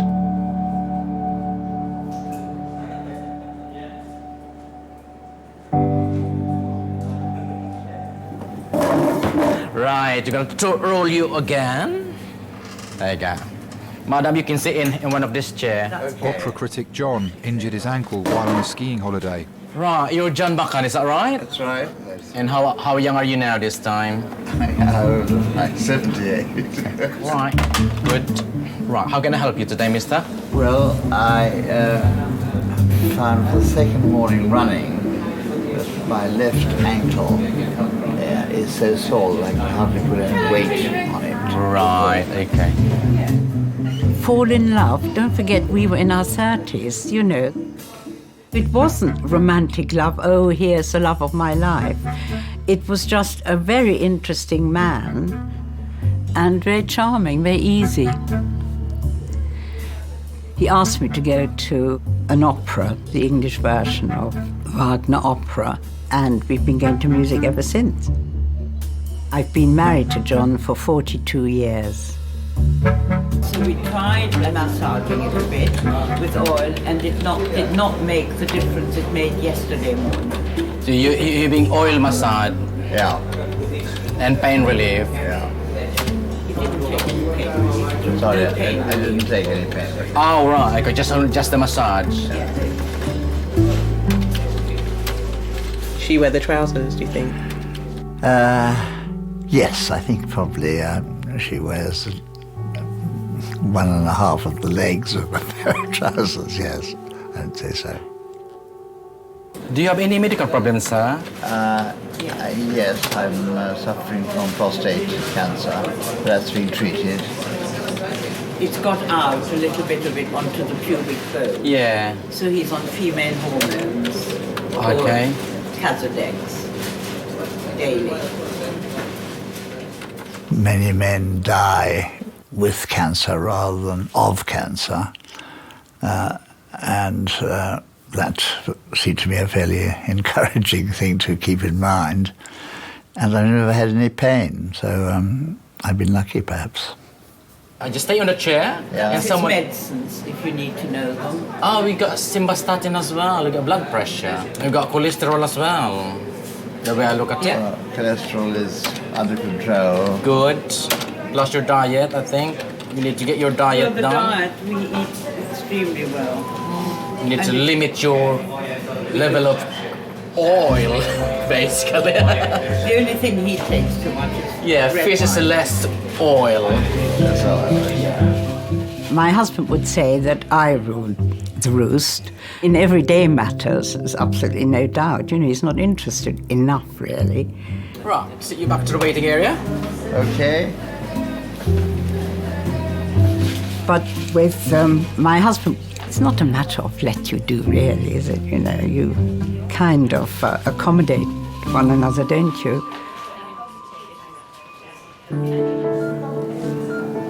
I'm going to get something to eat. I know you can't have anything, so I'll eat it out there. Too right, you will. Okay, I won't be long. Don't kiss me. Let us kiss you, don't be silly. I mean, on the lips. Yeah, you're having a laugh, isn't you? Wait a minute. Do you have any relatives at all yet? Apparently there's a wife who is being blue lighted in by the police. She's expected, yeah. So should we send her to surgical critical care if I think that would be very good. Yeah. We would talk to her there. Yeah. Thank you. That'd No, be Jane, did you get that as well? David's CT scan has revealed significant injury to his brain. He's obviously sort of gone like that, hasn't he? And sort of as he's landed, sort of gone, then slipped a bit more like further that, on the... Yeah. But I'm surprised his chest and everything. Chest is, It's not even a rib, well, not an obvious rib fracture I can see. Gosh, so already, that's an hour really from getting here into scan and back out again. It's not bad, I've seen some people fall from great heights and bounce. I've seen people that have fallen from standing and had a big bleed. But usually, the higher up they've fallen, the more chance you've got of them having some brain damage. Once you've stabilised the patient, there's not that much more to do for them. He was on a life support. He was in a coma. We all moan about our partners, but you just don't realise until something like this happens.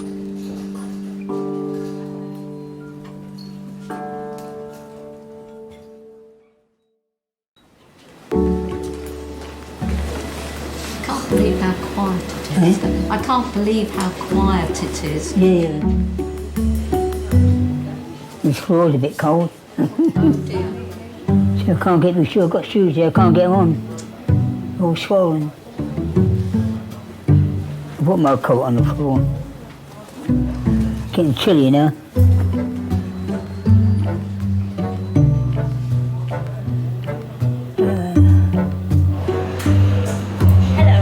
How can I hide your Daniela? I'm going to Jamaica tomorrow. Oh. Say hello and goodbye. For how many? Like a month? Just for a week. With your girl boyfriend? I hope so. Enjoy your holiday. All right, enjoy. Oh, I love it, that Daniela. It's one of the FY2 dog. This is quite sweet. You got a boyfriend? Really? Yeah, good girl. Continue with your studies and the rest will follow. Sounds good. Yes. Hello. Oh, yeah. How can I help? But I'll be next, nurse. You know? You're next, yeah. Oh.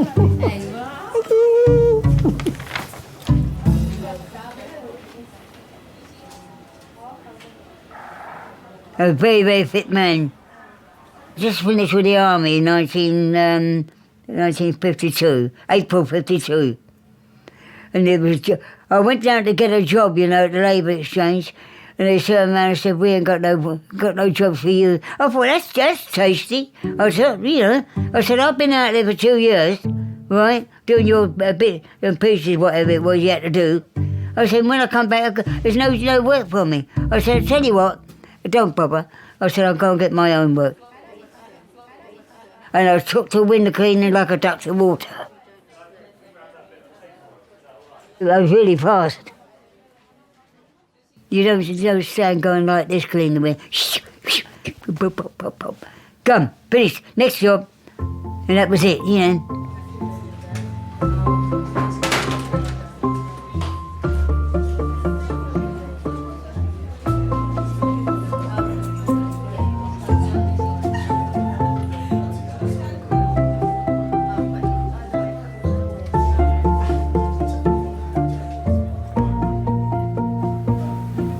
Don't lick, darling. Don't lick what? Don't lick your lips. They'll get drier and drier if you do that. No, You know what? Maybe you should have a Lipsil in your pocket, but you'll just lose it, won't you? Yeah. Stick some on now, though. There. Put some on.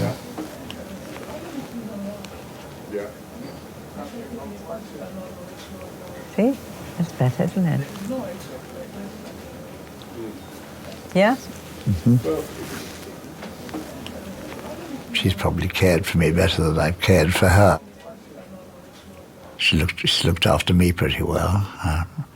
I'm sure it's partly due to her that I'm still around today.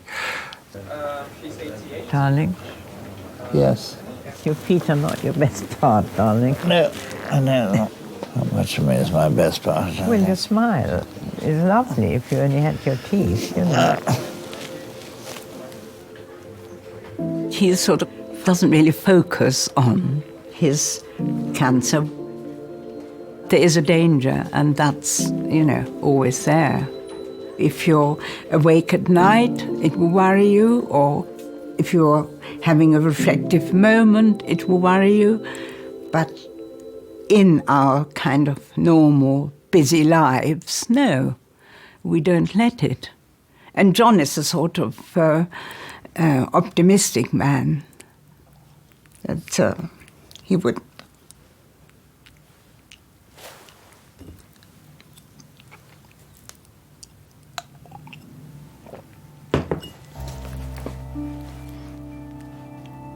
So it's more around your ankle. It's yes, round here. Classical textbook sprain. Yes, I bet that's So he sounds very much on what happened to you.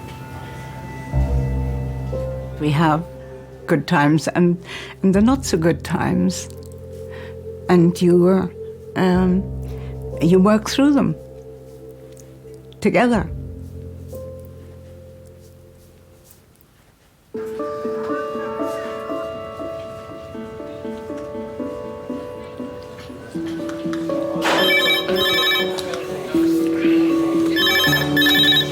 King's A&E.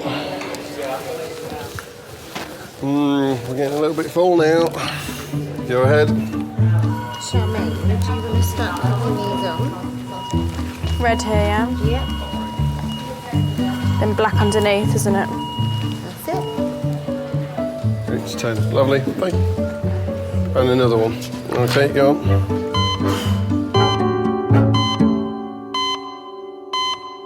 You've done very well being stripped down for such a long time. It's this that's given me... Oh, right, yes, it's very dry. There's a bit of crusted blood around there. Well, The results from Pauline's CT scan are back. Well, did you say it was There's a wrong crack in the bone. Right. It's a bit further up, a bit higher up than the coccyx bone. Right.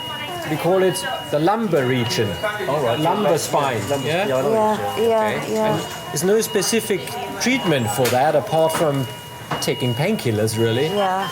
Right. Yeah. Should we have another look at the back Exactly. then? Would that be right? They found another fracture. Yeah. So I've got a bit of a bad track record. I've just got to take things a bit easier. It's not fair on John, you know, because he tends to worry about everything I do. I'm just a bit stiff. All right. I class myself as being very lucky. And I often think I put him through too much. And I don't think it's fair. He's an angel. I wouldn't be without him.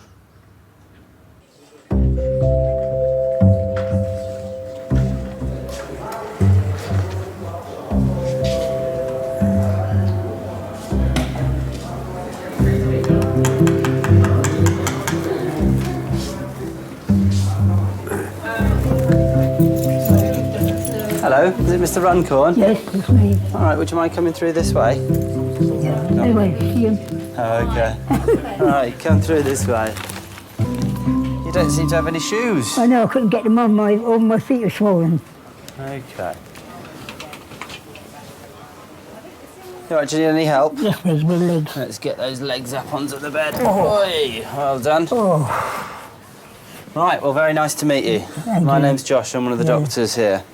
Oh. So tell me what brings you into the emergency department today? I've got swollen ankles to start. Mm-hmm. Okay. And my private parts, you know, I think maybe you've got a blockage there somewhere. Okay. Also, I've got, I can't go to the toilet. What's it called? Constipation? That's it, yeah. Okay, so three things today. Yeah. You got family? Yes, I've got 2 sons. Are they And still... my wife died Boxing Day. Boxing Day just gone? Just gone, yeah. Oh, sorry to hear that. I met her in 1950. Father was a right sticker, I tell you, you know. But one day, she was indoors crying her eyes out. I said, what's happened to you? She said, my dad hit me last night.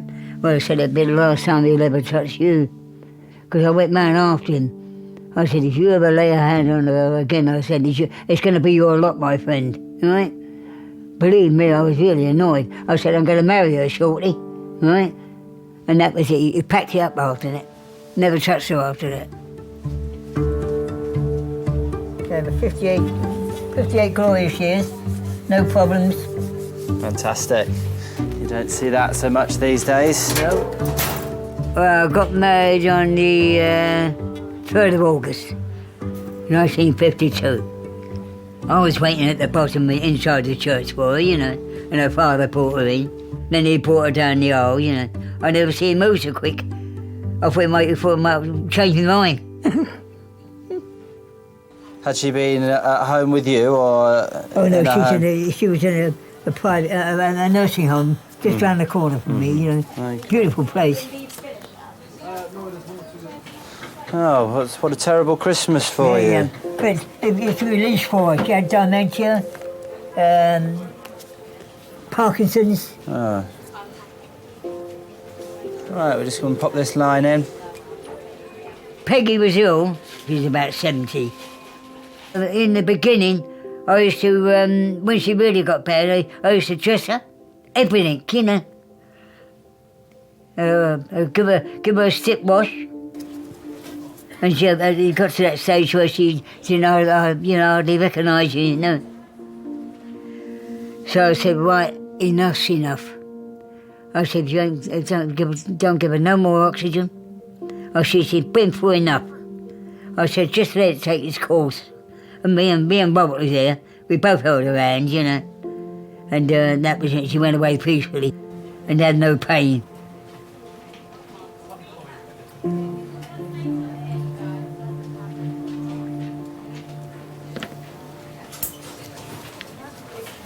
Who does all your cooking for you? I do it. You do it yourself? Yeah. How's your chefing skills? It's all right. Right, we'll just get that X-ray done next. Okay. They'll come and get you though, so you just relax here for a bit. Okay. You're warm enough like that? I'm fine. Good.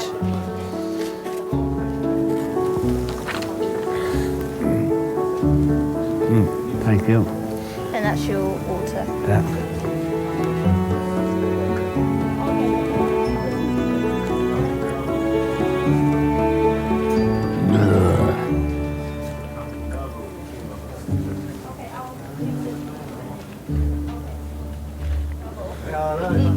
Hello there. All right.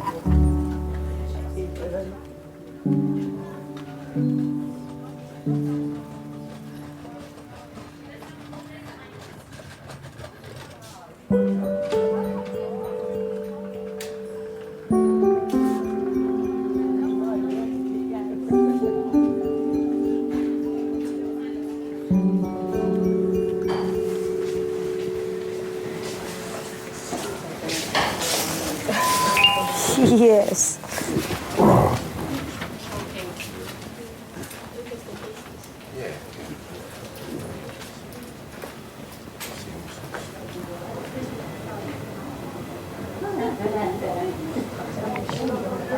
Do you just want to go over there and look after him?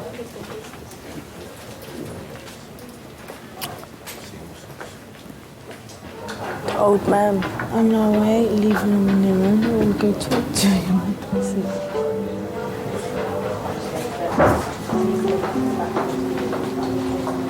Imagine how Grandad used to feel, man. He might feel the same.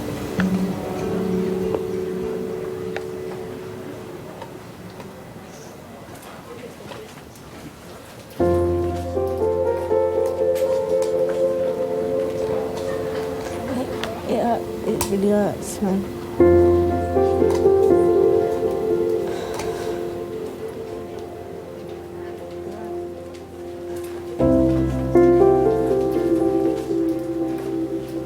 We was with Grandad most of the time, like, because he lived up literally the top of the road from us. I used to come home and I used to dance with my granddad round the sitting room to all Frank Sinatra and Perry Como and all things like that. he had a stroke. He became ill. I started to take up care for him. I gave up dancing, college, social life. That's what I might do. With old people.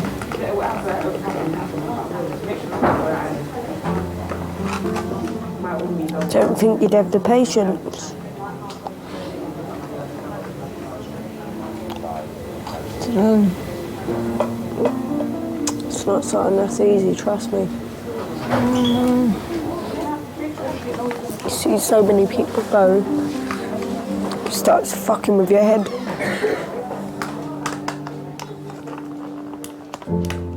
Doing care work. It's not really the life of a teenager, is it?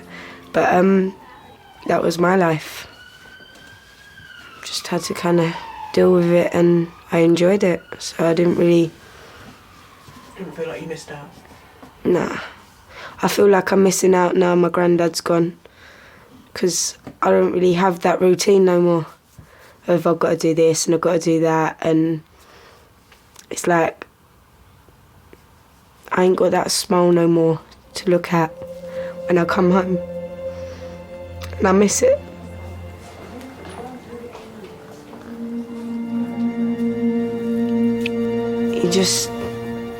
He deserved everything we did for him, and I just thought it was my place to take up because of everything he done for me. He was very lucky to have you. I was lucky to have him.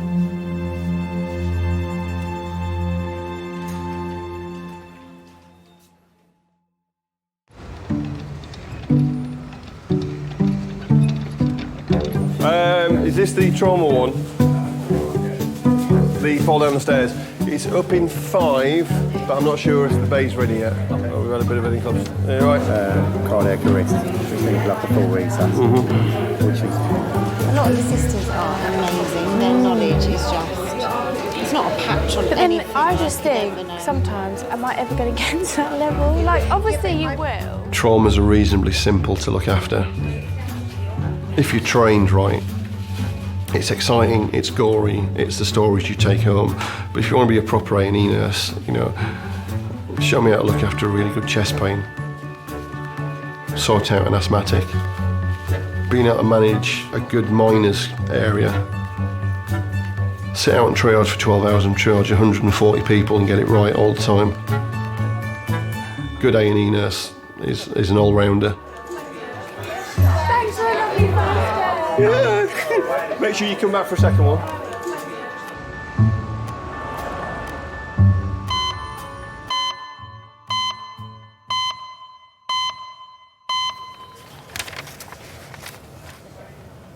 Alfred's X-ray shows no significant problems.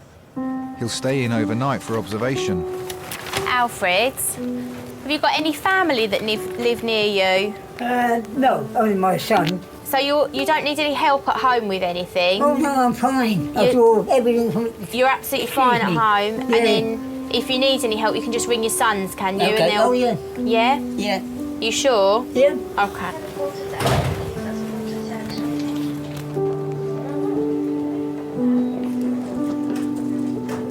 Can cook, sew, iron, all the jobs that a woman can do.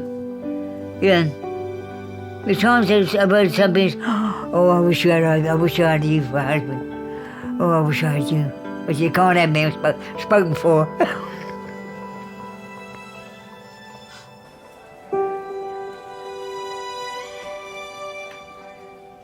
I have a wonderful life. Yeah. I know the carers are very, very good, right? But I like to have it my way. You understand what I mean? It's got to be my way, right? If we just wait on the chair there, I'll see if a porter can come. Okay. And then we'll take... Yeah. You're walking quicker than me, though. All right, let's leave them there. Yep. And I've got a couple of paracetamol for you up here. There you go. Was that then? Just paracetamol. Okay, fine. All right? Yeah.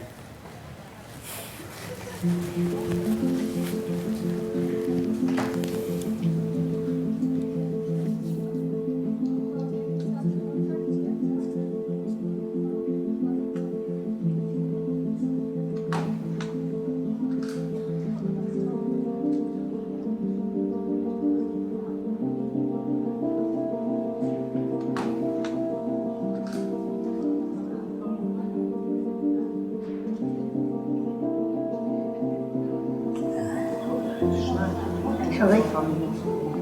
Didn't say nothing, darling.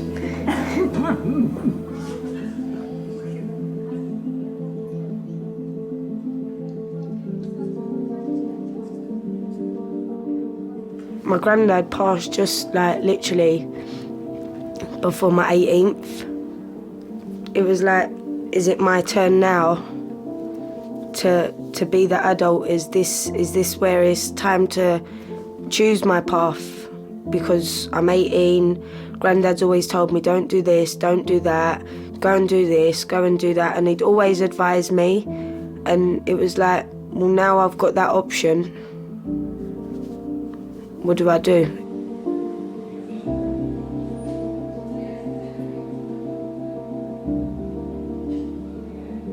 I learned quite a lot from my granddad. I think I got a very old soul. We're off. Okay.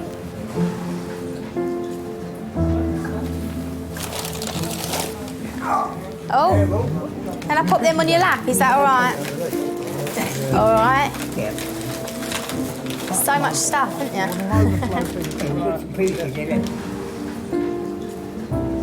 Mobile chemist. I know he's up above watching over, so I'm blessed. Are we going to wait in reception? Well, we're going to wait just out there. What, in the cold? What? Oh, it's cold.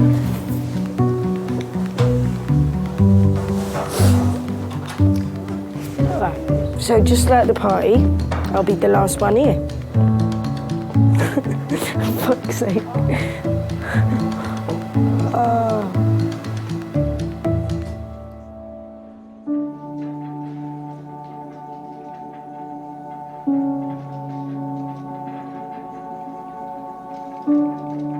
Everything that happens to me daily is new to me, and you work with it or work round it or whatever. I just want things to be normal, but it won't happen. I know that, and people have told me that. So only time is a healer, isn't it? Being with Pammy helps me immensely. I couldn't do without him, I'm sure. He's infatuated with me now. I'd sort of say to him now, I like going to bed. You know, if you're tired, go to bed. No, I'll wait until you come to bed. He won't do anything on his own without me now. Which is sometimes, I think it's nice if I could have a quiet 5 minutes. Even an hour.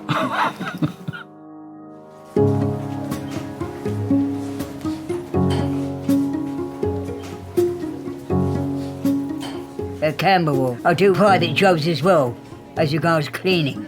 I've been going there 30 years. They think the world of me and don't want to get rid of me. I threaten to leave them, really. You're not going anywhere, you're not going nowhere. But I've had enough, you're not going anywhere. Hi everybody, Wayne. He's been stabbed twice in the left thigh. As a parent, all you want is for your children to be happy and healthy. May not even be back tonight. You have one tumour and then you're told it's gone, and then it comes back.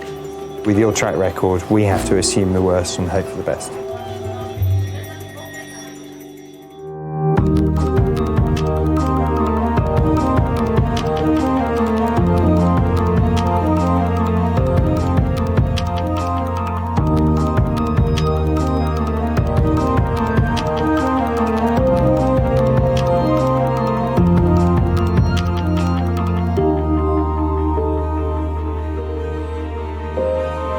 Ortho,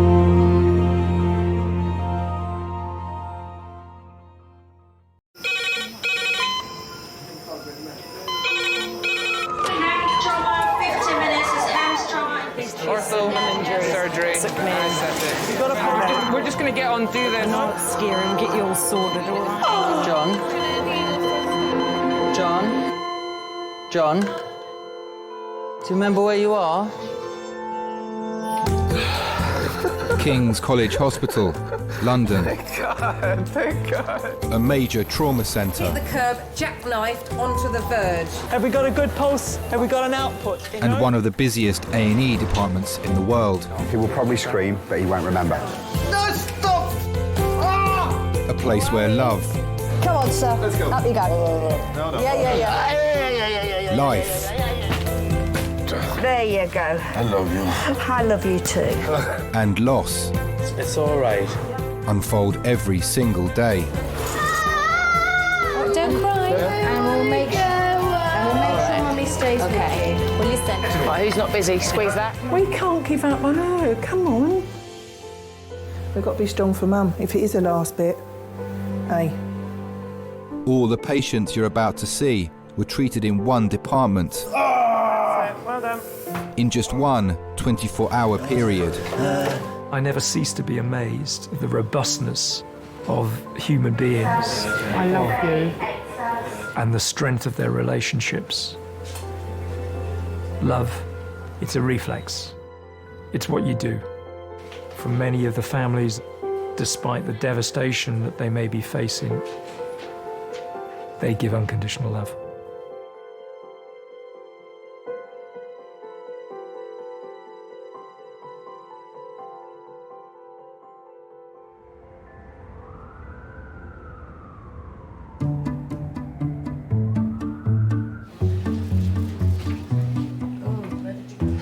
What was I doing when it happened? American friggin' football, right? I've got to go home and keep it in a sling and keep it elevated all the time. 7% of patients come to A&E with fractures, breaks, or dislocations. And there's some codeine as well. All medicine, sweetie, to make you better.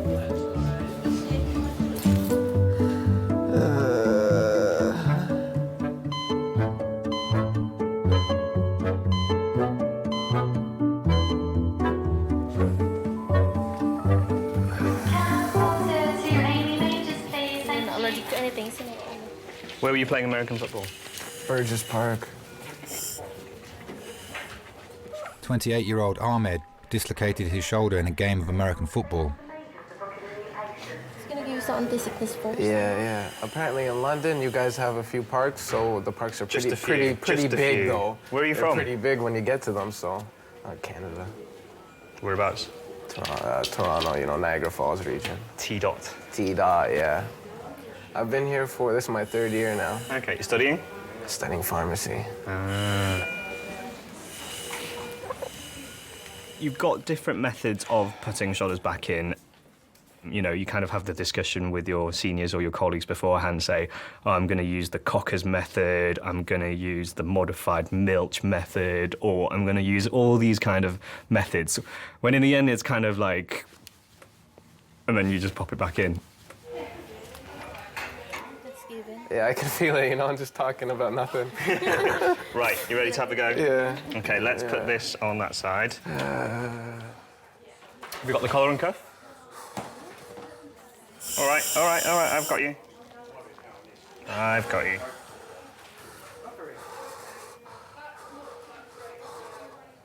Keep sucking on that.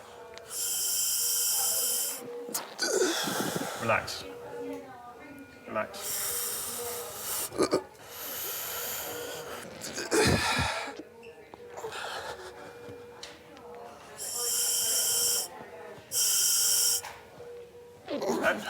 Keep taking nice big deep breaths on that. Relax. Relax. How's the pain? All right, do what you need to do. Yeah? Just keep taking it. Keep taking the thing.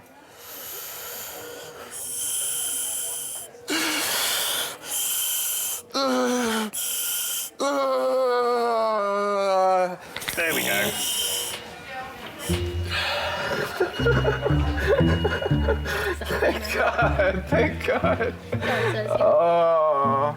Oh my God, that's the best feeling in the world. Really? Yeah, no. You can't think of anything better? Well, right now it's all right. Okay. When you hear the clunk of a shoulder going back in, you're like, yes. I felt it just roll into place. Thanks a lot, man. No worries. It's like scoring a goal when you manage to get a shoulder back in. Or winning £10 on the lottery.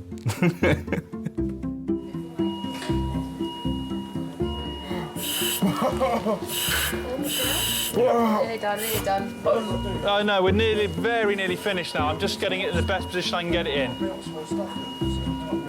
Because we often see patients come in walking for 3 days on broken ankles saying, oh, it's a bit stiff, doc. It was all right. That was Thursday, wasn't it?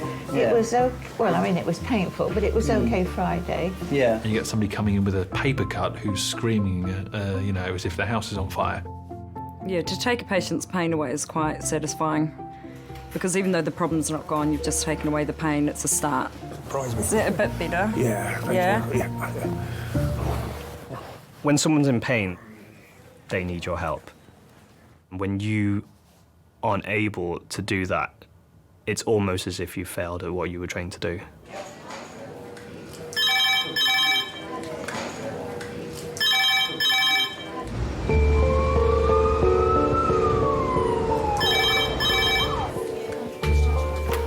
Hello, Kingsy. Yeah. Okay, so just you had morphine and... thank you, bye.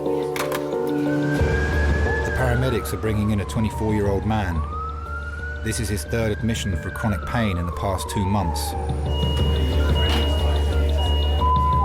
Red phone 9 minutes, red phone 9 minutes.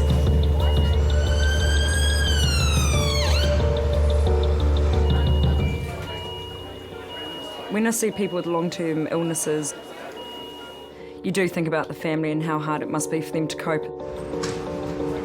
You feel sorry for them because you can't cure them.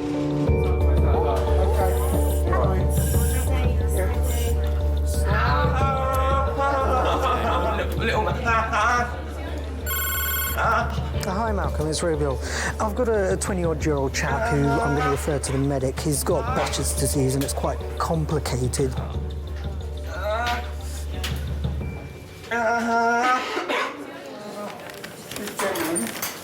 Has Behçet's disease.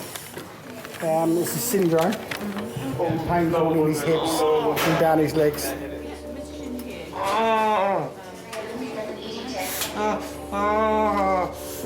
Give him 20 milligrams of morphine. Lee was diagnosed with Behçet's syndrome, a disease that affects the immune and nervous systems 6 years ago, when he was 18. All right, Pulled it so up and went another Lord. 10. You should have seen him when we got there. You can see the pain he's in now. And that's after all that. He's been through so much. And he's in so much pain, every now and then he'll just go out.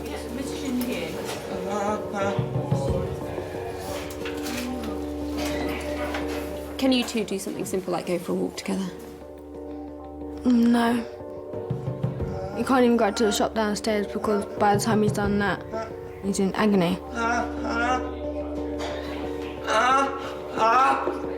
He would have been doing football, he would have been dancing a lot more. He would have been in the army.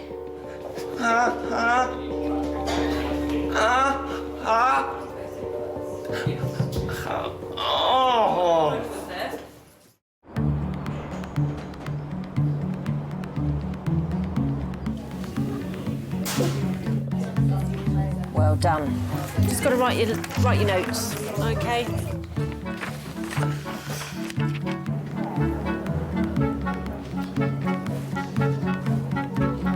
Danny, Neil, can you follow me? Hi. Dad of one, Danny, has come in with a swollen toe. Can I take a seat? Yeah. Hi there, my name's Chris. I'm one of the doctors. What can we do for you? Well, I put my foot through my son's bucket just under 2 weeks ago now. When you say through the bucket, actually? He had a plastic bucket. I got dizzy, I banged into a bookshelf and an ornament fell, knocked it across in the path of when I was stumbling. Okay. And my foot went straight, like, into it, crushed the bucket under my foot. Okay. Barefoot. And for the first few days, the whole of my foot underneath was all swollen. Okay. But my big toe, which actually at the time, thinking about it, was the most pain I had. And have you seen your GP about it? No. Okay, why not? Because I just thought, look, I just bruised it a little bit and it'll get better, but it hasn't. So what made you come in to the emergency department today? Um, So you've had it for 2 weeks. What made you come in today?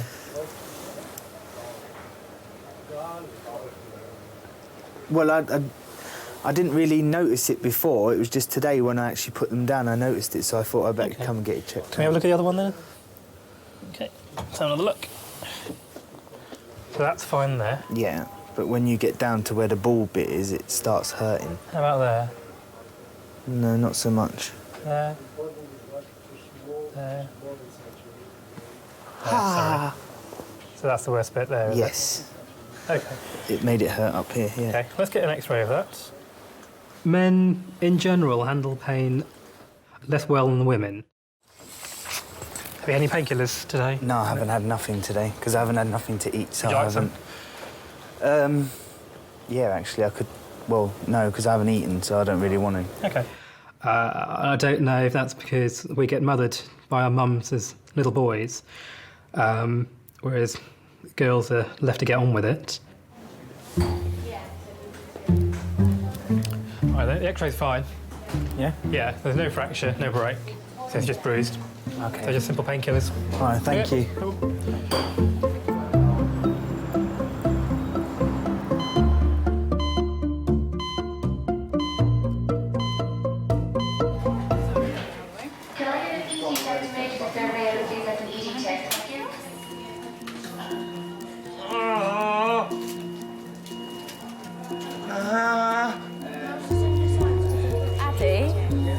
Addy, he's had 20 morphine. Do you want diazepam? Diazepam is what works. Diazepam, yeah. Do you mind if I take some blood? No, go. Try and keep it still as you can. Like Sorry. blood and it's really Lee's acute pain is a result of Behçet's syndrome.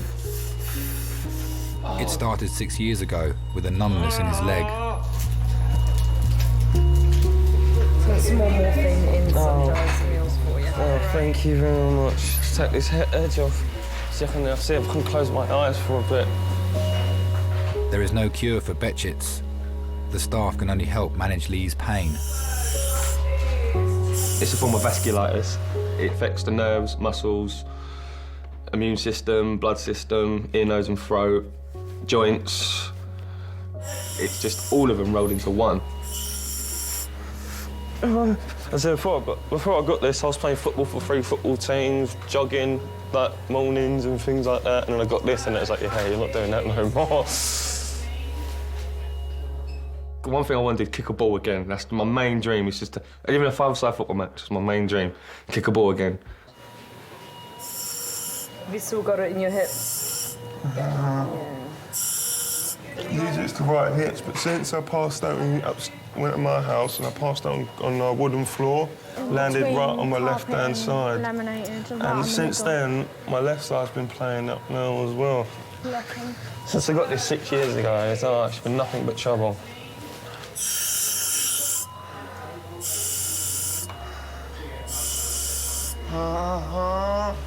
When I go past grass and smell of fresh cut grass, that's one thing that gets me still to this day. It just brings me back memories of back when I was playing before I had Behçet's. I love that smell.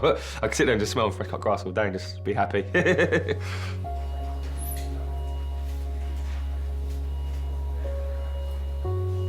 It's weird. I wish I had shattered my leg. It may sound horrible. I wish I was in a car accident and had a lot of broken bones, because that could have been fixed. Like, let's have fixed for that.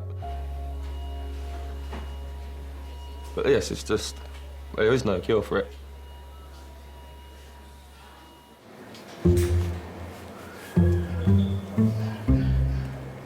Man, I was more drunk last night than I have been in, like, several days. Yeah, but you think for most people that would be weeks. Yeah. Should be weeks for you and all. Yeah.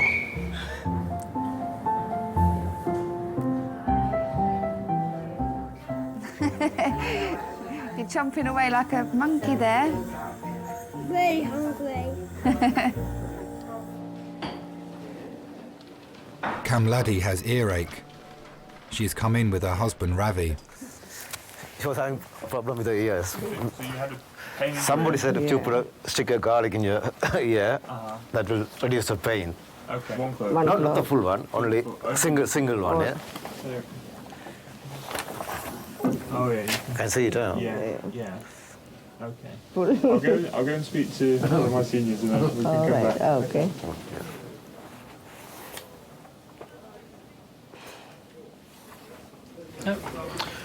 Garlic clove in her left ear. Sorry? Garlic clove. She's got no hearing loss from it. I'm sorry. I'm sorry. Okay, right. How long's it been in there for? A day. Okay. Do you want to take it out? Yeah. Come with me. This garlic doesn't work, does it? I've never heard of it, to be honest. No. Try that. Let's make one up, yeah. So could you just tilt your head a little bit? Yeah. That's great, thank you. It's got teeth on it. If you just grab it, you may be able to get some friction. There you go. Yeah, done. Well done. You can take it home if you want. Would you like it?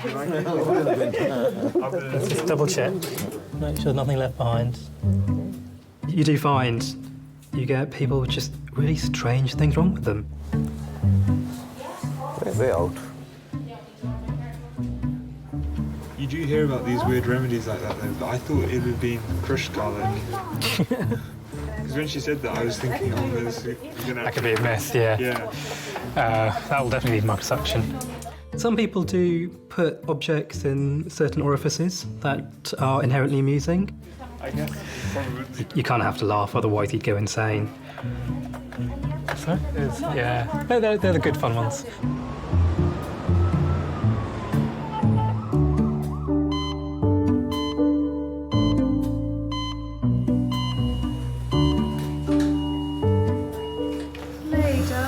Mum's here. Do you want her to come in? Yes, yes, please. Oh, Mum. Oh. Right, I've got some more dice I can. Oh, thank you. It's nice and warm, isn't it? Hopefully it's 7 for 6 and you're going to knock me out for a little bit. Sleep is always good, you don't feel pain when you're asleep. It's as they say. Lee, when he was younger, he used to be in a football team, do training, just started work as a doctor's PA. Yeah. Very outgoing, happy boy, always out. Please, get my socks on, please.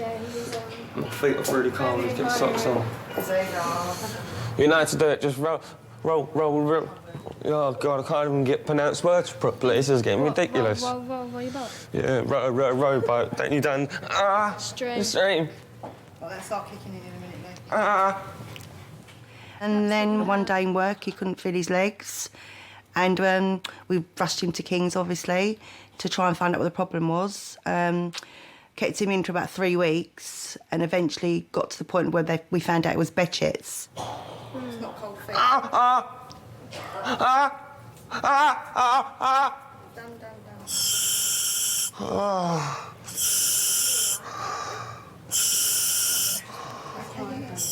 His life's on hold. It's been on hold for 6 years.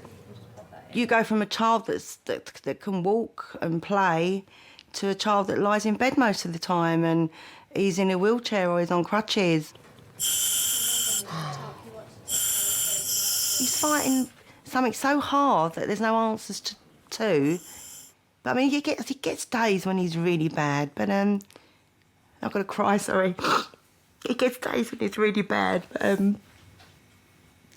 you just got to be there for him. You just got to deal with it. Great memory. You can go for a fag if you want. OK, we will do. We don't need telling twice. Leave me alone. You okay? You cool? Right. You might get McDonald's breakfast this week. This week? Today. You're going to treat me to McDonald's breakfast? Have you been a good boy? All depends what time. Are you going to treat me to McDonald's Yeah, I breakfast? bought you McDonald's last week. You're going to treat me to it? Well, he has been good taking his morphine, and I did say I'd... All right, then I will. I'd let him have something. Oh, see, I'm so happy.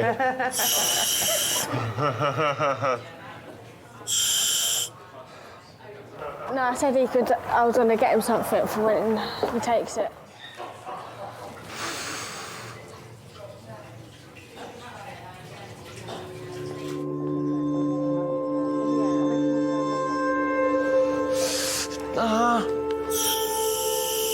No. Can't relax yet. I'm painful. The weekend we decided to go up to Nick's. I'll wear heels.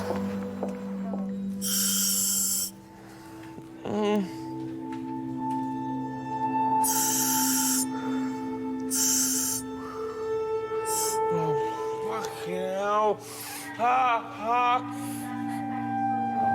No. I love my flat.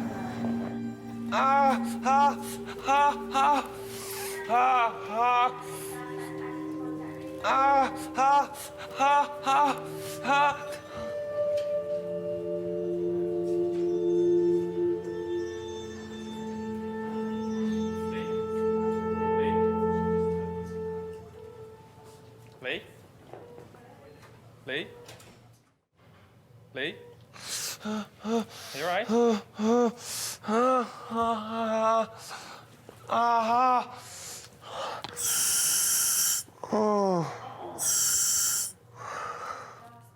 Can you ever forget you've got Betchets?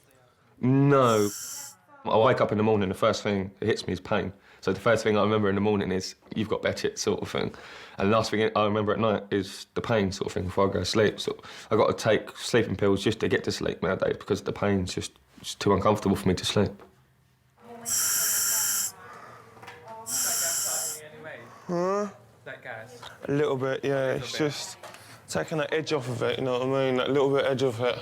And I think it's keeping my mind on something as well, which is helping with the sort of controlling the pain. Do you take regular painkillers at home? Purpose. That's one thing I've been missing since I've had this, having a sense of purpose, you know. When I had this, at least I knew there was things I was doing. There's a reason for me to get up the next day, the reason for me to wake up. First year, like, I'd done a few stupid things and it doesn't hit me anymore as bad. I just get a few teary moments, as you can tell. When I was just about to turn 20, I just thought that was a burden to everyone. And at that point, I was just like, well, I can't do anything. It's just the point of me being here. He just was really bad one night, and he called me and he said, like, he's got no life, he can't meet any friends, he can't get out. I just felt worthless. I'm just wasting air, really, you know. Might as well just get rid of that. Get rid of it out, get rid of that, get the trouble out of people's lives.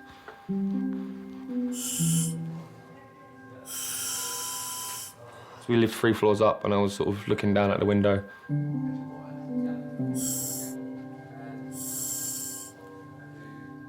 Sitting on the window ledge.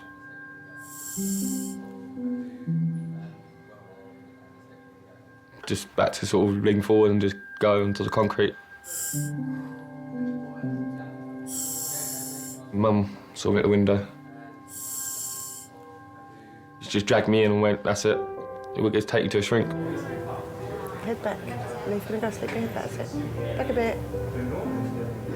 Make sense?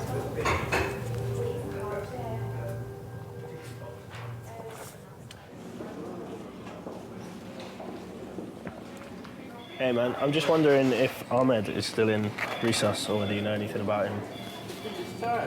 Has he? Oh, they discharged him. That's cool. All right, thank you. That's great news. Ahmed's already gone home. They let him out just after... American football coach Jacob has brought in Andrea. That's unfair. I want to go home too. He was knocked unconscious in the same game as his teammate, who dislocated his shoulder. Head up, man. Eyes open. Let's not fall asleep.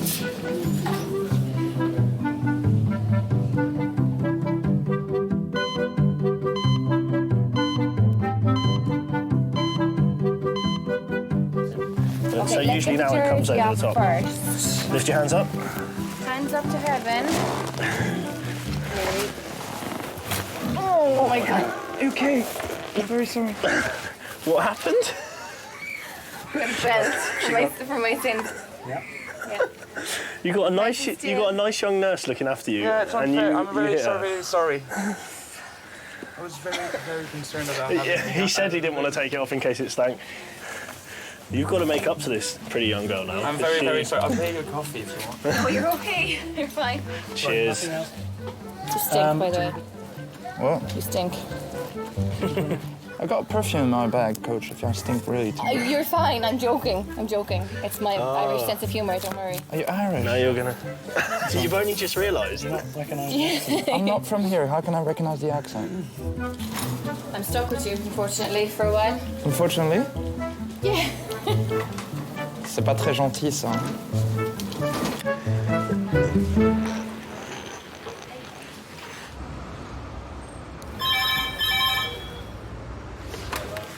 King's Recess. Yeah.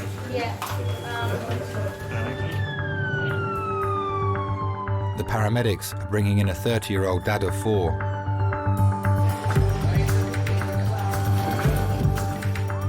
He was found unconscious at the bottom of a stairwell.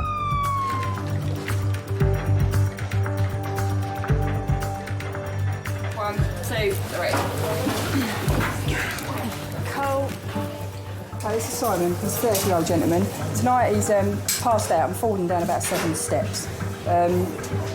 He's complained of C-spine pain and tenderness. He's had a relationship breakdown on Valentine's Day, and since then he's not eaten or been eating and drinking.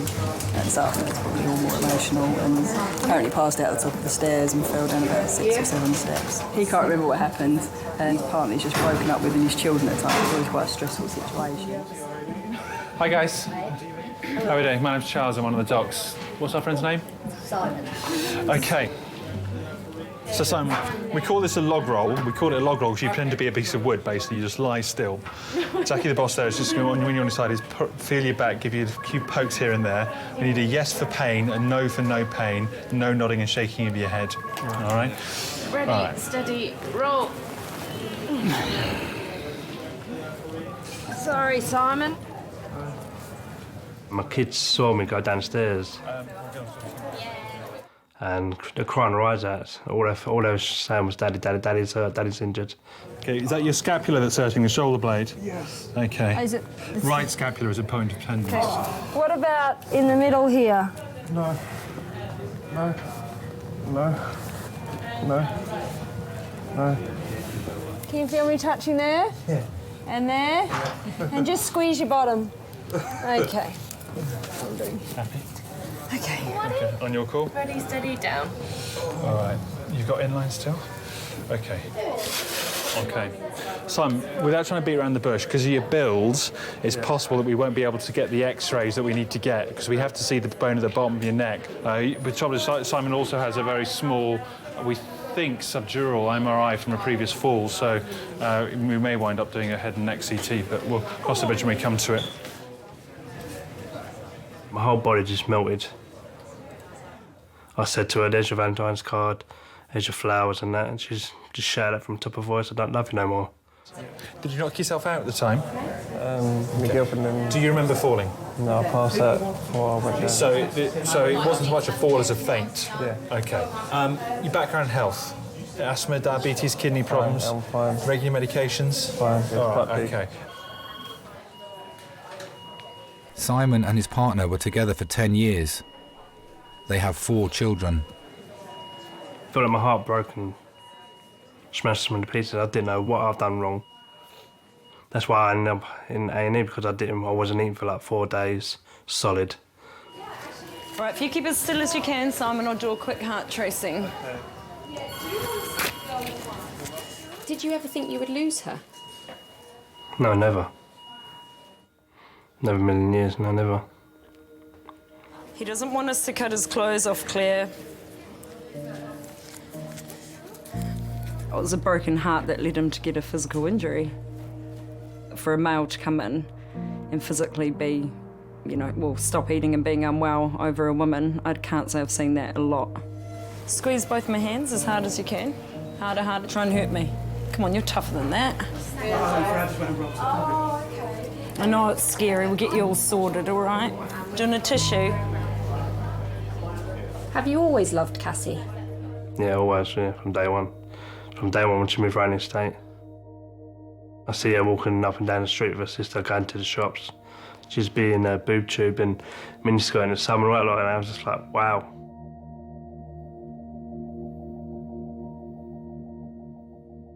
Do you want your sock No, back you on? got no, yeah, can you want my sock? My foot's getting cold. Why'd you take your sock off? Because she had a really bad itch and I couldn't get to it. I keep itching because of the morphine, isn't it? She's, oh, well, so she's just going to get the doctor to run out for you. Oh, brilliant, thank you. Yeah, oh! Come on, hold it, we'll hold it. Down. Lee, do you think you need some more morphine? Lee? Oh, my God. Wakey, wakey. Wakey, wakey. Where am I? Hospital. What? You're in the hospital. You're right. This doesn't look like King's. It is King's. It's not guys, is it? No, it's Resus. It's Resus. It's the new bit, remember? They brought you into King's. Right. I'm just going to get... Let me get you some tissues. No, leave it. It dropped. It dropped. Lee used to have loads of girlfriends years ago, and then this big blot in his life for 3 years where he's not been able to go out, he's not met anybody, and then all of a sudden she comes along and it's just attraction straight away. You can't have it yet because the gas it drops on the floor. Oh, I hate the way it hits you like that. I know. They're just meant for each other. Deep breaths. Yeah, since he's met Megan, his life has changed. It dropped on the floor, innit, so you don't want to... Yeah.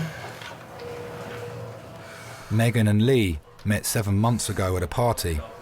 I saw him as he was coming downstairs, as I was coming up, and it sort of clicked from there, really.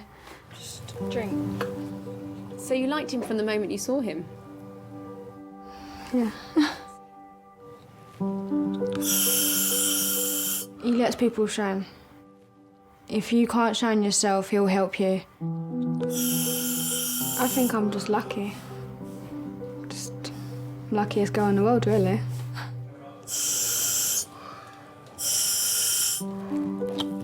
Where's the drink, babe? Where's the drink, babe?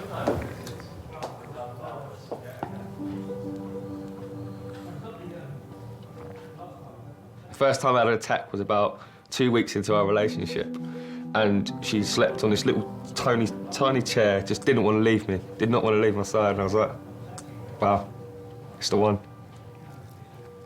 Without her, I don't think I'd be here right now. If it weren't for her.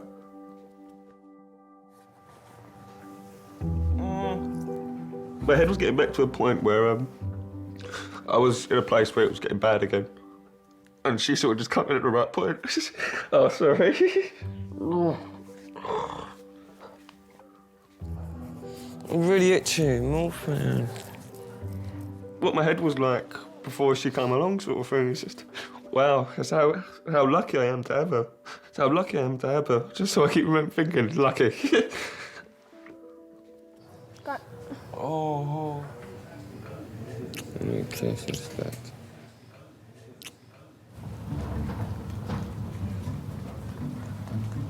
His eyes are hurting him. Yeah, he's not doing well for us. Thank you He hasn't very hit you much. again, has he? Not yet. I think he probably wanted to. Are you all right? He didn't hurt you, did he? No, I'm fine. Good. You do stink, though, you know that? No, that's good. That's the smell of success. Yeah, well, I'm playing Sunday anyway. What? I'll be down to Coach Ramos. No, I'll get clearance. Hi, guys. Good evening. How are we doing? Do you mind if we turn some light on? Yeah, he's a bit sensitive to the light at the minute. All right. Do you reckon you can cope with it for a short while? Jolly good. Andrea, Mr. Gabus, is that how we pronounce it? Yeah, you're good. OK, my name's Charles, one of the docs. So, American football, hence the pads. No. I don't need that anymore. No, you don't. That's fine. From a head injury point of view, Yep. no imminent risk of concussion. OK, the slight light intolerance is a bit unusual, but I'm sure that'll settle. I'd avoid contact sport, unfortunately, until it settles down. To when? Until you've been pain-free for a while, all right? Can you just sign it? So, I can play Sunday. I can't sign anything to say you can or you can't. The advice would be not to play until the pain is resolved, all right? Okay. All right, hold fire there. We'll get you some painkillers and get you on your way, OK? So that's cool. That's great news. There you go. All's good. See, I was faking it, probably. Thank you. I'm Take sure care. you'll see another Bye-bye. one of the teams sooner or later.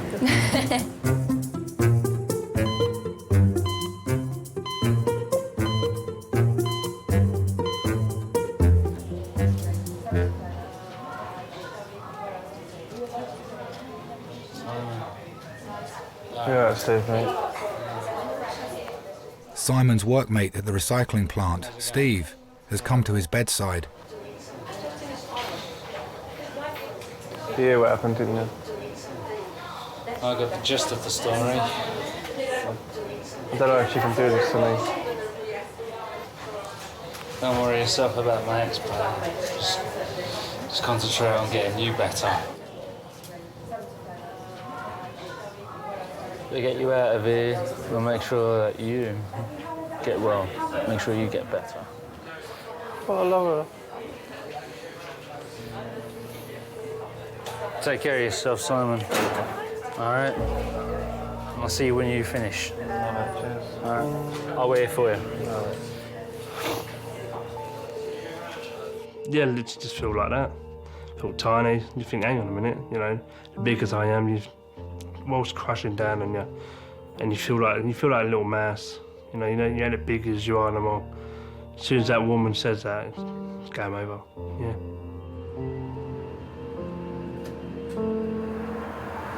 They've just taken him for a scan about 3 minutes ago. He's under a morphine drip at the moment as well. Yeah. It's going to take a lot for him to build everything back up. He's not the same Simon I knew when we started to work, I'll tell you that for certain.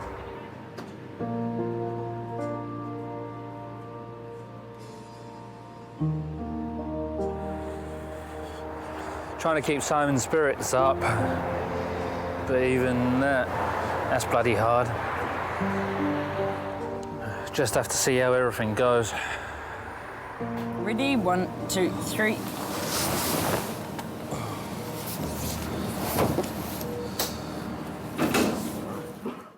He's back from CGM. Fantastic, thanks very much.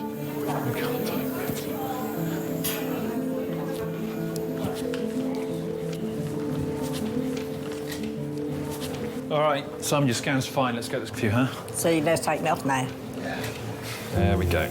Now, I don't want you to start turning cartwheels or anything because you've been flat for a little while.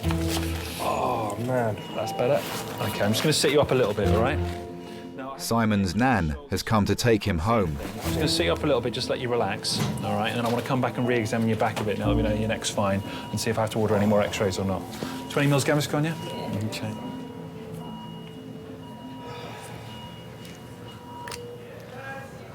So all the scans are showing nothing wrong.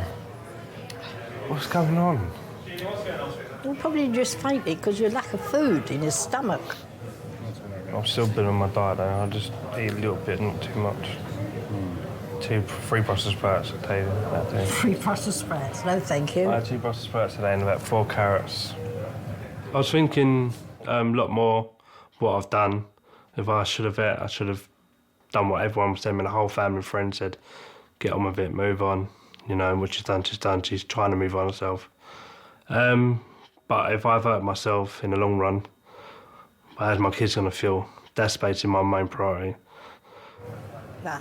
Simon, the other thing to say is I think you fell because you fainted, but sometimes when there's been a fall and you can't remember, there's always the risk that could actually be a type of concussion. And so if you get any signs of delayed onset concussion, sort of vomiting, eyesight problems, all those things, come back and see us again. I don't think it's going to happen, otherwise I wouldn't be sending you home, but just so you know. But he's not eating either. He's not eating since last Tuesday. Right, is there any reason for that? Well, what he's going through at the moment. Just finished a 10-year relationship. Right, 4 kids. You are eating something, you're not starving yourself. Nothing at all. You're drinking? Because OK. Just fluid. Just fluid, as in hydrating rather than alcohol, I meant. Yeah, I don't drink. Yeah. Okay, that's fine. It's always difficult to see somebody suffering, whether that is physical or emotional. And emotional suffering is more difficult to deal with than physical. All right. Charlie, good. All the best, my friend. Take it easy. All right. Any problems, give us a shout in terms of the neck injury or anything like that, but take care of yourself. Right? See you. Look after yourself. I would not want to go through what Simon went through. My wife means more to me than I can actually say. Losing her is not something I want to think about.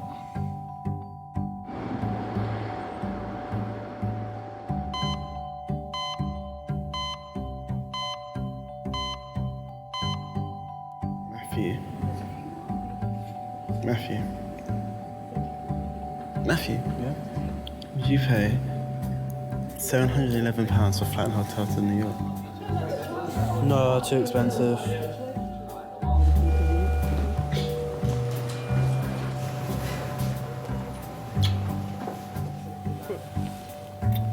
I found one. In Turkey, under £600, flight and hotel, all inclusive. Not for you. Look at the hotel. Is it I want, no. How about no pool? We just use the beach. What do you mean no fucking pool? Is there a beach in Turkey? Where is Turkey? It's near Greece, yeah? Is your pain getting any easier with this one? Yeah, a lot. The cause of Lee's Betchits is unknown. Some sufferers grow out of it in middle age, but for many it's a lifelong condition.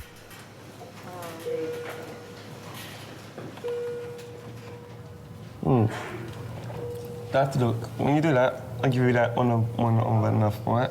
Yeah, but I couldn't see how far, if it touched your lips or not.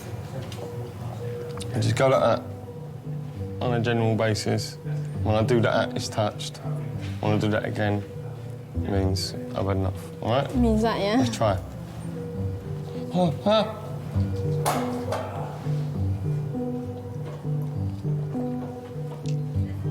It worked.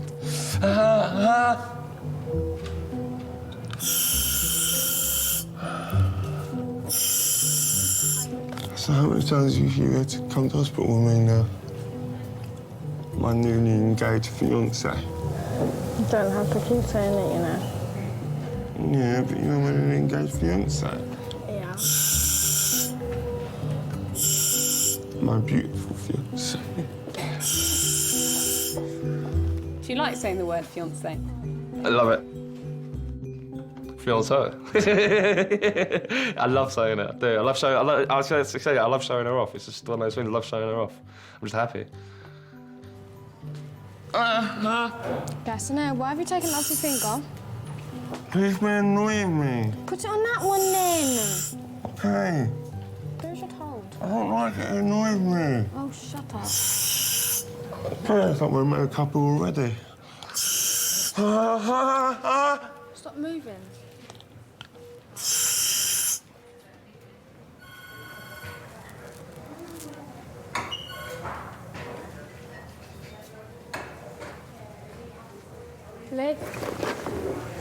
Lee, stay awake. Stay awake. I'm going to take it. It's enough. Because you are very, very, very jolly. Yes. I want to get married when he is fine. When he's fit and able to walk, stand, and then walk back, and still carry on with the reception. You got my slippers on. I've just been rubbing the floor, innit? My shoes are hurting my feet. Even if it takes till we're 60, I'll wait till we're 60. Doesn't bother me.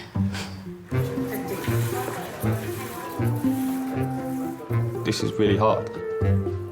But I'm not going to lose this. It's not going to beat me. Nothing's going to beat me. It's only one thing that's going to beat me, and that's me missus.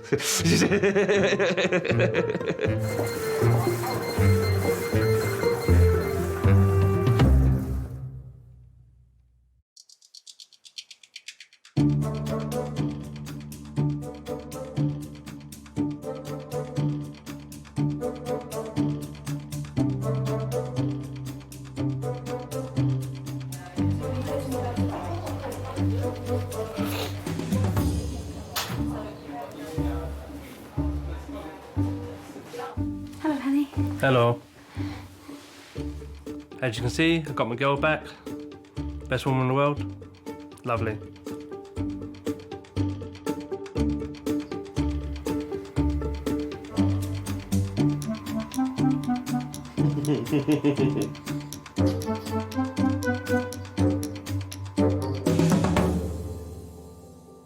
I just kind of, as I do, stumbled and fell, but how much you had to drink just for Health reasons. People don't come for a laugh to the marriage trial. It's not like a comedy club. Well, I don't know. Sometimes it is. It hurt to lock my phone. There is a massive spectrum in the way you can die. It can be very peaceful and comfortable, and that's very difficult to recreate in an A&E department.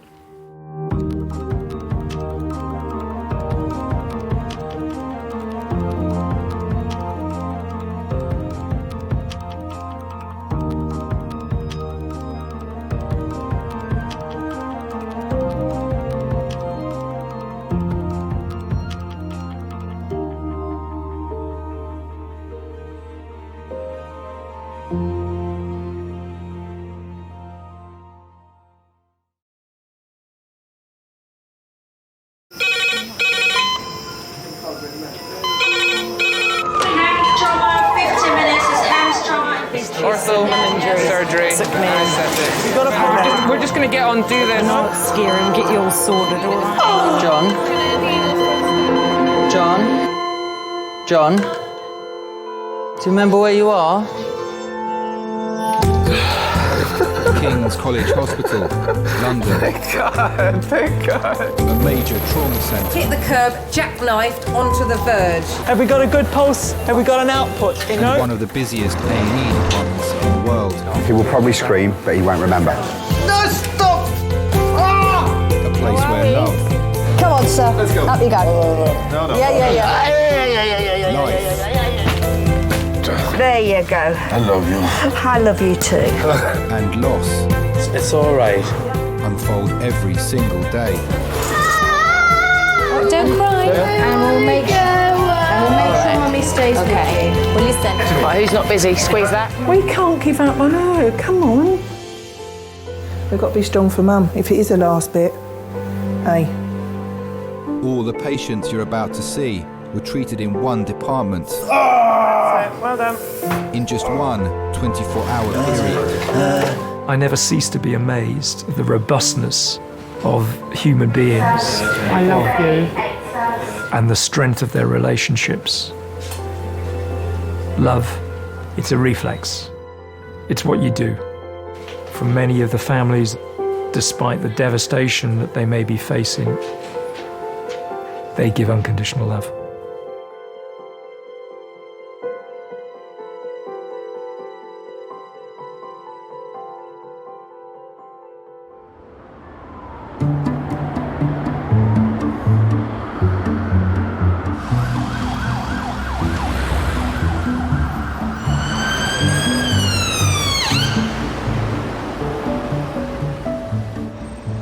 You're asking me to wait 2 hours? Fuck off, mate.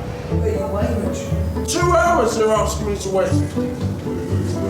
What do I look like? A mug? I don't think so. 2 hours. Kiss my ass, man.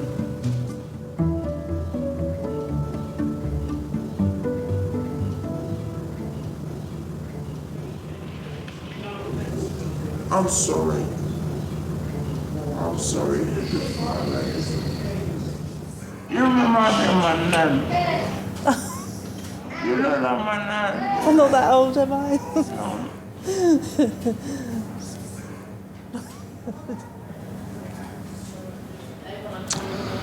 Happy Valentine's Day. Not is it 12 o'clock?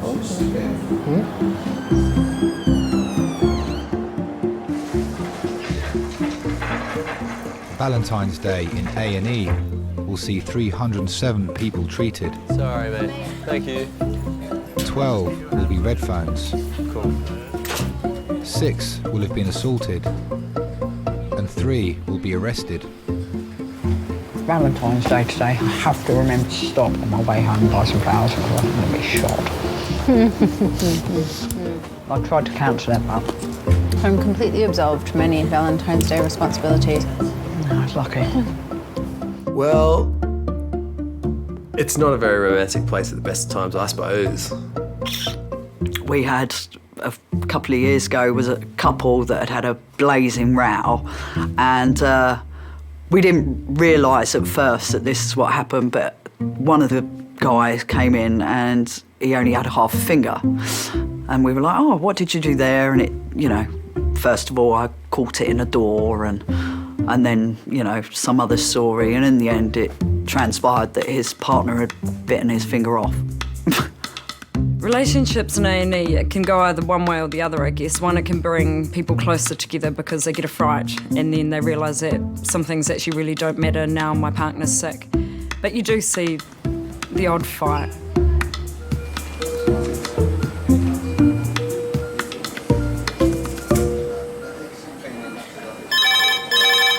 Jenny there? Yeah. A&E, please.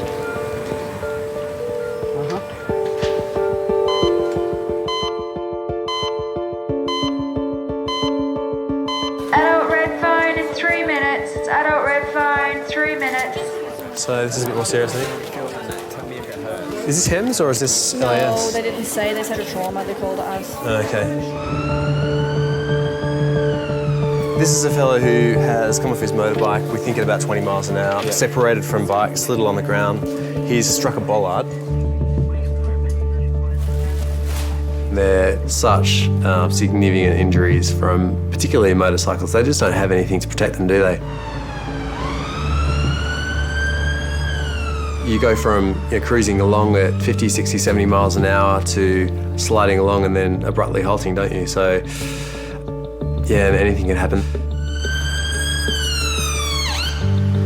You know, there's no crumple zone in a motorbike, so, yeah, they're often really seriously injured.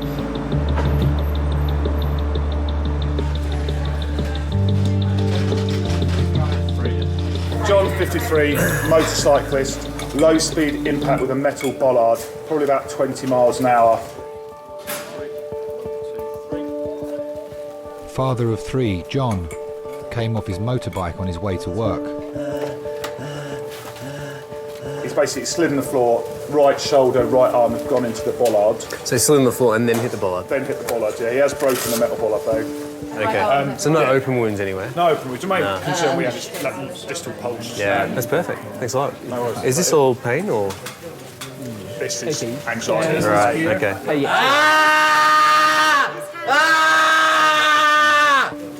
Okay, just don't move his right arm again. John's right side has been severely damaged in the accident. Fucking arm! Christ! We've got some painkillers coming, John. Hang in there, mate. Hang in there, John. Do you have experience with ketamine? You don't, okay.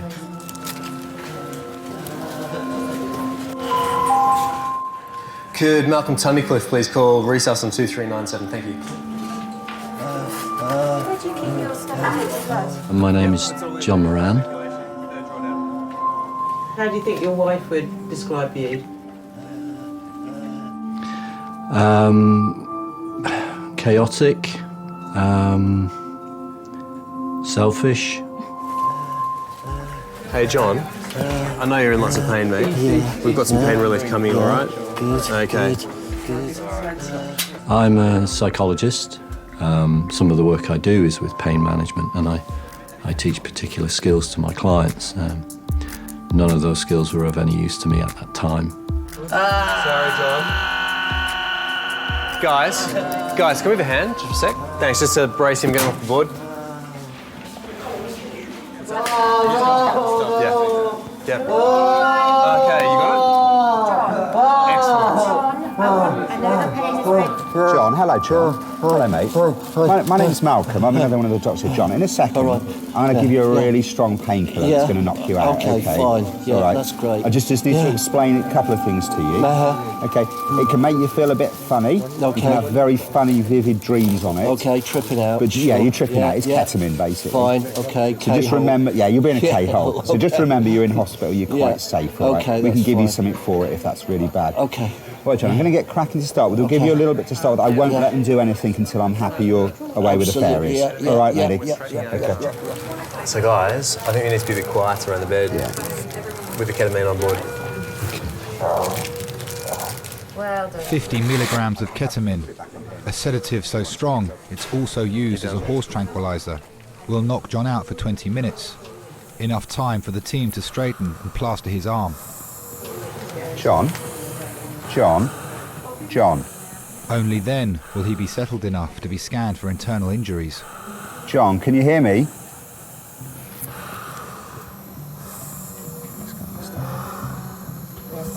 Yeah. Okay, boys, do it. He'll probably scream. He will probably scream, but he won't remember.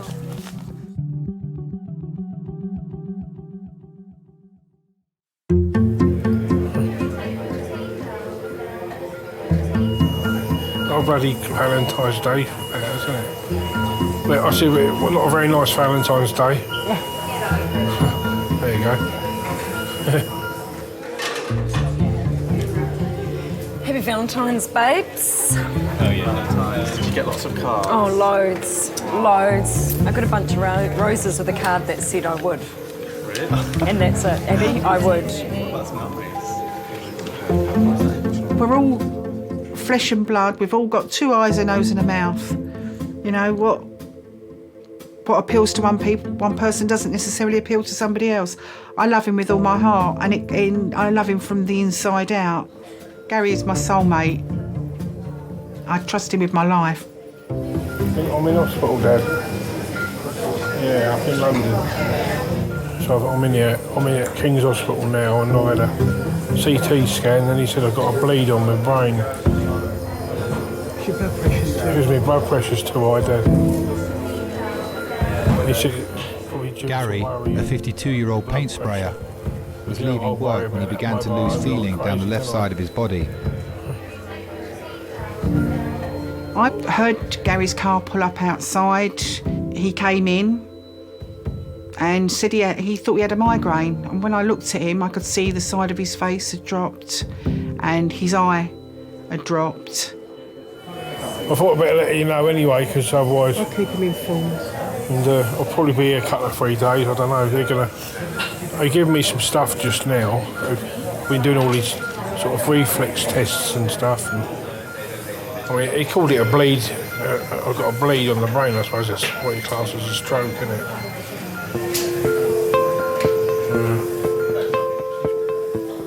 Yeah, it is, hang on. Hello? You know what he's like, he didn't want nothing done. As soon as he came in from work, I phoned for the ambulance straight away.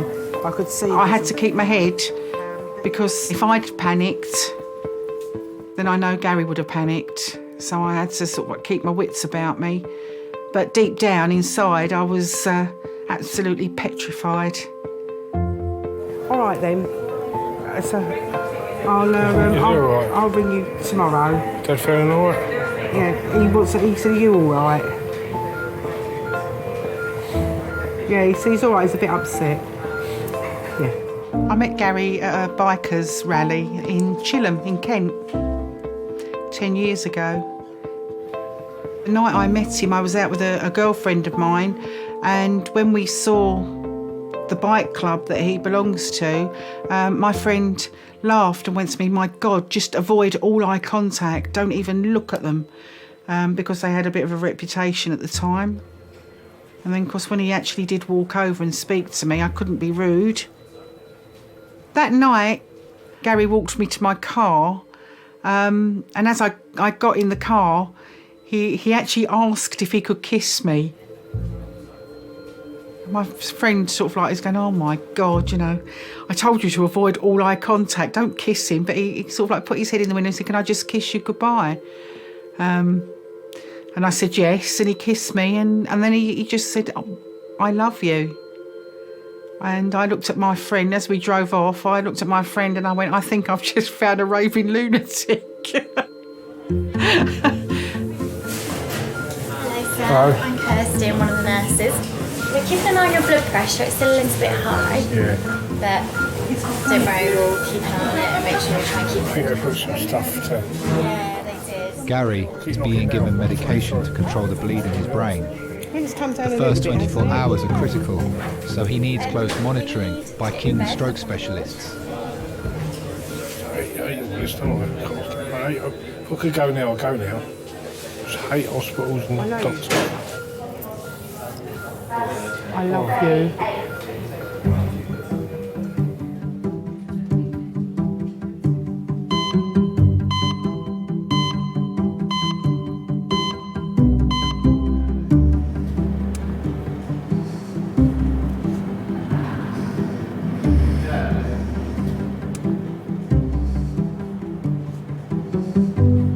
Valentine's Day doesn't mean so much to me now as it did in the past years. In the past years, Valentine's Day was a big thing. Cards, flowers, and if it came on a weekend, I'd take her away for the weekend. But now it's just another date, really. Unless, of course, if somebody's birthday, if a young lady has a birthday, okay, I might take her for a meal. With her husband, of course.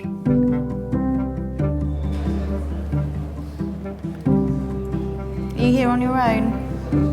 Well, no one's ever on their own, really. No. 84-year-old Ronald has come into A&E after being bitten by his dog Benji. When I was brought up, we used to respect the ladies.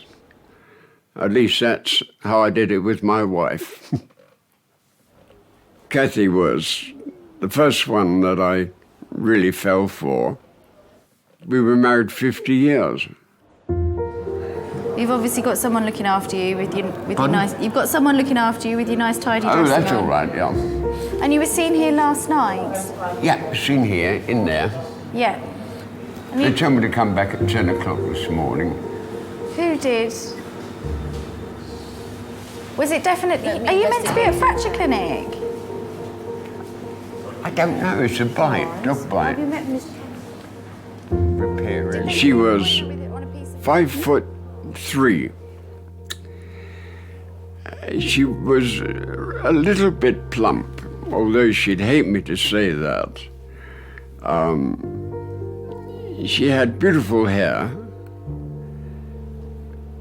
I think the nicest thing you can say about her was that we loved each other. Let's look you up on the computer. Hold that for me, because I think you might be meant to be at fracture clinic or something. Because he was seen here last night. No, but he loves me. What's your? Tell me your full name.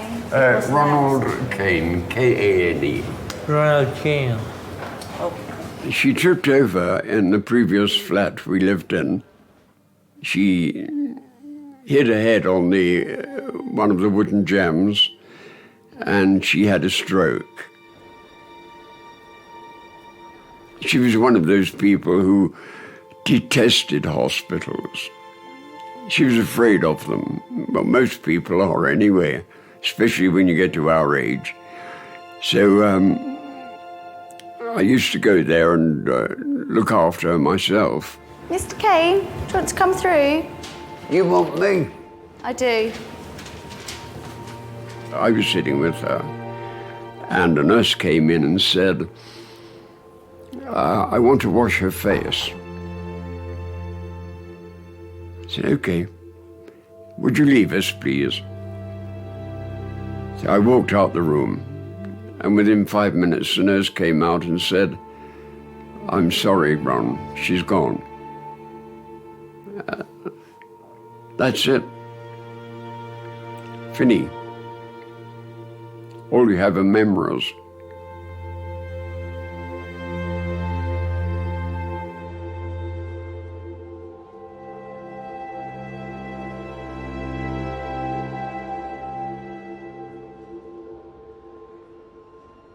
Oh, Jesus.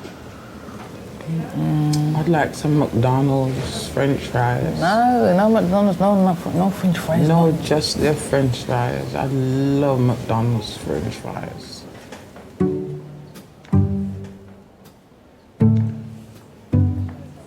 I wouldn't mind a Big Mac either. with some sweet and sour sauce.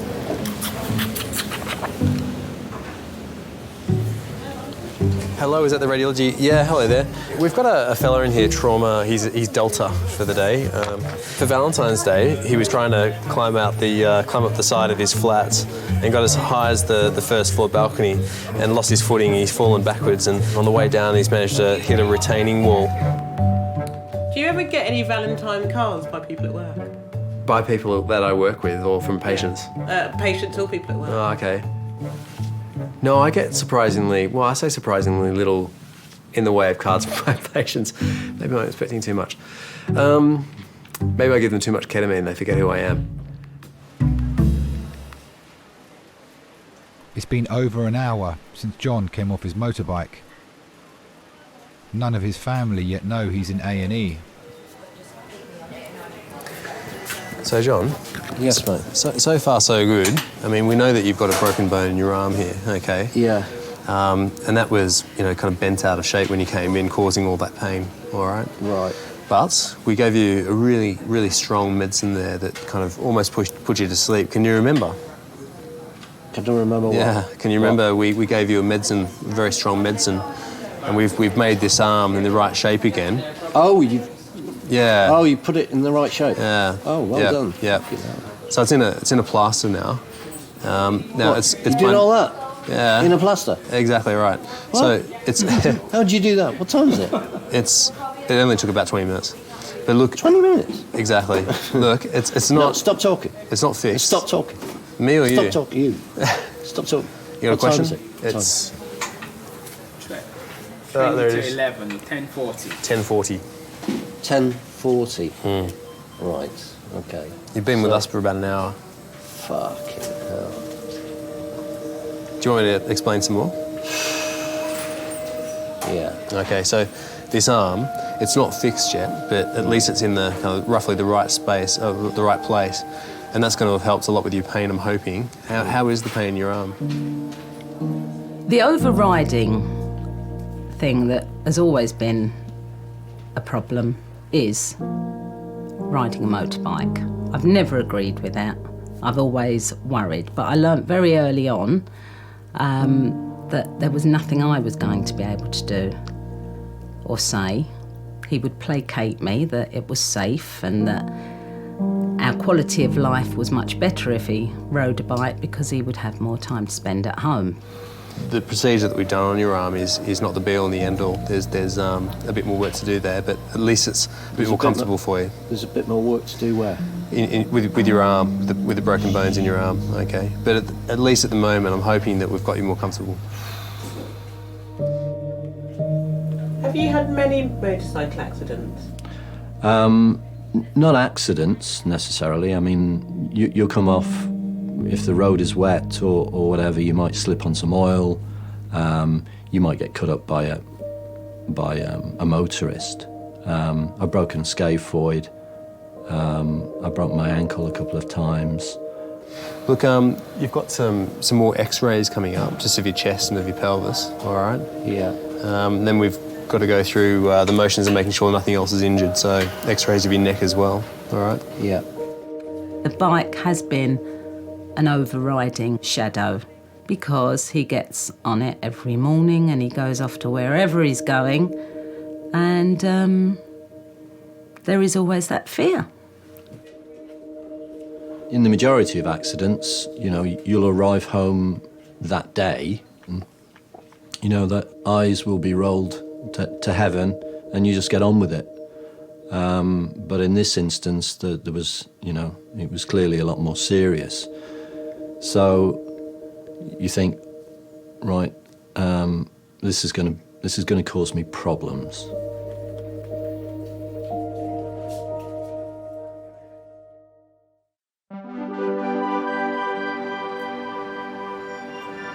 Breathe in.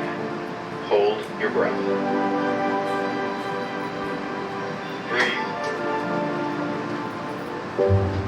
53-year-old John crashed his motorbike 3 hours ago. Anything? No. With his arm in a cast and his pain under control, he can now be scanned.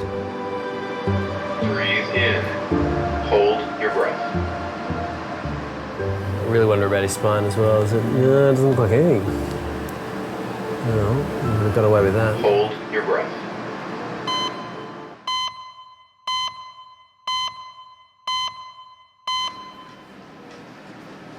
Scans show there is no organ damage. I need to see my star sign to see if it's worth waking up today, please. I'm Cancerian. Just start the scan whenever you want to come down.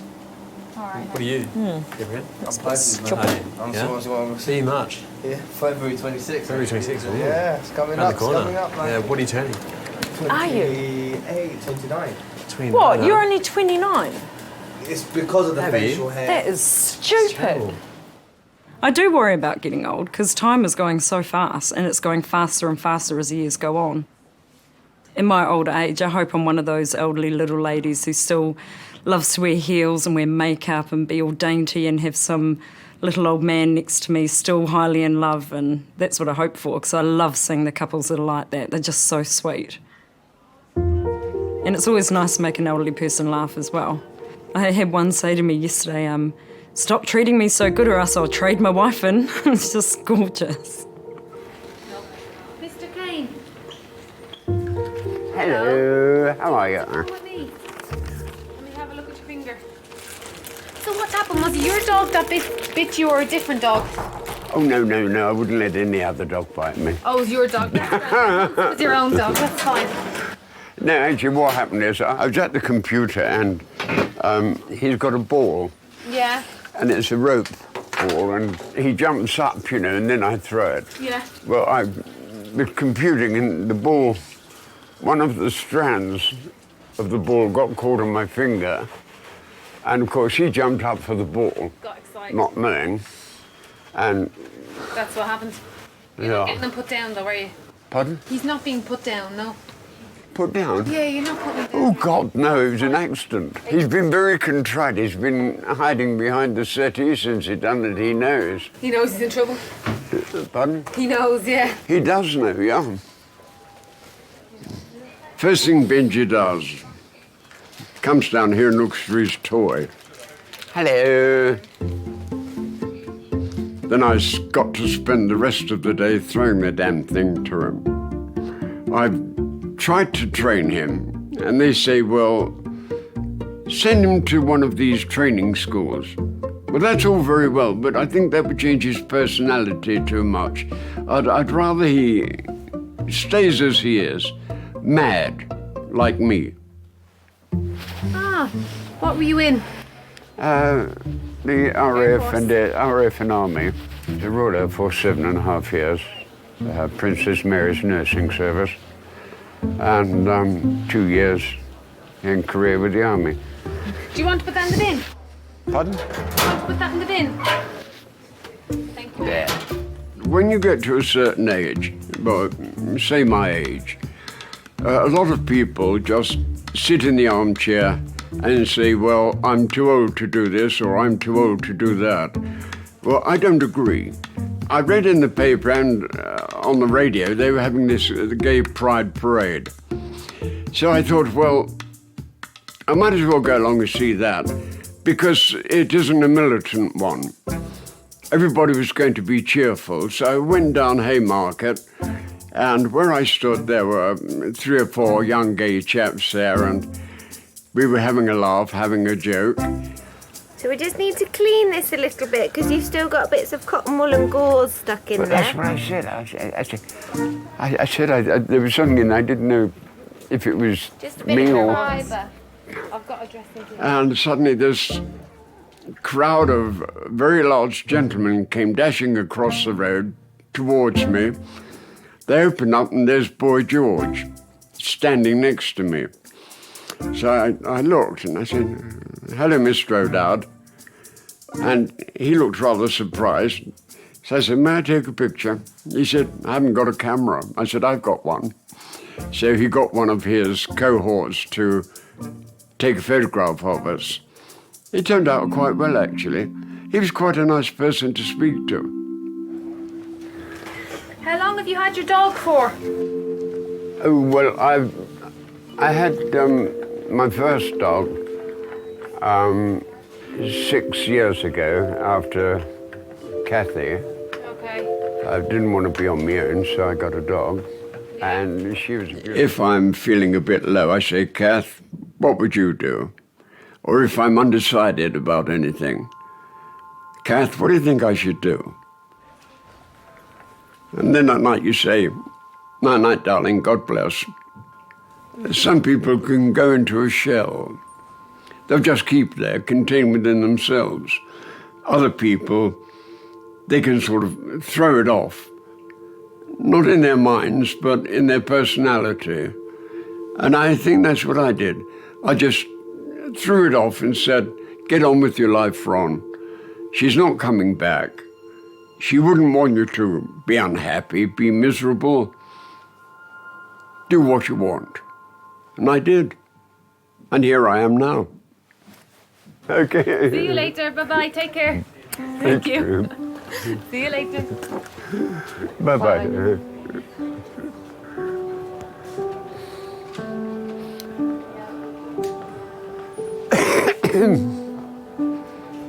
As long as she needs me, I know where I must be. I'll cling on steadfastly. I'm not happy, I'm just fed up being bloody miserable.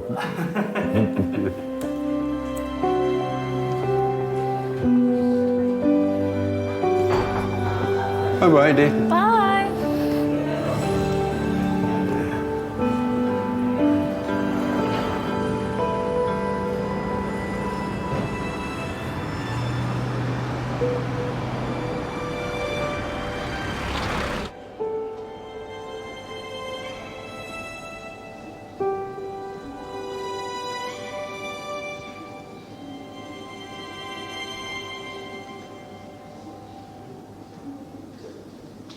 These are my favourite flowers.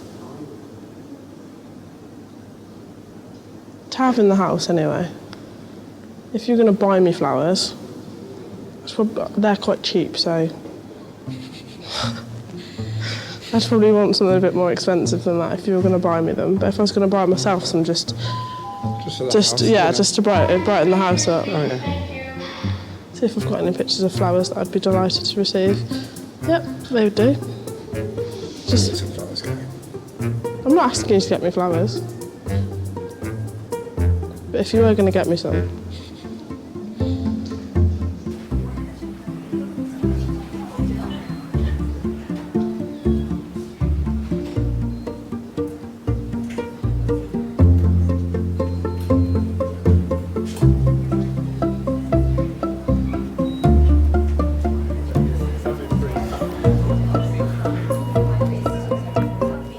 John, we're getting a bit more morphine, and ASAP we'll get these blocks away and have you sitting up a little bit. Right. You all right? What's going to happen now? Well, have you been told about the results of the imaging? No. So far with the plane films, I mean, you've got some pretty nasty breaks in the forearm here, okay? It's going to require an operation, okay? So that'll be under the orthopaedic team. You've also broken the shoulder blade, okay, the scapula. And it's broken in a few different pieces, and the reason it's so sore around your shoulder here is that it looks like, you know how there's a ball and socket joint? Okay, well the socket of the shoulder, I gather from the CT, there might be a break through that as well as other parts of that shoulder blade. So it's pretty badly broken. And simply for the reasons of analgesia, you're going to have to stay in. I mean, not just for the fact that you need an operation, but, you know, I think you're going to be pretty uncomfortable with this shoulder blade thing. But if I can point out a right side there, is that your shoulder blade and all the big muscles that kind of pad over that shoulder blade have taken the brunt of this, and it looks on first glance that your scan of your chest is okay. So it's a bit like the crumple zone of a car, if you like. It's all kind of nuts and bolts and bones and things, rather than the important stuff on the inside. Okay. Yeah. Do you have any questions? No, that's all Yeah, great. yeah. That's all great. Listen, and as soon as we know a little bit more, as soon as we know the scan results, I'll come back and have another chat. Okay. All right. Thank you. Okay, no worries. Okay.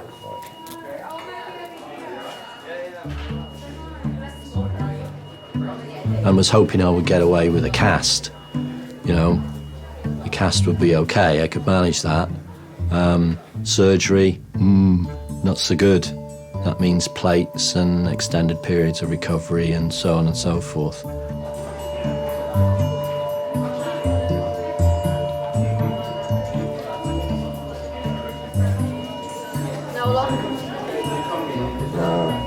My partner and my daughter were in Muscat, in Oman.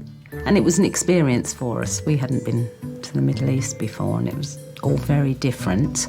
So we were having a great time. So, John, now my name is Ibrahim. I'm one of the other orthopedic doctors. Essentially, your forearm fracture is what we're going to fix today, hopefully. Now, this is the consent form, okay? With any operation, there will be risks involved. You will definitely have post-operative pain. You will definitely be left with a scar, okay? The incision will probably be about that long, so about almost 10 centimeters in length. You might have a scar either side, or just one scar, okay? Now, I'd like you to sign here. Are you right-handed or left-handed? Right-handed. So are you able to sign with your left hand? And now if I give you that and I'll show you where to sign. Yep, doing very well. Fantastic, that will do, absolutely. All right, that's it, sorted. No problem, you too. I needed my sons to know, and I phoned the eldest lad, Alex, and asked him to make sure that the youngest lad was okay. A few breaks. Yeah, it's not good. It's not good. Now, you just need to sort Joe out. Just make sure he doesn't get upset, yeah? Just one more thing, mate. There's no need for your mum to know about anything. Don't spoil her holiday. She's expecting a call from you on Thursday or Friday. So she's not expecting to hear from you today, so there's no need for anyone to call her. So tell Joe, don't call mum. There's no need for it. Okay, mate? Thanks a lot. Bye.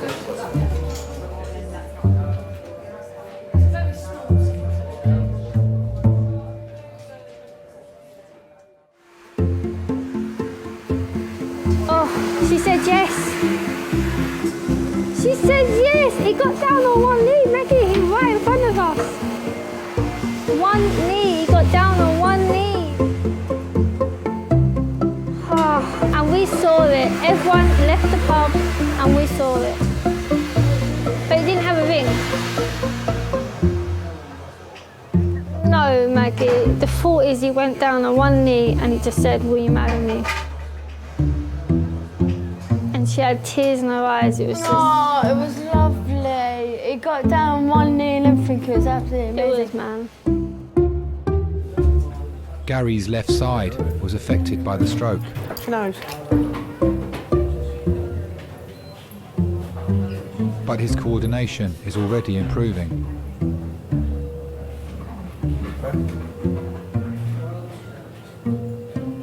That's much better.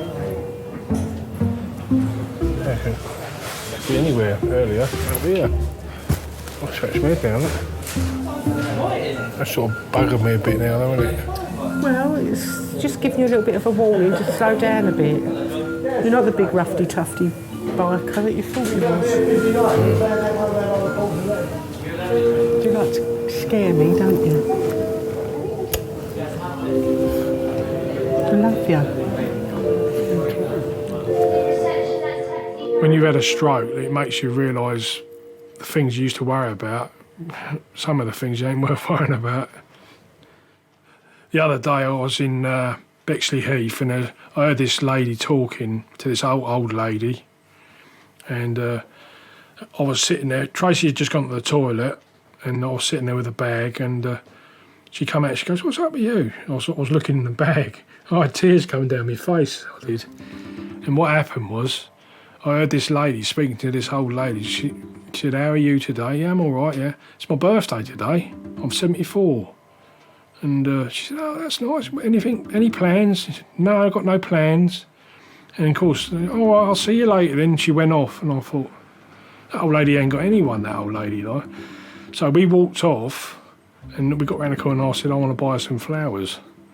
So we bought her some flowers, and I went back there. And I said to Tracy, is she still there? And she said, yeah, she's still sitting there. And I didn't know until I got back, because I'd done this in the back of her. When I got around the front, she was blind. So, a bit of joke. So I went up to her and I said, sorry, I wasn't here, Wigan. I said, I just overheard that it was your birthday. And she said, yeah, hello. She said, yeah, it's my birthday today. I said, I just got you a couple of flowers, if that's all right. Oh, thank you, she said, thank you ever so much. And as I walked off, I looked back and I see her smiling. That made my day.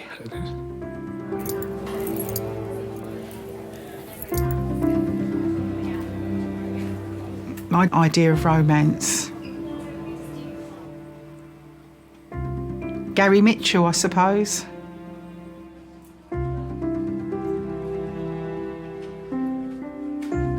And our sex life is very healthy.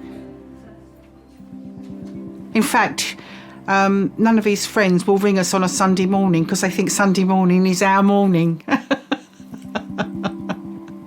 are they right? Yes, they are. Sod boot fairs.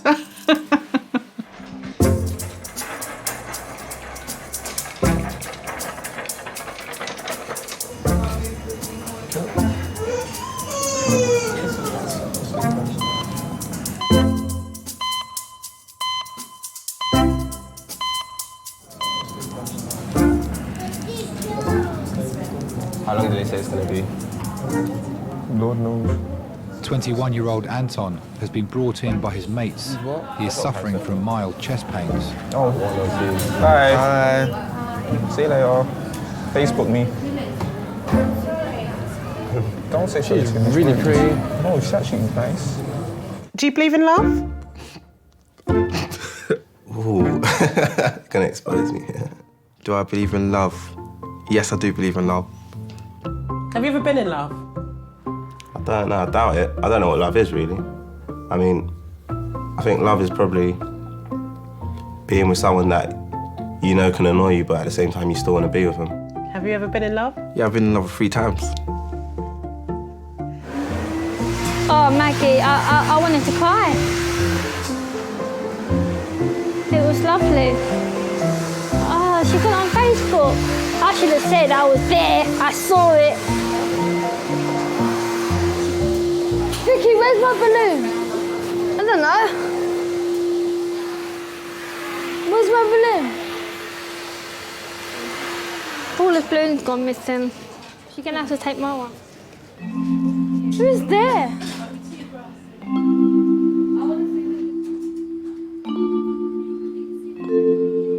Relationships can be very tricky, and they have to be, well, not they have to be, they can be hard work.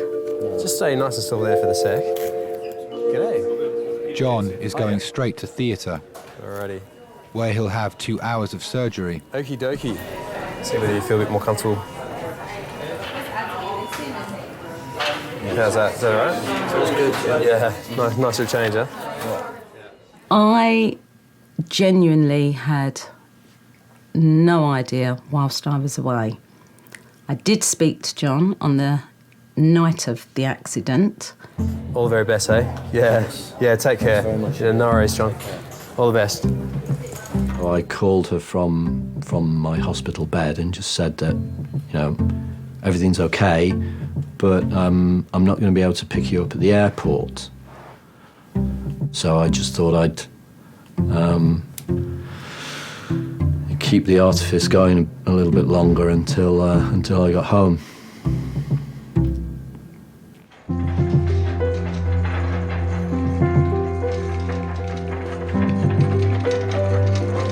See you later, John. All the best, eh? Take care. When we got back to Heathrow, there was a taxi with our name there. Still no idea, and it was only once we pulled up at the house late on the Saturday evening, my older son was here, which was unusual, that I knew something wasn't quite right. I'd asked the eldest lad to be at home, just in case, you know, Francis was distressed, you know, just to provide support. Alex dealt with it quite well. My son, he just said, "No, you're not to go into a panic." So he'd calmed me down, and I had a couple of minutes before I actually came up to see John. And then she came up and she saw me in the bed. I mean, by that time, I'd recovered my sense of humour. So I just thought it was quite an interesting situation. Were you angry? Yes. But living with someone who rides a bike day in, day out, I've always been concerned that one day I was going to get a call that something terrible had happened. And I think my feeling of relief that that's it now. He didn't suffer any head injuries, and there's, that was always there. And he can't go on a bike again. And I don't have to worry about that anymore. I'm one of the fortunate ones that is not going to have to deal with that.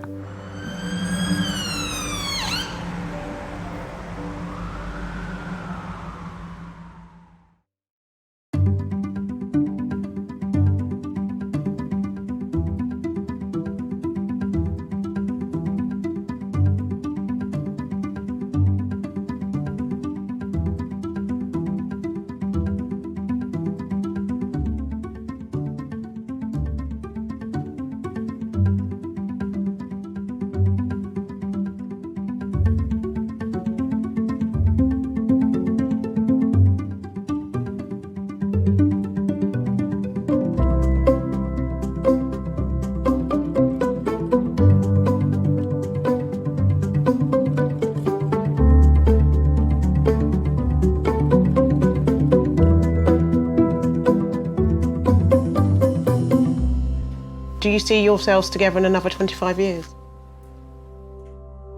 As long as he doesn't ride a bloody bike again. Lovely. Can you remember what happened? But she's got a head injury. She's got a head injury.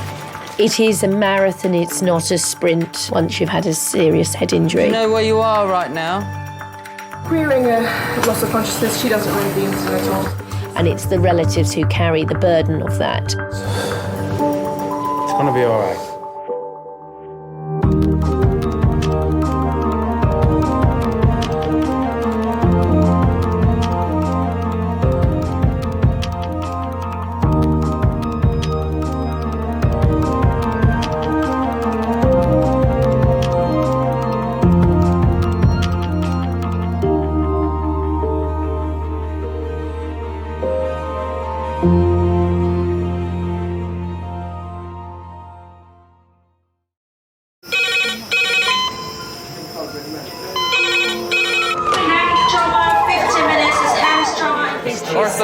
Surgery. We're just going to get on, do this. Not scare and get you all sorted, all right? John? Do you remember where you are? King's College Hospital, London. Thank God. A major trauma centre. Hit the curb, jackknifed onto the verge. Have we got a good pulse? Have we got an output? And one of the busiest A&E departments in the world. He will probably scream, but he won't remember. No, stop! A place where love, Come on, sir. Let's go. Up you go. No. Yeah. life, There you go. I love you. I love you too. and loss It's all right. unfold every single day. Don't cry. And we'll make sure Mummy stays with you. Well, listen. Right, who's not busy? Squeeze that. We can't give up on her. Come on. We've got to be strong for Mum. If it is the last bit, hey.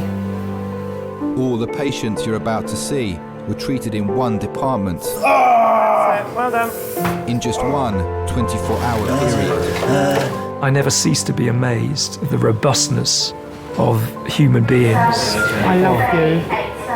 And the strength of their relationships. Love, it's a reflex. It's what you do. For many of the families, despite the devastation that they may be facing, they give unconditional love.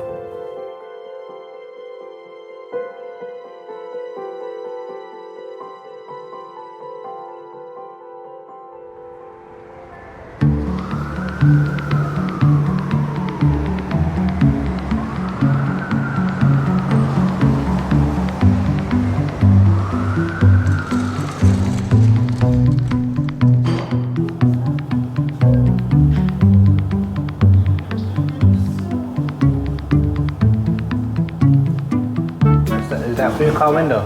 Is that for your car window? You crack it, you know that? If you pour hot water onto a car window, you have to scrape the ice off.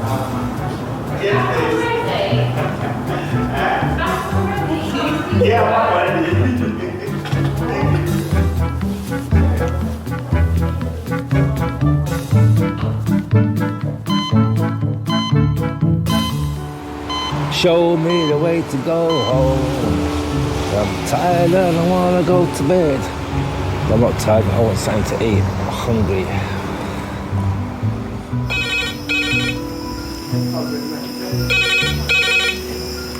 King's A&E, how may I help? Adult male trauma. Code red, yep. Head, chest, limb, yep. Okay, good. Sorry, was that motorbike or motor car? Motorbike. Hit a car.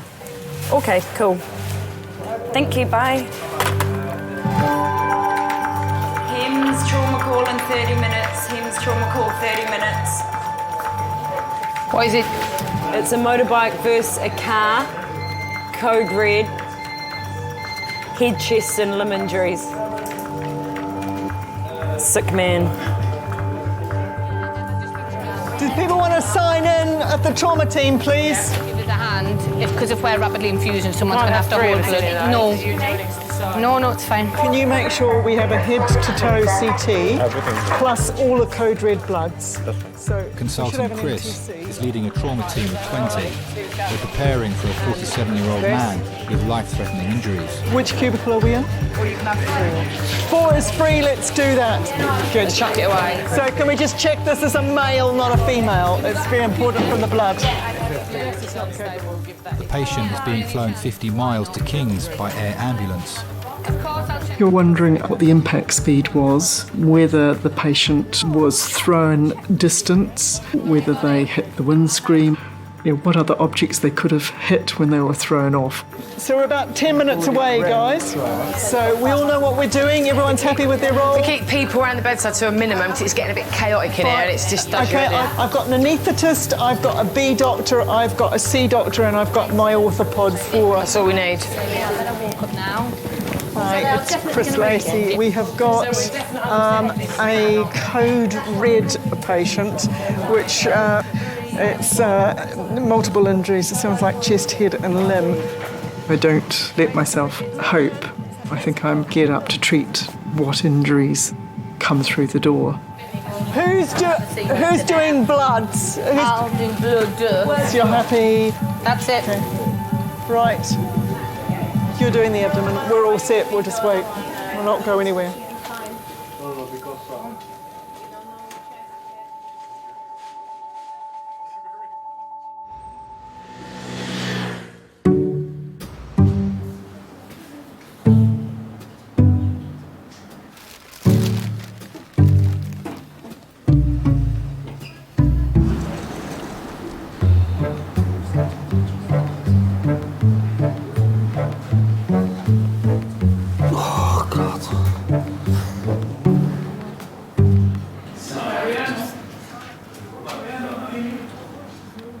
What's he saying?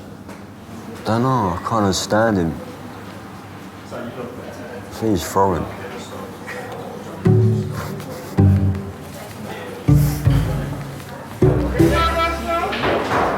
Couldn't understand her either.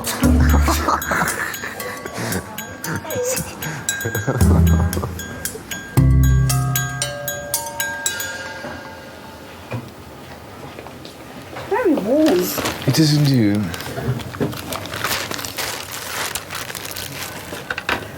You're gonna put that in my hand? Yeah. Jesus Christ, don't let me see, don't let me look, please. I won't let you look. I've not even done anything yet, and you're... He's excited with me. 69-year-old Steve has come in with a fishbone in his finger. Right. God, please take your time with me, please. I will. He needs to be injected with anaesthetic before it can be removed. And then what I'm going to do is put a little injection that side and that side. It's a little bit... Two injections? Yeah. It's a little uncomfortable, okay? But once it's done, it's done. Well done.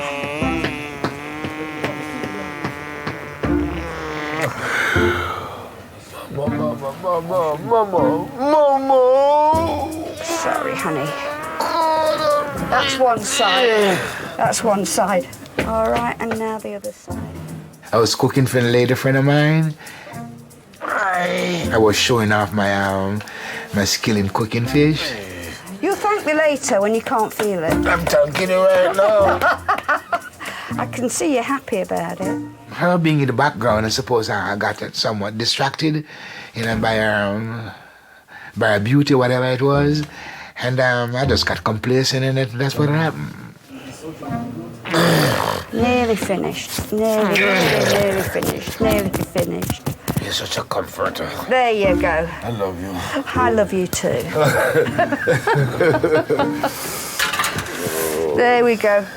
Rest it down, and I'm going to leave you for a couple of minutes now. Thank you very much. You're very welcome. You're so sweet. Thank you. I shall back a couple of minutes. Let that man. just Thank work. you very much. All right. I can continue read my paper now, shall I? Yeah.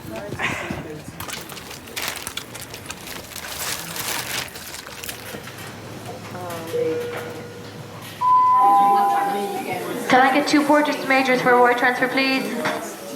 It's 35 minutes since the team last heard from the helicopter medics carrying the code red trauma patient. Oh, come on. You always worry if there's a long time. We all know with trauma that the best outcomes are with those that are treated early on. There we go. They're in the park. If they don't come, you worry if something happened en route. Have they had to stop to do something? Has something gone wrong? Yeah, 5 minutes away. Okay, so I've got an A, B, C, D. I'll be like...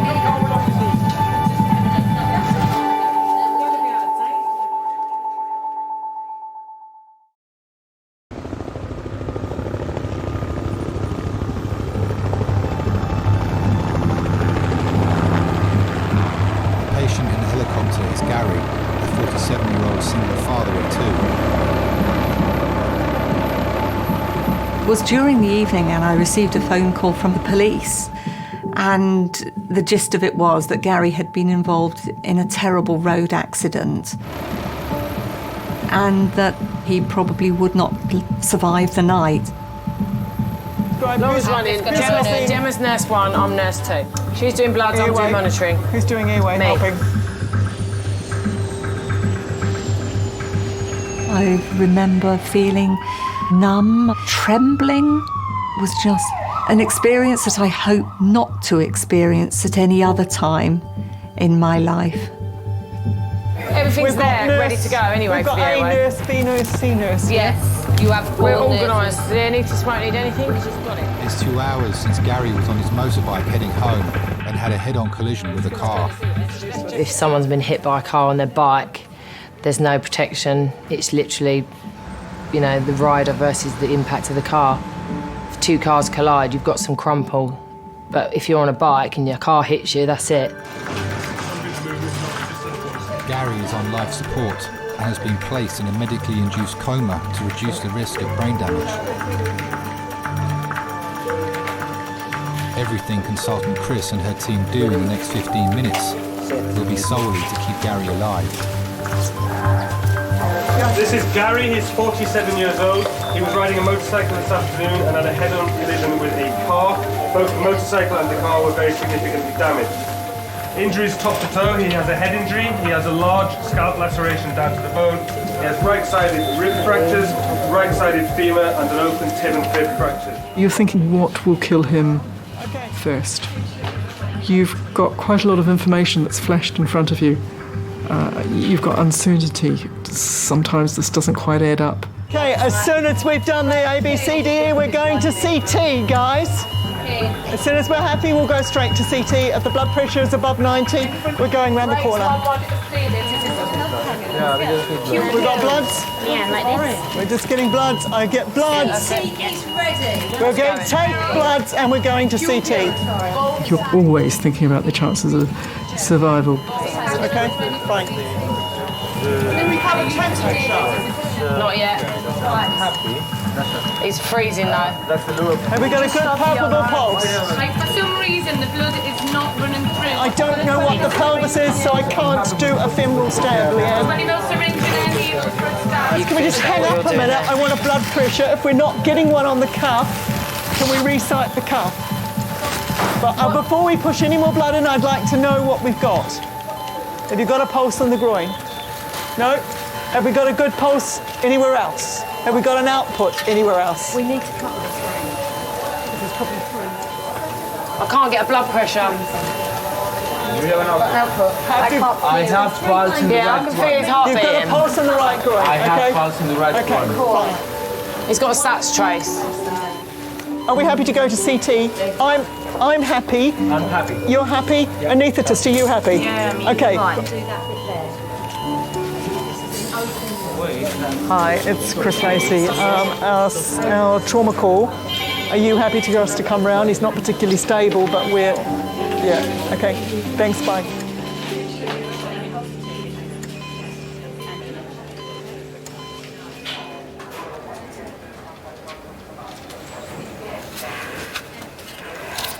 Probably don't want to look at this.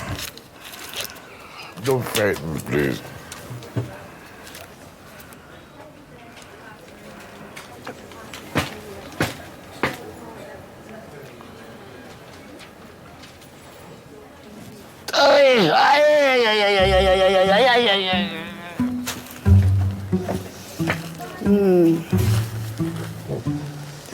It should have worked by now.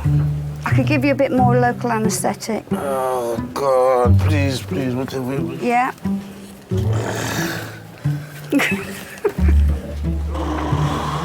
I've not even touched you, really. I've only been pressing very lightly. Let me go and get one of my colleagues.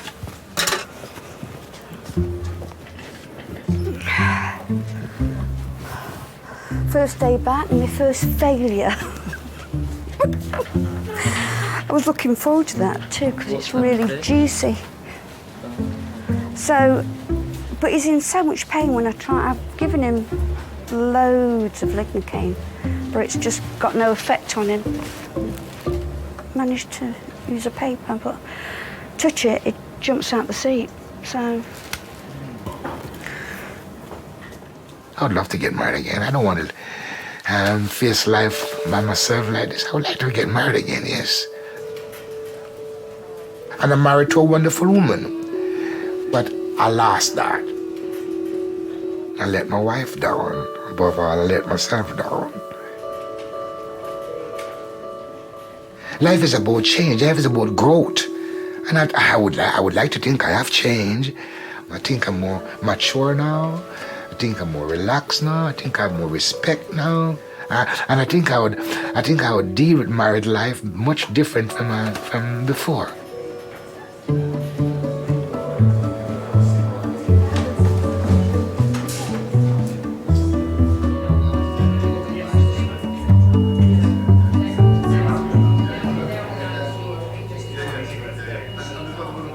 Year-old Hannah has been brought in by her mum with an extreme allergic reaction to her face cream. How you doing, missus? All right? Yeah, my face is just very tight now. Still sore? No, it's not sore. It's just very dry and uncomfortable. I'm going to get some kind of, see if we can get some creams, but it's just really excoriated around here, isn't it? What can we put on that? Like, and I don't know if it's Vaseline still or... Because the face was so swollen, obviously you think about the airway, if there's swelling inside the face and in the throat and things like that, and her tongue. So until you know that her airway is safe, you would always put a patient with that amount of facial swelling that's clearly having a reaction to something in resus. For me, hon. Okay. I don't want to put anything on it because I don't want to make it worse. I just want to think we should leave it alone at the moment, yeah? I know it's sore, but just try and hang in there. If once the swelling goes down, it won't be so bad. We've just got to wait for that medicine to work. I'm allergic to wheat and soybean, nuts, eggs, cow's milk, tree pollen and grass pollen, hair dye, and then a whole bunch of chemicals that are in things like washing up liquid, cosmetics. How you doing? Your eyes are opening. Yeah. They are, aren't they? When a patient first comes into A&E, it's a guessing game. It's like Sherlock Holmes trying to work out what's going on. What did they say?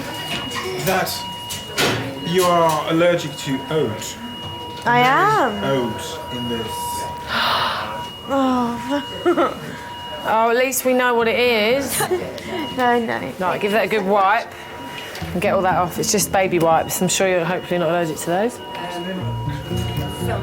We'll rinse it off with water afterwards, okay? Oh, that stings like...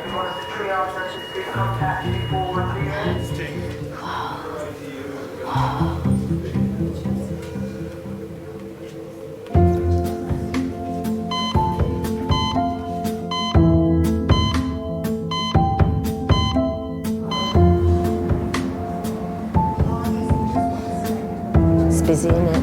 Do you want a sweet? We'll have a polo, yeah, please. Thanks, darling.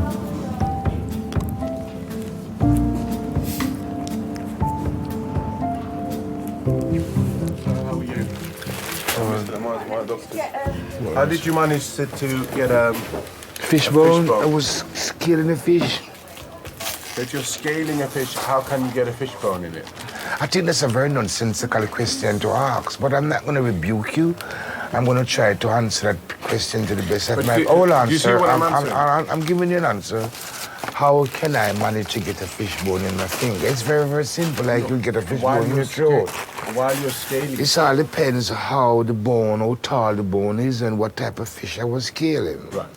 It happened. It happened. I can give you a plausible reason as to how it happened, but it does happen. It happened, okay. That's the best answer I can render. It go in? I think it's a fishbone, sir, because, yes. Do you feel me touching your hair? No, sir. Do you feel that? No, sir. Do you feel here? No, sir. I'm sorry for my being boisterous a while ago, No, you're not sir. boisterous. You're fine.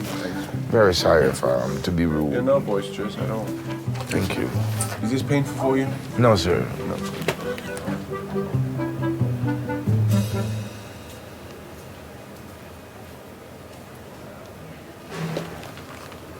Oh, that's it. You said you loved me and you were jumping around for me. But I don't feel it now. I would jump. This is a new knife, sir. We've just opened it. The one she used before, she had it at home. Speedy potato. Chopping carrots and she's such a sweet stuff. bear. She's Yeah. just sweet, man. I can't believe you've just done that. I can't believe it. I've done all the hard work and you've got all the glory. No, I do the same thing. I just need to be more patient to let it work. Are you saying I'm impatient? She's trying her endeavor best not to inflict any more wound in me, so she becomes very meticulous. All right. Thank you very much, doctor. Just keep some pressure on it, sir. Okay, sir. Thanks a lot, man. I appreciate it. I can't believe you took all my glory. I am a little bit lonely. Sometimes the loneliness grabs you. I regret not being the father I would love to be able to be. I regret not being the husband I ought to be. I regret not being loyal and loving and caring as I have gotten from my family. I regret not being able to give them some of the things that they have given me. They give me love, they give me compassion, they give me understanding. What have I given them? Anxiety and stress, etc. Yeah, I regretted that.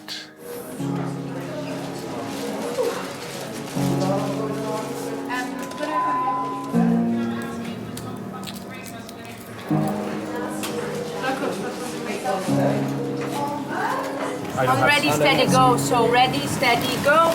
Since his arrival in A&E, motorcycle accident victim Gary has had almost half the blood in his body replaced. Okay, now just stop. Let the anaesthetist readjust and get her arms in the right place. But it's not actively bleeding, is it? No? Okay. He had injuries to both sides of his chest. We knew he had a bad head injury, so you're worrying, is there something in the head that's going to cause big clots or bleeding into the brain? You're worrying about spinal injuries. This is the motorcyclist versus a car, possibly at high speed.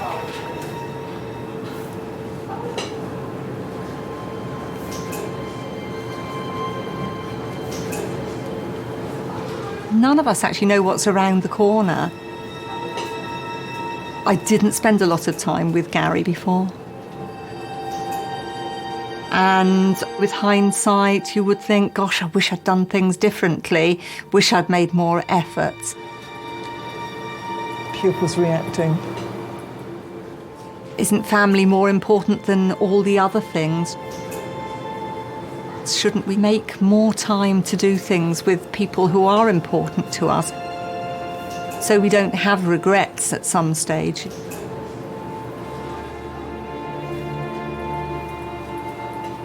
He's got a fracture there, yeah. And he's not noted to move his lower limbs.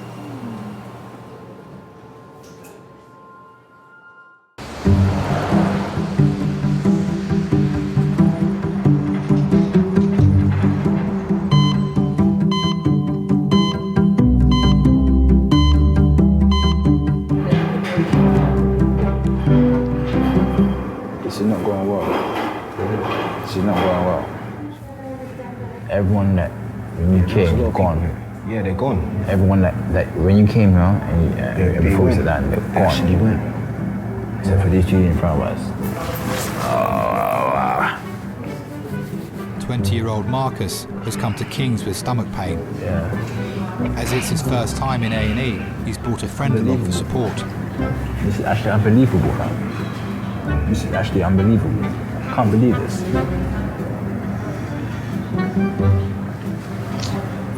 Like, that much of pain. So why need to take painkillers then? No, I'm just gonna walk. Stay cool.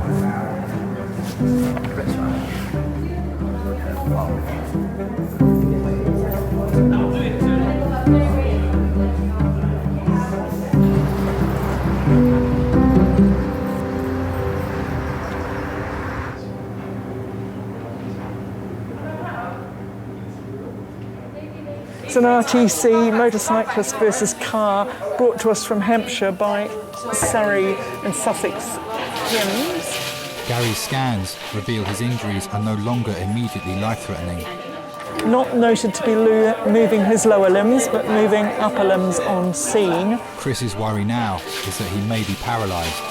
He has a fracture at the T11-12 region. There's a lot of free air that's in the soft tissue behind the spines, which we're not certain where he's come from. Before we log roll him, we'd like your opinion on what you think of that. You can have broken bones around the spinal cord, but not always injury to the cord in the middle, which carries all the nervous impulses. And so it's important for us to understand fairly quickly how much damage there is. The spine has a T11 fracture, which neurosurgery are coming down to have a look at. I just spoke to the on-scene doctor who said he did not notice him moving his legs. Gary was very much a family man. Immediately before the accident, sadly, he'd separated from his wife, but he was a pretty hands-on dad, actually.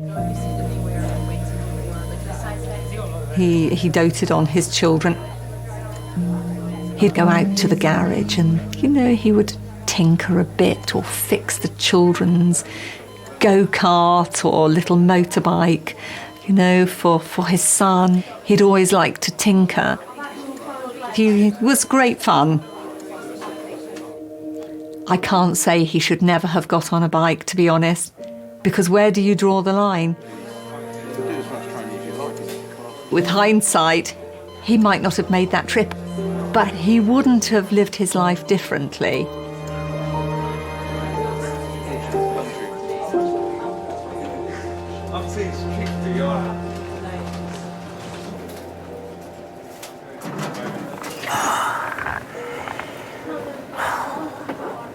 I was what when I was laying down? Yeah, because she has it elevated like I told you. God.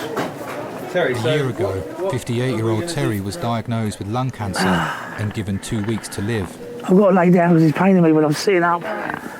I'll see if I can do it. All right, let me hold on. Oh. Oh. Do you want to be sat up some more? I think that. Let me just. Oh, now I'm getting a pain in my leg every side.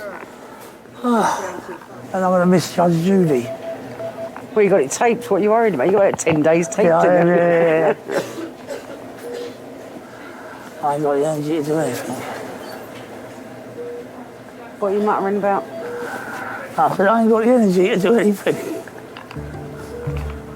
Think yourself lucky. At least you can shut your eyes and go to sleep laying and with your feet up. I smoke more now since I've been ill than I ever did because it's boredom, innit? When I first was diagnosed, I thought it was just getting old and walking to the station. I found it harder every day, getting out of breath, and I just put it down to too many fags and getting old. Then I went to my doctors and sent me to the hospital and they did diagnose cancer. Yeah, a bit of a shock. Oh, God. Oh! What's the problem today? What do you think the problem is? Does I look well? Huh? Pains in my feet are swollen up and pain. Smile, that confuses me. My foot's all swelled up and painful and everything. And well, I've got lung cancer. That's originally what I was in, and chemotherapy. And then I think it's a question of all the medication I've been on, the steroids. You're on chemotherapy. Finished it now. You finish it now. Yeah, there's no more they can do. It's all finished. 4 weeks ago. 4 weeks. There's no more they can do. It's over. Finished. Okay. Terry's not a person you can sit and go, oh, I do feel sorry for you. He's just not that type of a person. You say to him, well, you know you've got it. You know how far it's progressed. You know how to deal with it now. And if you can't deal with it on your own, I'm here to deal with it with you. But I'm not going to sit there and wallow in self-pity with you. We are going to fight whatever it is, that comes along. And this is what we've done. Terry's a fighter. He's not giving in on anything. Any chance for a cup of tea? After this. I'm going to keep on till I get one.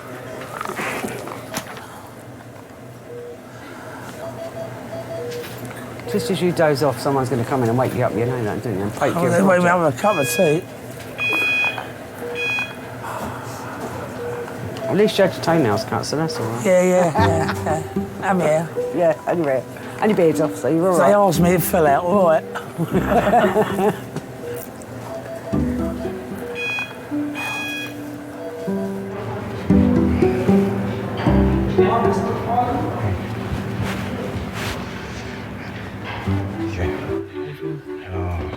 Pain.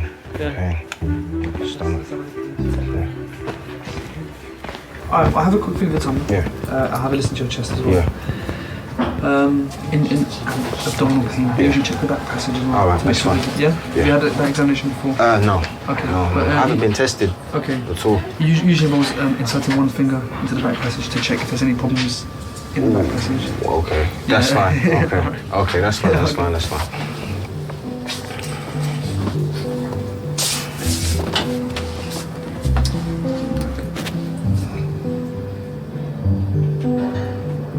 Yeah.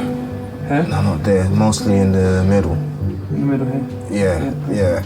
All right, so if I just get you to lean onto your left-hand side. Yeah, that's it. So just bring your knees up towards your chest. Yeah, that's perfect.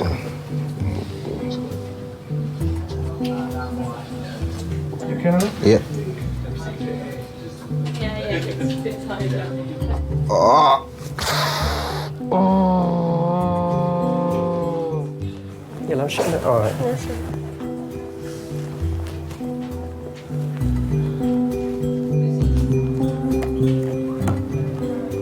Wait a minute, leave it there.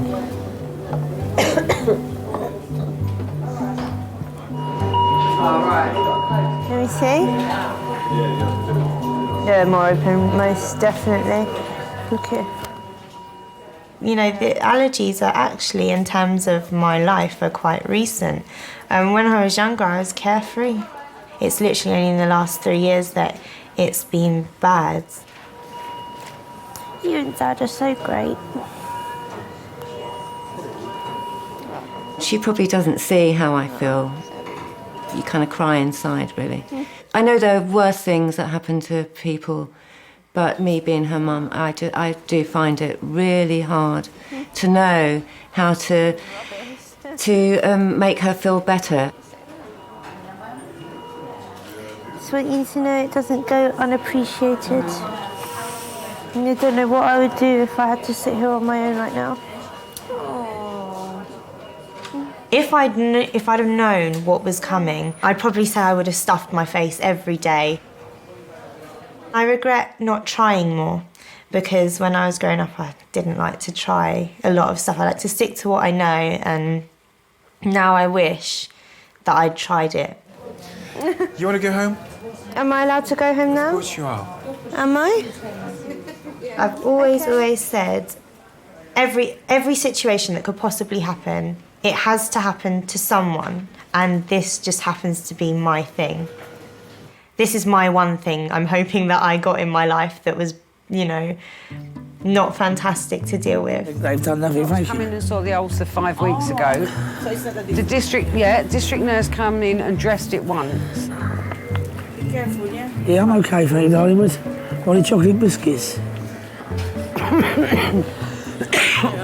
Wait for the doctor first. I know, well, I won't take his time, will he? Go and wake him up. Hopefully your second visit. Yeah, go and wake him up. He's probably a kip somewhere. He's probably sitting on a chair on a kip now.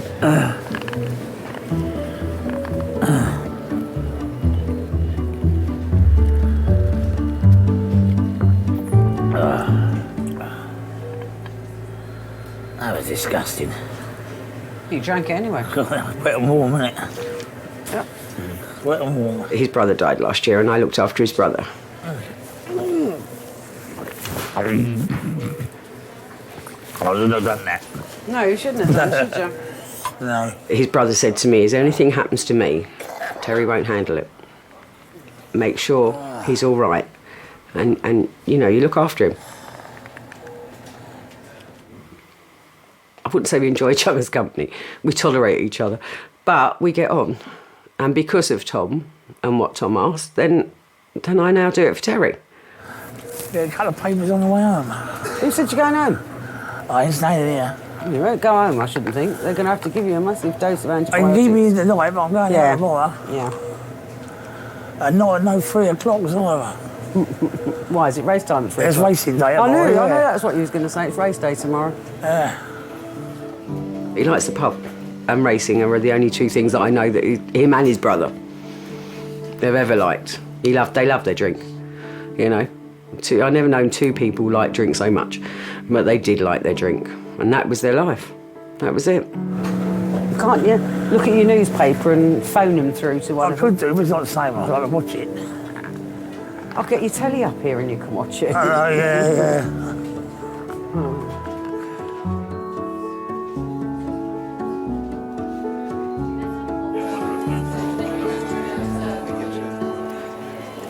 Okay, I've got neurosurgery here with me. Okay, so you said the facet joints are widened at that T11. Okay, and the canal at the we can't tell. I agree. It's just, we won't know. We won't know. Depending on where the spinal injury is, will depend on at which point your function is cut off. And the area that he had fractures would be sort of lower limbs. You need to know for sure, and you can't know for sure until you wake somebody up. It's grim. It doesn't happen a lot, but it's grim. Nothing else we need to do. We're just going by playing when you're ready. Yeah. When that's written up, the notes are done. The trauma team have done all they can, and Gary will be taken to intensive I'd be care. happier if I had a temperature. His family is being informed We couldn't get and are one on of it their because it way. was too cold.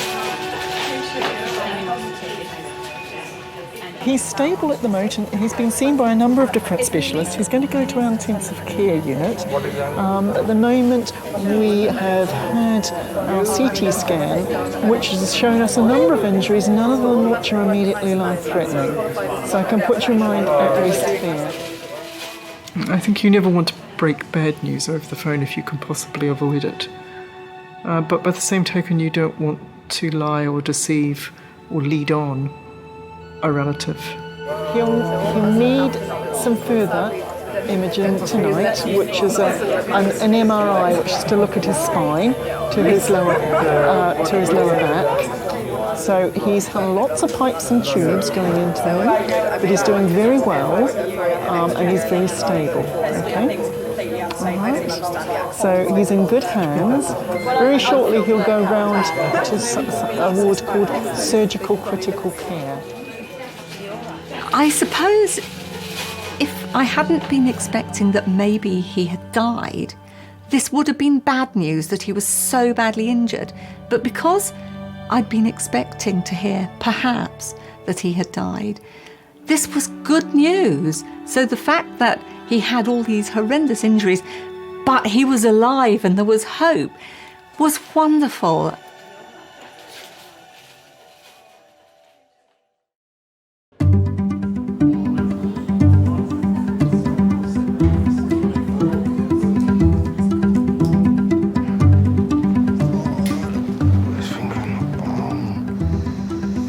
Doctors suspect Marcus has irritable bowel syndrome.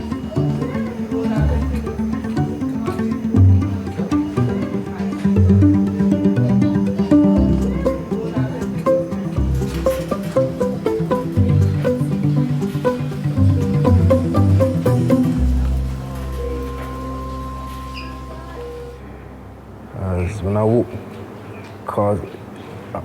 walked out like hobbling in that, because Mum went, when he done it, because I was like, oh, because it hurt. My mum was gone from, because he just put it up there, but they had to do it. He had to do it because he didn't need to do that for me. Because, I feel loose blood.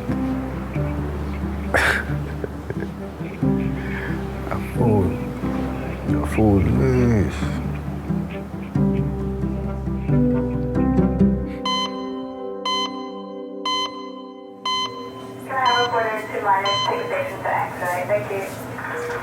Where are they taking me next? Who? These lot. Taking you? Taking me. Taking you nowhere? Not at the moment. You're dreaming again, aren't you? Why have you got your arm up near? I don't know. You waiting for a bus or something? Pubs are still open. That's what your right arm's for, love. I ain't good for nothing else. Is Jacko there? Was Jacko at the pub? Yeah. All right, okay, well, you got to see him at least. He annoyed me, he did. Why? He annoyed me. I didn't say nothing to him, I just let him wash. I said, look, I told him what was going on there, I know they ain't got long. And all that, and it's final diagnosis and all that. Yeah. I said, do you fancy coming away again in March? Oh, no, I can't do anything in March. He said, I've got to go to Cheltenham, watch the races. Yeah. And something else, I felt I said, Jacko, this is my last ever holiday, and my last drink with you, for good. You could bloody well go anytime. You couldn't cancel all racing meeting. So I just walked away. Yeah, because you can do that anytime. Yeah, so I said, you could go it's like what you said to George. Yeah. Yeah. You can do all them things after. I just let it pass, but I was really annoyed with that. I get more angry than I get upset because I wonder why. You know what I mean? 2 brothers diagnosed very shortly after each other. You know, what's the chances of that? You know, most people have one in a family that's ill. Unfortunately, this family had it, and it was only a few months after each other. So it is a bit of a kick. But no, we get through it. Oh, there's a twin brother, identical twins, Tom. I miss him terribly. We done everything together. Everything. There wasn't a day go by where we didn't speak to each other or see each other, even when we was with our partners. Don't start me off. I miss him terribly. 57 he was.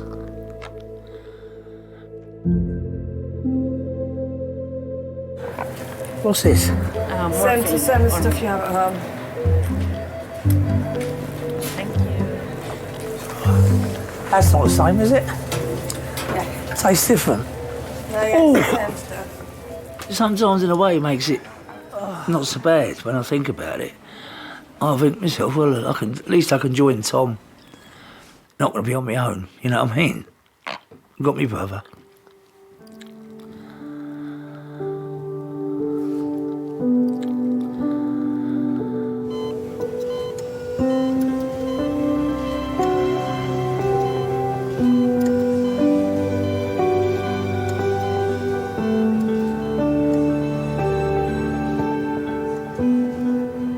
There's a lot of A&E nurses, and the character that we are, people think you're a bit nutty and you're a little bit hyperactive and you're a bit... But I think when you do that job every day and you realise how short your life can be, literally nothing's taken for granted. You know, you can end just like that. You're not going to waste the day, are you? You're just going to do it.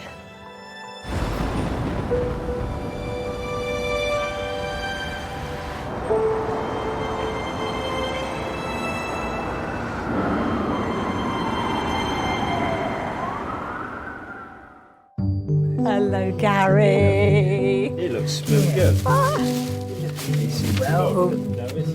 You're looking great. It's good to see you. We brought all sorts of stuff with us. It wasn't for some weeks that actually made the diagnosis and told him, Gary, you're not going to walk. This was the one where the car went over the top of us. Oh, Gary. With this one. This is the one where they got the bar. That's it. He was explaining. The bar goes all the way down. Yeah. And that, and he had it. I'd talk to my husband on the way home and I'd just cry, you know, with the sadness, you know, everything that had happened and how different his life was going to be. It was just a very, very sad time. Won't never make any stupid mistakes like that before. Good. That's 100%. That is. I want to live a lot longer and I want to watch my kids grow up and have them watch them and when they have kids.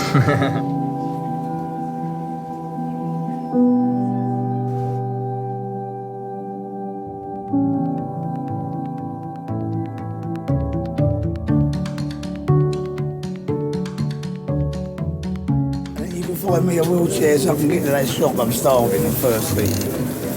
You can push me, you're all right.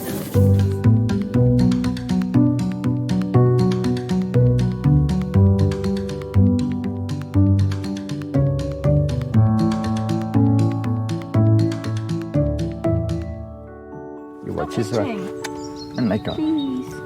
Be careful. Don't they smell really nice? Ah. Can I give Willow a Is it? Oh, no. I don't know if that's a good idea with chewing gum for a horse. Oh, cheers. But you don't put your fingers. Could have one more. Good job. Oh, nice one, Jem. You're doing really well. Just go careful, sweetheart. I can do a double one. They're saying you can have an electric wheelchair. If I did have an electric wheelchair, I'd want something which has got some oomph in it so you could so I can pull wheelies on it and have a bit of fun with the kids. I know. How old am I? 48? Or is it 5 years old? Yeah, see? So you know you are. I love you. That's well impressive, yeah.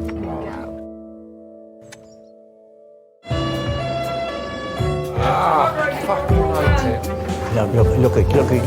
Look it. You weren't particularly attached to those T-shirts, were you? They're the best T-shirts I've ever bought, to be honest with you. Laugh, and the world laughs with you. I know, yes. What I want you to do is get your bottom right up on the chair. Cry and you sleep alone. They look after me nice today.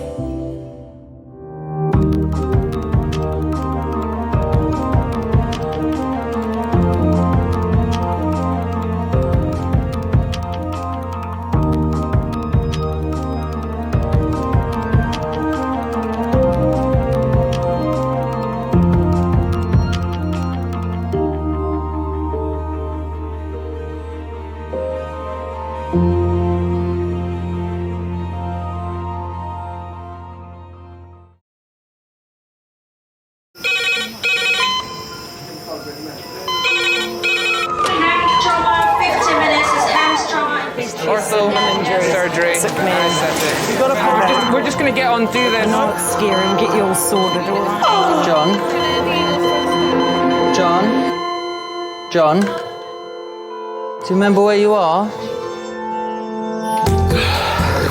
King's College Hospital, London. Thank God. A major trauma centre. Hit the curb, jackknifed onto the verge. Have we got a good pulse? Have we got an output? You know? One of the busiest A&E departments in the world. He will probably scream, but he won't remember. No, stop! A place where love, Come on, sir. Let's go. Up you go. No. Yeah. life, There you go. I love you. I love you too. and loss It's all right. unfold every single day. Don't cry. And we'll make sure Mummy stays with you. Well, listen. Right, who's not busy? Squeeze that. We can't give up on her. Come on. We've got to be strong for Mum. If it is the last bit, hey. All the patients you're about to see were treated in one department. Well done. In just one 24-hour period. I never cease to be amazed at the robustness of human beings. I love you. And the strength of their relationships. Love, it's a reflex. It's what you do. For many of the families, despite the devastation that they may be facing, they give unconditional love.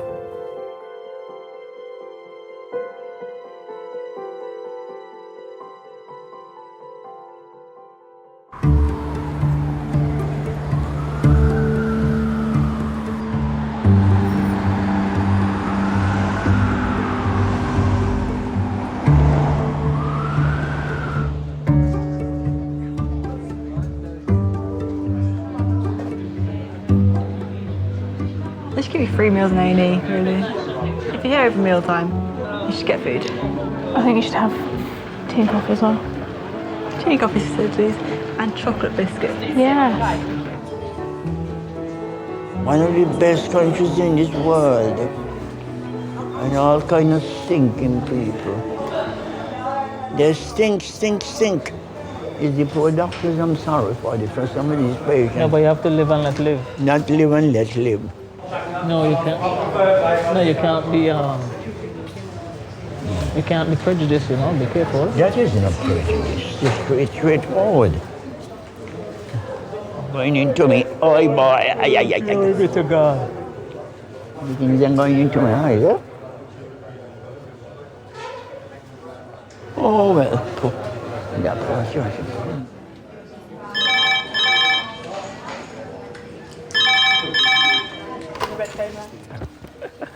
Afternoon, King's College.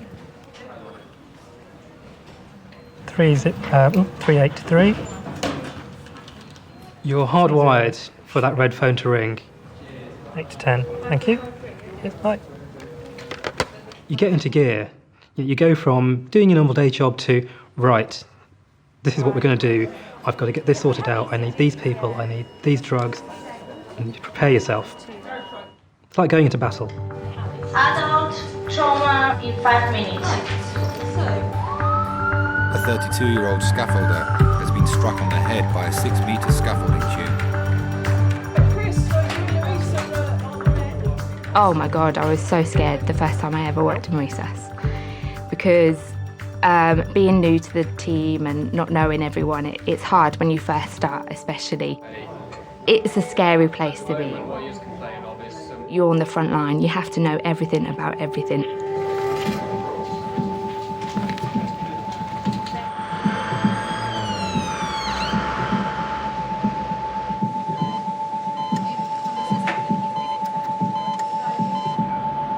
The red phone patient has come from a building site in Kennington, South London. Before the paramedics arrived, he was unconscious and convulsing on the ground. Okay then, this is Tommy, he's 32. Hi there, Tommy, I'm Charlotte. He's a scaffolder, and what he is complaining of is some pain central in his neck, going from the base of his neck right to the top of his head, roughly in the middle. He does have an injury to the back of his head, onto his head. Unfortunately, so we're going to have to cut all your clothes off, all right? Do you round up for me, Tommy? Thanks, darling. You weren't particularly attached to those t-shirts, were you? They're the best t-shirts I've ever bought, to be honest with you. Honestly, they are. Chest X-ray here? Or do any? Resonant percussion notes. Cruel lot of people I fucking hate it, I really do. Hold on, mate. Sorry for swearing. Alright. The human body is tough. It's built to run, it's built to hunt, it's built to play sports. It's not built to be hit by something hard and metal. And that can really damage your brain. It's difficult, because you often don't know what they've done. Well, what we're going to do, get some blood, make sure that's fine. Get you off the hard metal scoop in a second. You'll probably have a scan of your head and your neck. See if you've broken anything, or if that scope of that scaffold's gone into your head. And then we'll talk again. Thank you.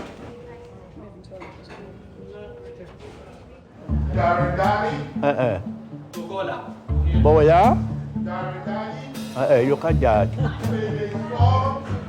You hear him? 85-year-old Hilton suffers from diabetes and is worried about his swollen legs. He's been brought to King's by his cousin Earl. Now look it. Oh.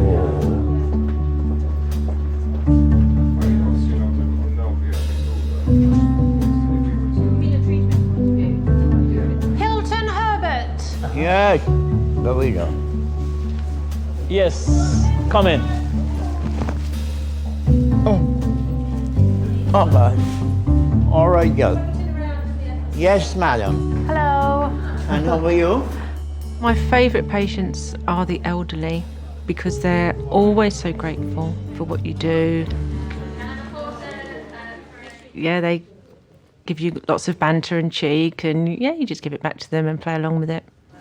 Okay, what I want you to do is get your bottom right up on the chair. Bottom? Yes, your bottom. Oh, my God. I'm a man 85. You don't inspect my bottom. I'm not inspecting it. I want you to sit on it on the chair. Oh, you must respect it. I respect you. You're a pretty little nice nurse.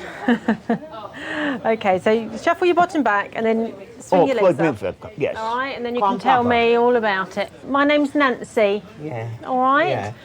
What have you come in to see us for today? I come in to see you because my foot swollen. Your foot's swollen? Yeah, I have my foot is swollen, and I won't trouble you all.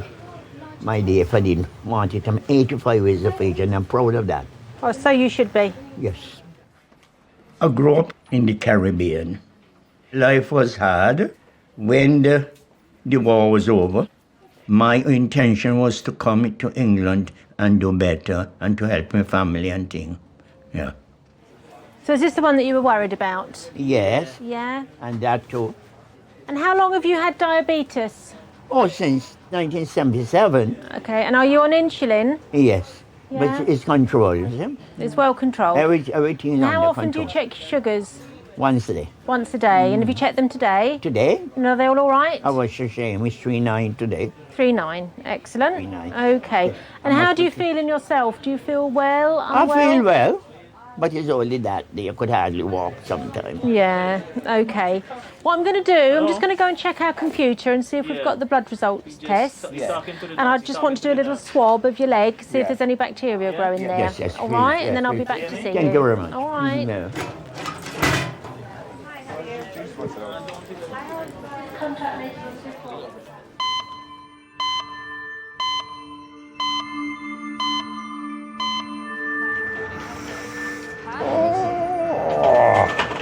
want to take some blood, put a line in so we can give you any medications that you might need instantly. Okay? Relax your arm.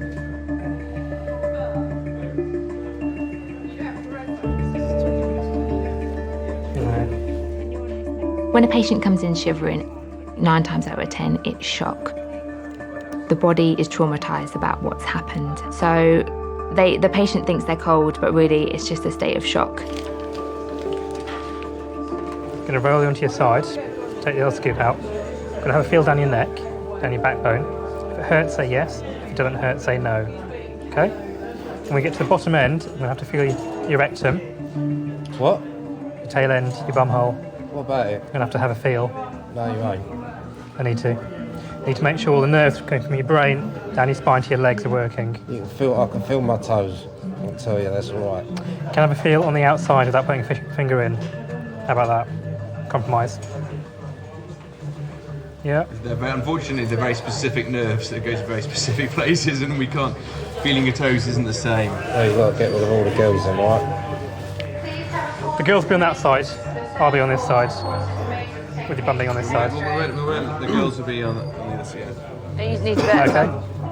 Okay. Okay, guys, we'll go 90 degrees on roll. Ready, steady, roll. Rest your head on my hands. Okay. Yeah. Oh fuck! Sorry. Sorry about this. Yes, the longer on medication. Can you feel my finger there? Yeah. Good. Give me a squeeze. Feels normal. Well, I don't feel normal, but yeah. You know what I mean. Ready, steady, roll.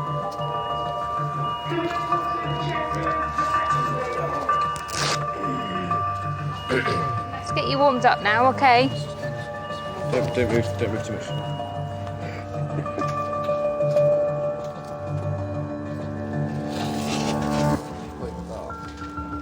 Why take my head down? So you can't move. But we worry that after a tumble like that, you may have fractured your skull, you may have fractured your spine and your neck. You're quite sore though. I know you said it's bruised, but it's difficult to know, is it bruised or is it broken? I appreciate you, look. So painkillers, x-rays, scan of your head, see where we go. Thank you. What's your name again? It's Chris. Chris. No problems.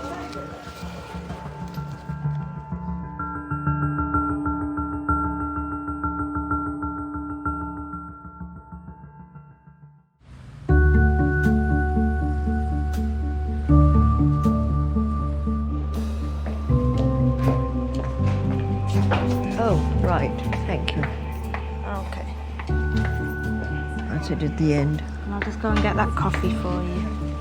Thank you. And there's your coat. Thank you. Okay, I'll just turn that.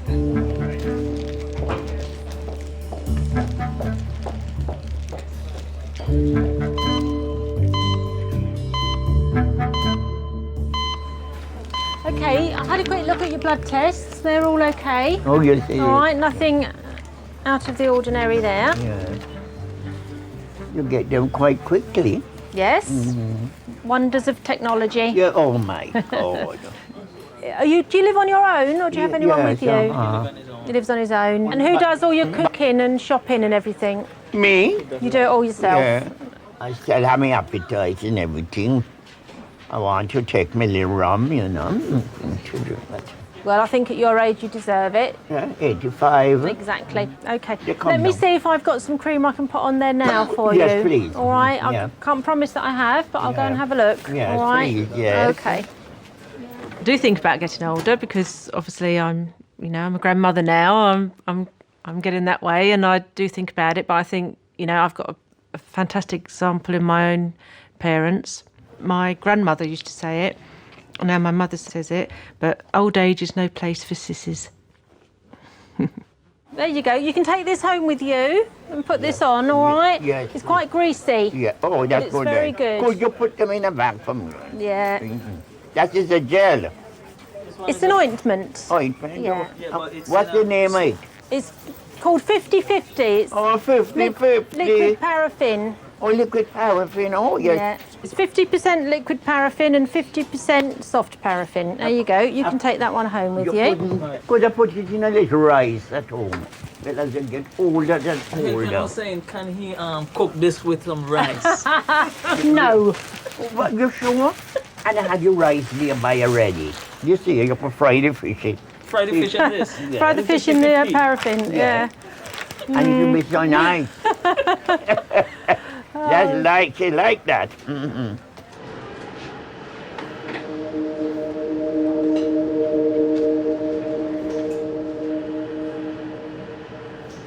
It's 45 minutes since Scaffolder Thomas arrived in Resus.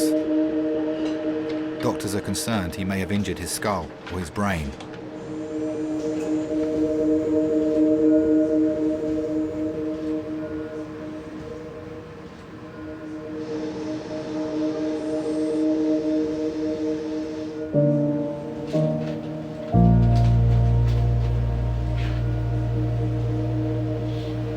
Apart from that, I cannot see anything major inside. Let's check.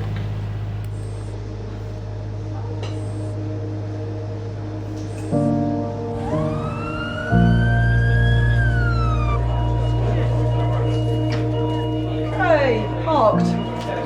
Get you the painkillers and the antiseptics. Hello. Oh, yeah. Hiya. Thomas is waiting for the results of his Hey. CT scan. Yeah, he's bringing your medication. All right. Nice accent. Are you Spanish? No, I'm Portuguese, but I speak Portuguese. Spanish. And you? ¿Cómo estás? Bien, gracias. Have you all changed shifts? No, we've just been with other people. Just because he's busy, I've got a so. headache badly. I've got some painkiller for you. Thank you. What's your date of birth? I do know some Portuguese, but I've forgotten. It's all right, don't worry. Just say your date of birth. 13th of April, Yeah? 1979. Very good. I was born on Good Friday, which is quite rare for April. All right. The 13th, which is unlucky. Yeah, Apparently. even last year was in April. It was, wasn't it? Yeah, it was in April, yeah. Yeah. Right, we've got some of your clothes that were cut off. You want to sew them up? No, definitely not.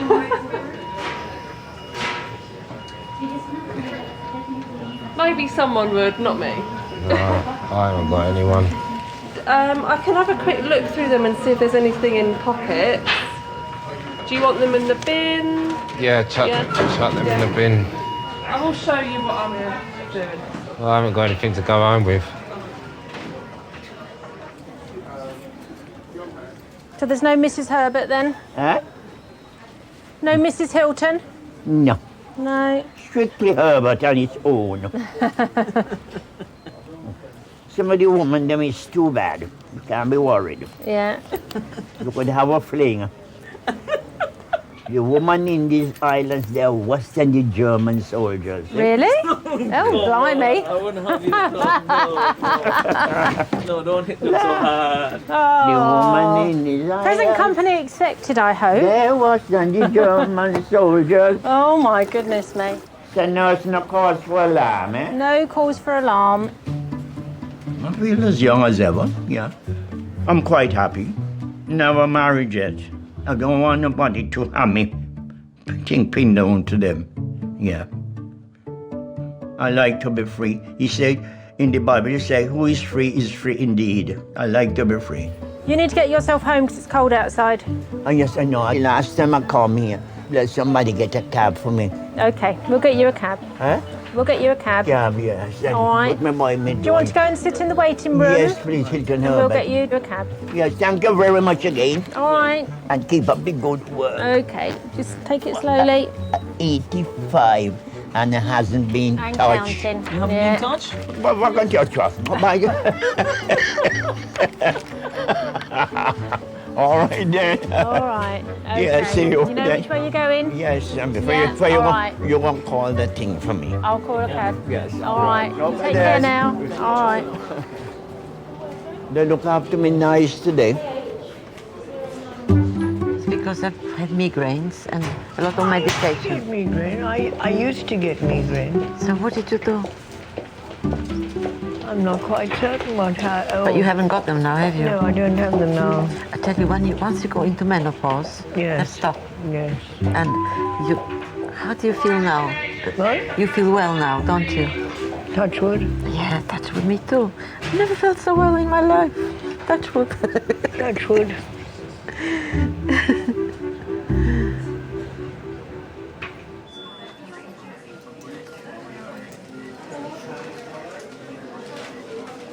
The results of Thomas's CT scan are back.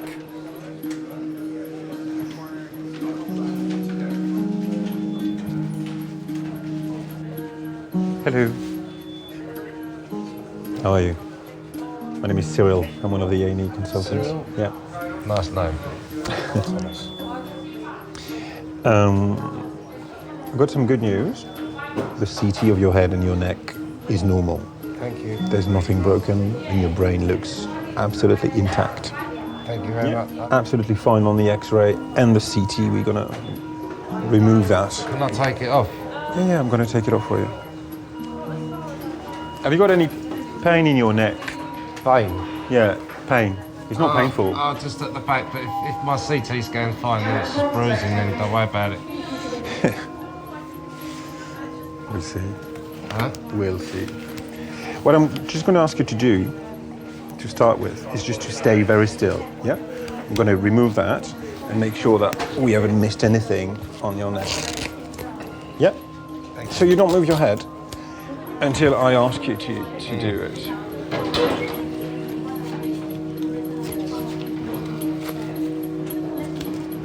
Oh, mate. Such a headache. Where is the headache? Is it at the back? Behind my eyes and the bruising's at the back, but... Yeah. Okay. Behind the jaw. Okay, Dad? Yeah, I'm fine.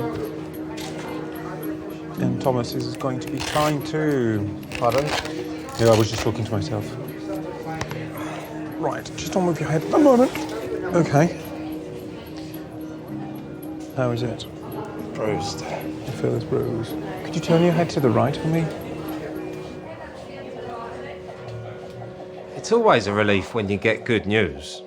You do get something in the back of your mind wondering, you know, like, is there some sort of, like, because, you know, you worry about sort of maybe a blood clot or something, you know, that could hit you and switch you off. Because it's a head injury, it goes through your mind, you know.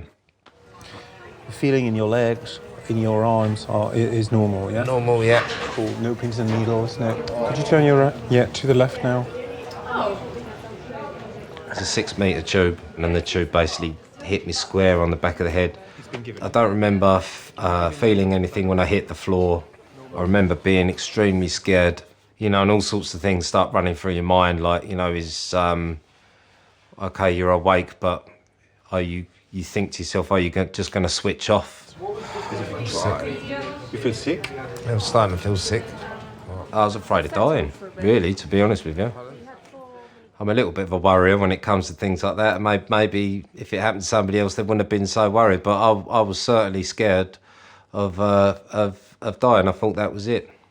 You're going to stay with us tonight. Do I have to? It's better. It's better.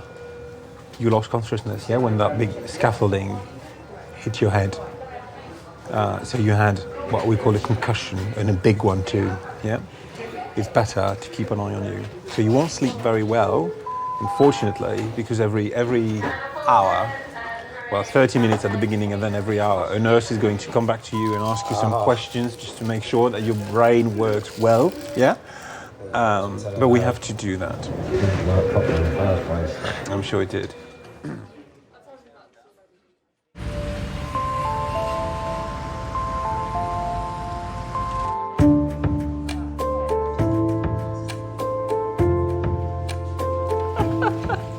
So you better let me have the other jokes.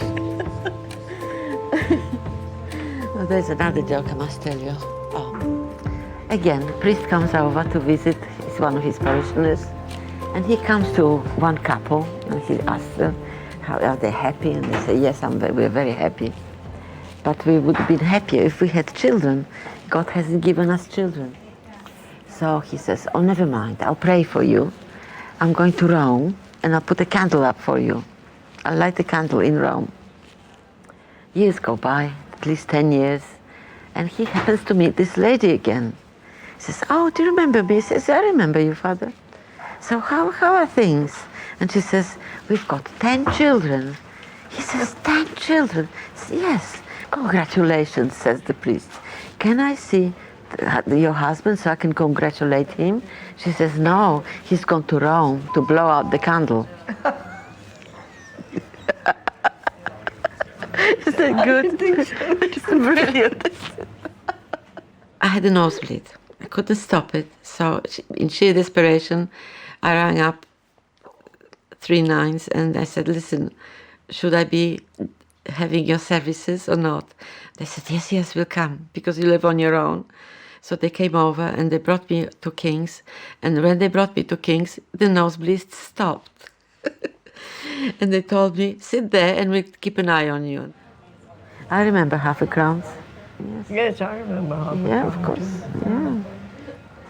It's a long time ago. Yes, we came here in 47, which means I am from Poland. Oh. My husband also. We came here in 47. I came back to England in 1951. So where did you come from? Oh, I'm the more than the fourth generation to be born in India. Oh, I see. I've never been to India. Oh. Beautiful. Yes. Yeah. We came from Bengal. My father was Commissioner of Excise in Bengal. Right, right. But did you have servants as well? Oh yes, yes, you have to have servants. Yes. You've got to have servants because you've got to. Yeah. There was not that's the way of life.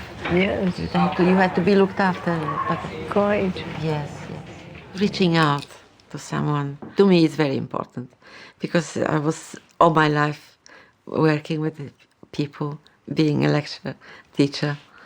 So I miss it if I'm on my own and I don't talk, just listen to the radio and watch television. I must have a contact with the person.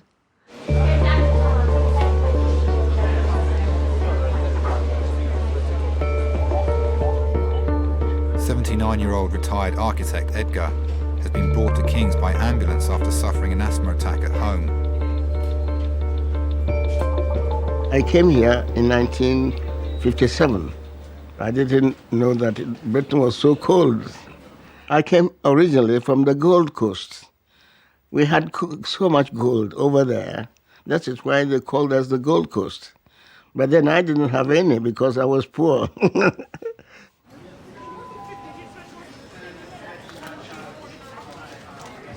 Me again. I've come to torment you some more. How are you feeling? I feel a bit tight. A bit tight? Yeah. I was wondering if you might be able to have a go on this for us. Have you used this? I've used it before, but did I do it now? Yeah, so you know how to do it. You hold it and make sure your fingers don't get over the line on the top. And take a good, nice deep breath in and then blow as hard and fast as you can. With a... Okay. Right, okay. What we'll do is, if you take a deep breath in and hold it, and then wrap your lips around it and blow quick, hard as you can. Go.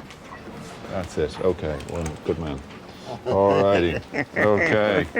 We'll have to double this at least before we let you out of here. Okay, thank you very much. Okay. I have more energy to do anything I want, but asthma sometimes restricts you. Like last night, I was asleep and suddenly jumped because I was short of breath. And I don't know what happened.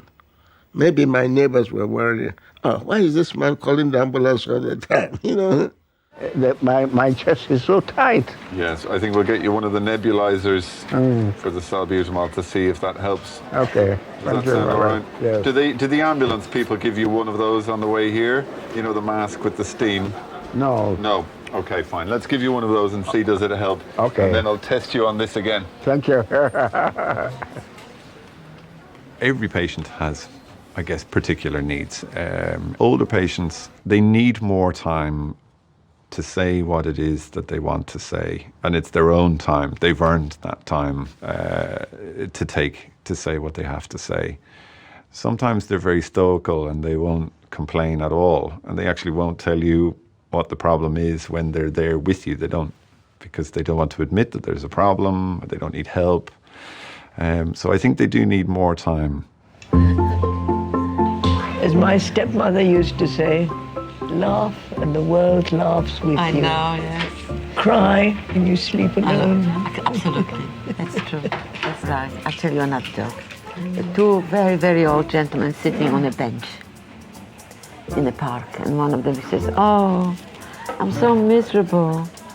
I'm so miserable. I feel like an old man because every bone in my body aches." So how about you? How do you feel? This one asked. And the other one says, "Oh no, I feel quite the reverse. I feel like a child. Just look, I have no hair, I haven't got any teeth in my head, and I've just wet my pants."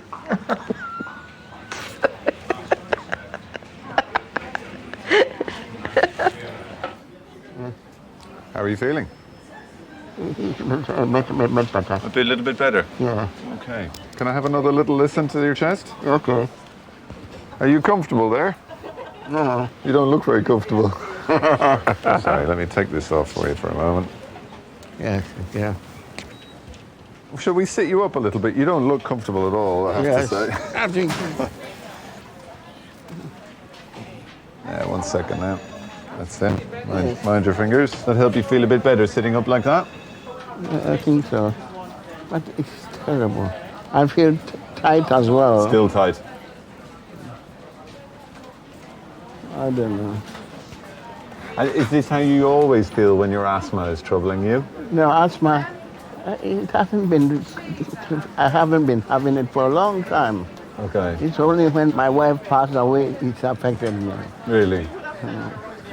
She died on the 18th of Christmas. Of December? December. Just before Christmas. I don't know. Life is so hard. Oh, she was the most beautiful girl I met in London. She was a student nurse. And what charmed me was her eyes. She has fantastic eyes. It's like the eyes of the pharaohs. So I decided, oh, this is the girl for me.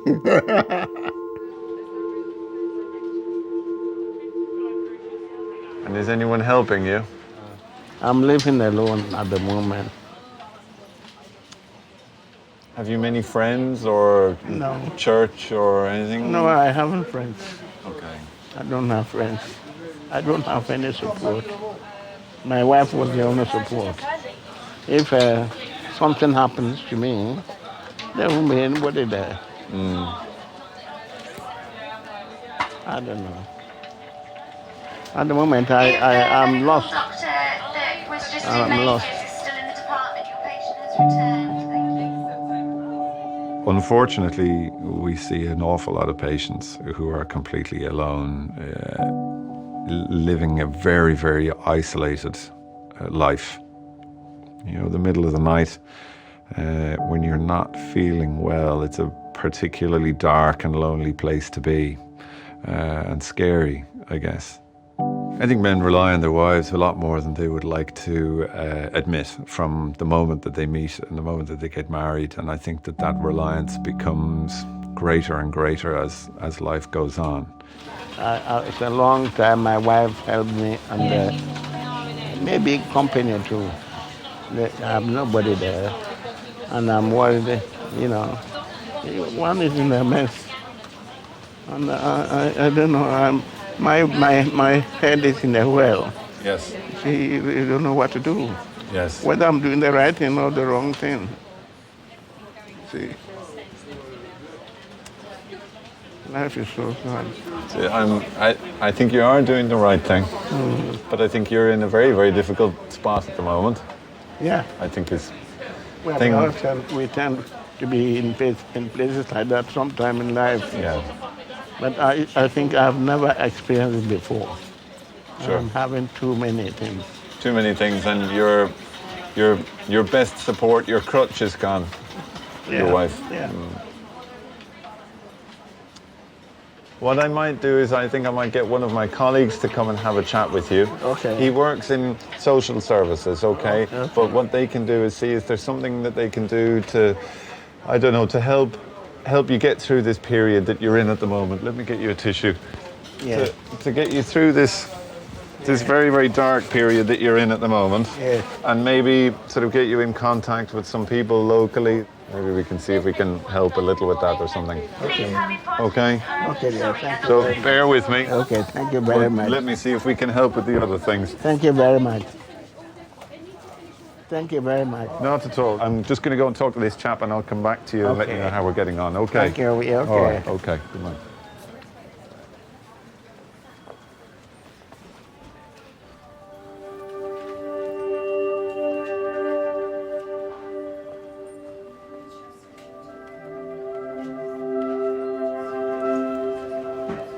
Your dad is here. Yeah, mate. Oh, mate. Oh, got a headache and a half, eh? Oh, no. Oh. Well, just come over. I don't know, I don't remember anything. Oh. Oh, dear. I've got a stomach. That's all right. But I am tired. Well, that's a four, aren't they? You know? Are they single women here? Get your face on a nice girlfriend. Oh, no, you just relax. I'll tell you what happened. Yeah, he said something. You're setting out, and one of the stands come over. Well, I just remember waking up thinking I was dying, you know what I mean? I know it's like because your body goes into shock as well. When I had that car crash, exactly the same. I know what it's like. I've been in bloody hospital loads. Got hit by that car, didn't I, when I was 8? Well, stop making a habit of it, will you? You got any money on you and all that? They reckon just tonight, staying tonight, have a good sleep and everything. They can sedated you a little bit as well, I think. It brings you together, doesn't it? You know, you just kind of, you realise, it puts things into perspective. You realise who you realise some people are not so lucky to have their family around. Well, my dad thinks he's just dropping off a toothbrush and a deodorant. He's going to make sure I'm all right and just go home. But, you know, he doesn't realise that I'm sitting there and I'm grateful to have my dad there, or anyone, family-wise, or even friends, you know. There's a lot of people in this world that haven't got anything, anyone.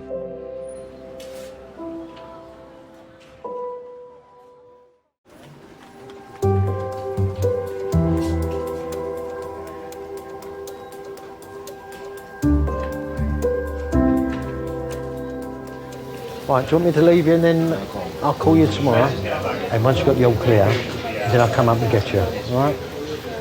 All right then, I'll see you later. I just want to say goodbye to the nurse. Thanks very much. It's all right for me to go now then? Yeah.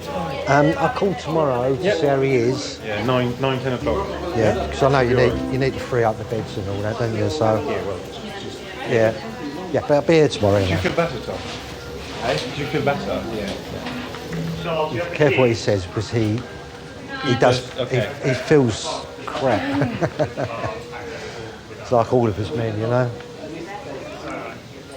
All right, Tom. I'll see you tomorrow. I'll tell Mum everything, so don't worry. You know. And I'll finish that Indian off you left. All right, Tom. See you tomorrow. All right, thanks very much for everything. Thank you.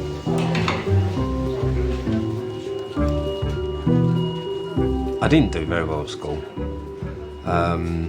For someone like me, you leave school, what you're going to do? You can be a plumber, a bricklayer, chippy, or my uncle's got his own scaffold firm, so it just kind of went from there. I just kind of slipped into it, really. It's hardly glamorous. There's a lot of wear and tear on your body, you know. I have to wear a knee support these days, and I'm only 10, 11 years into my job. I've got another 30 years to go yet, at least. So I reckon I'll be in hospital again for a new knee at some point.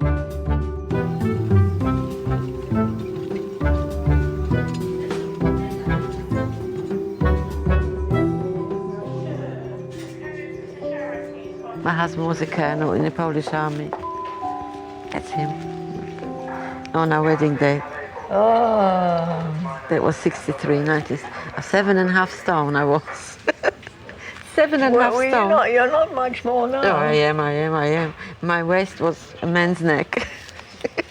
1920. He was a beautiful man, beautiful. It never entered my head that I might be a widow one day. Never. And now and then sadness comes over. Yeah. He died in King's College Hospital, cardiac arrest. Oh, I miss him. Have you children? No. God never gave me any children. I had a miscarriage one. It is very sad. Sad. I would have loved to have a son. I think that the baby I miscarried was a son. I've only got 2, but mine came through the bay window. You know what that means? No. Cesarean. Oh, bay. I never heard that before. What? I've never heard that before. Bay window. Right. Well, how are you? It's Des. How are you? I was wondering, I have a gentleman who I'm wondering if there's any assistance that you might be able to offer us.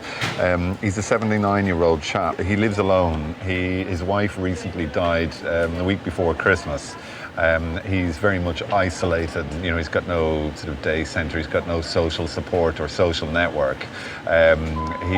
I think he's a little bit depressed because he's grieving, I think, naturally. But I'm wondering, is there anything that we might be able to offer him in terms of sort of... his name is Edgar Bruce Tago. He is, yeah. Brilliant. Okay. Thanks a million. Appreciate it. Bye.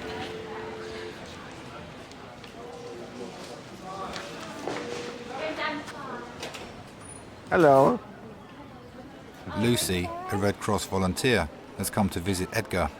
Because we've got some volunteers down in Bromley, which nearby the place where you live, and I thought I've got a very nice lady. She's called Mary, and if you would like to, she can come to see you maybe on Thursday, because she's available on Mary. Thursday. Yeah. And she's really lovely. She used to be nurse as well. Oh, I see. She likes to see people and basically... Maybe she even knows my wife.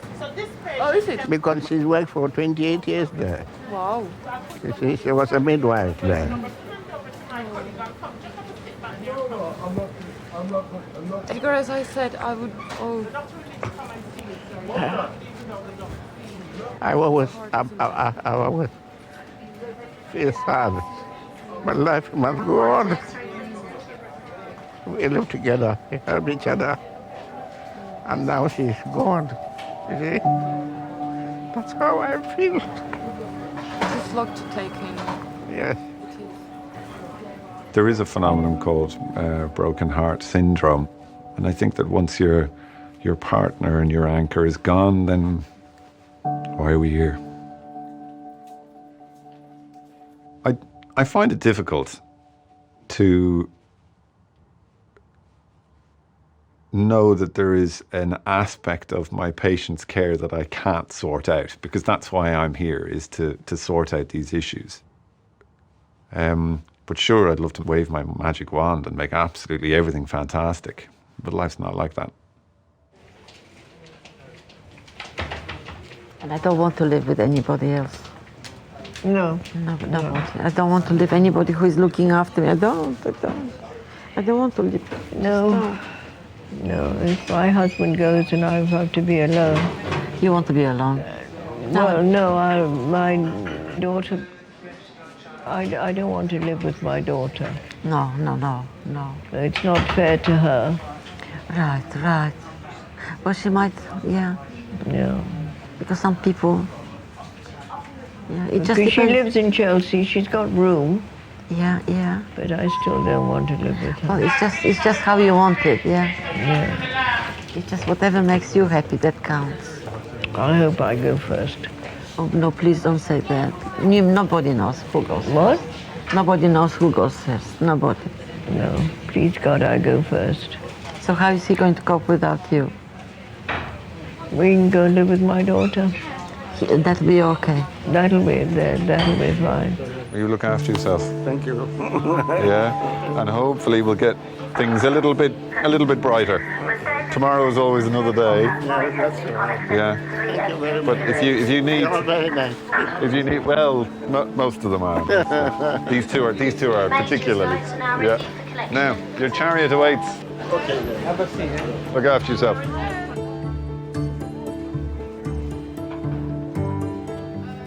May I have one tissue because I'm crying, you see. Hold that box. Yeah, no, a little bit. I'll have only a little bit. And leave some for somebody else. Good man. You got Yeah. enough? Yeah, that's enough. I live with my wife for 45 years.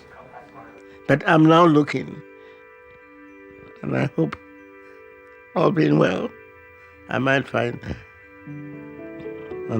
another one. But then I will be possibly too old. Thank you. Bye-bye. She was so lovely. And that's life, isn't it? We have to carry on, whether we like it or not. And I'm still here. When God wants me, He will have me.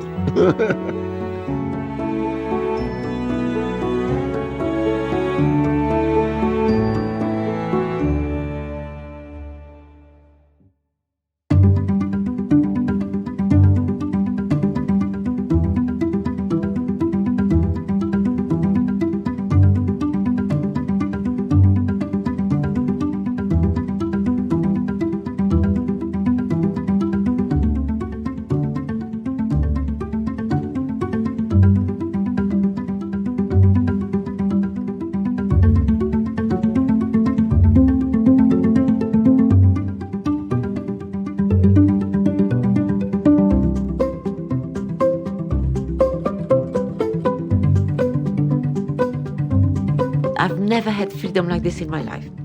That I can do whatever I like. I'm completely free. And even now, I'm completely free. I cannot go with a married man. That's the only thing. But I can, if I fancy anybody who is completely free, then I will go with him. No, I won't, but I could.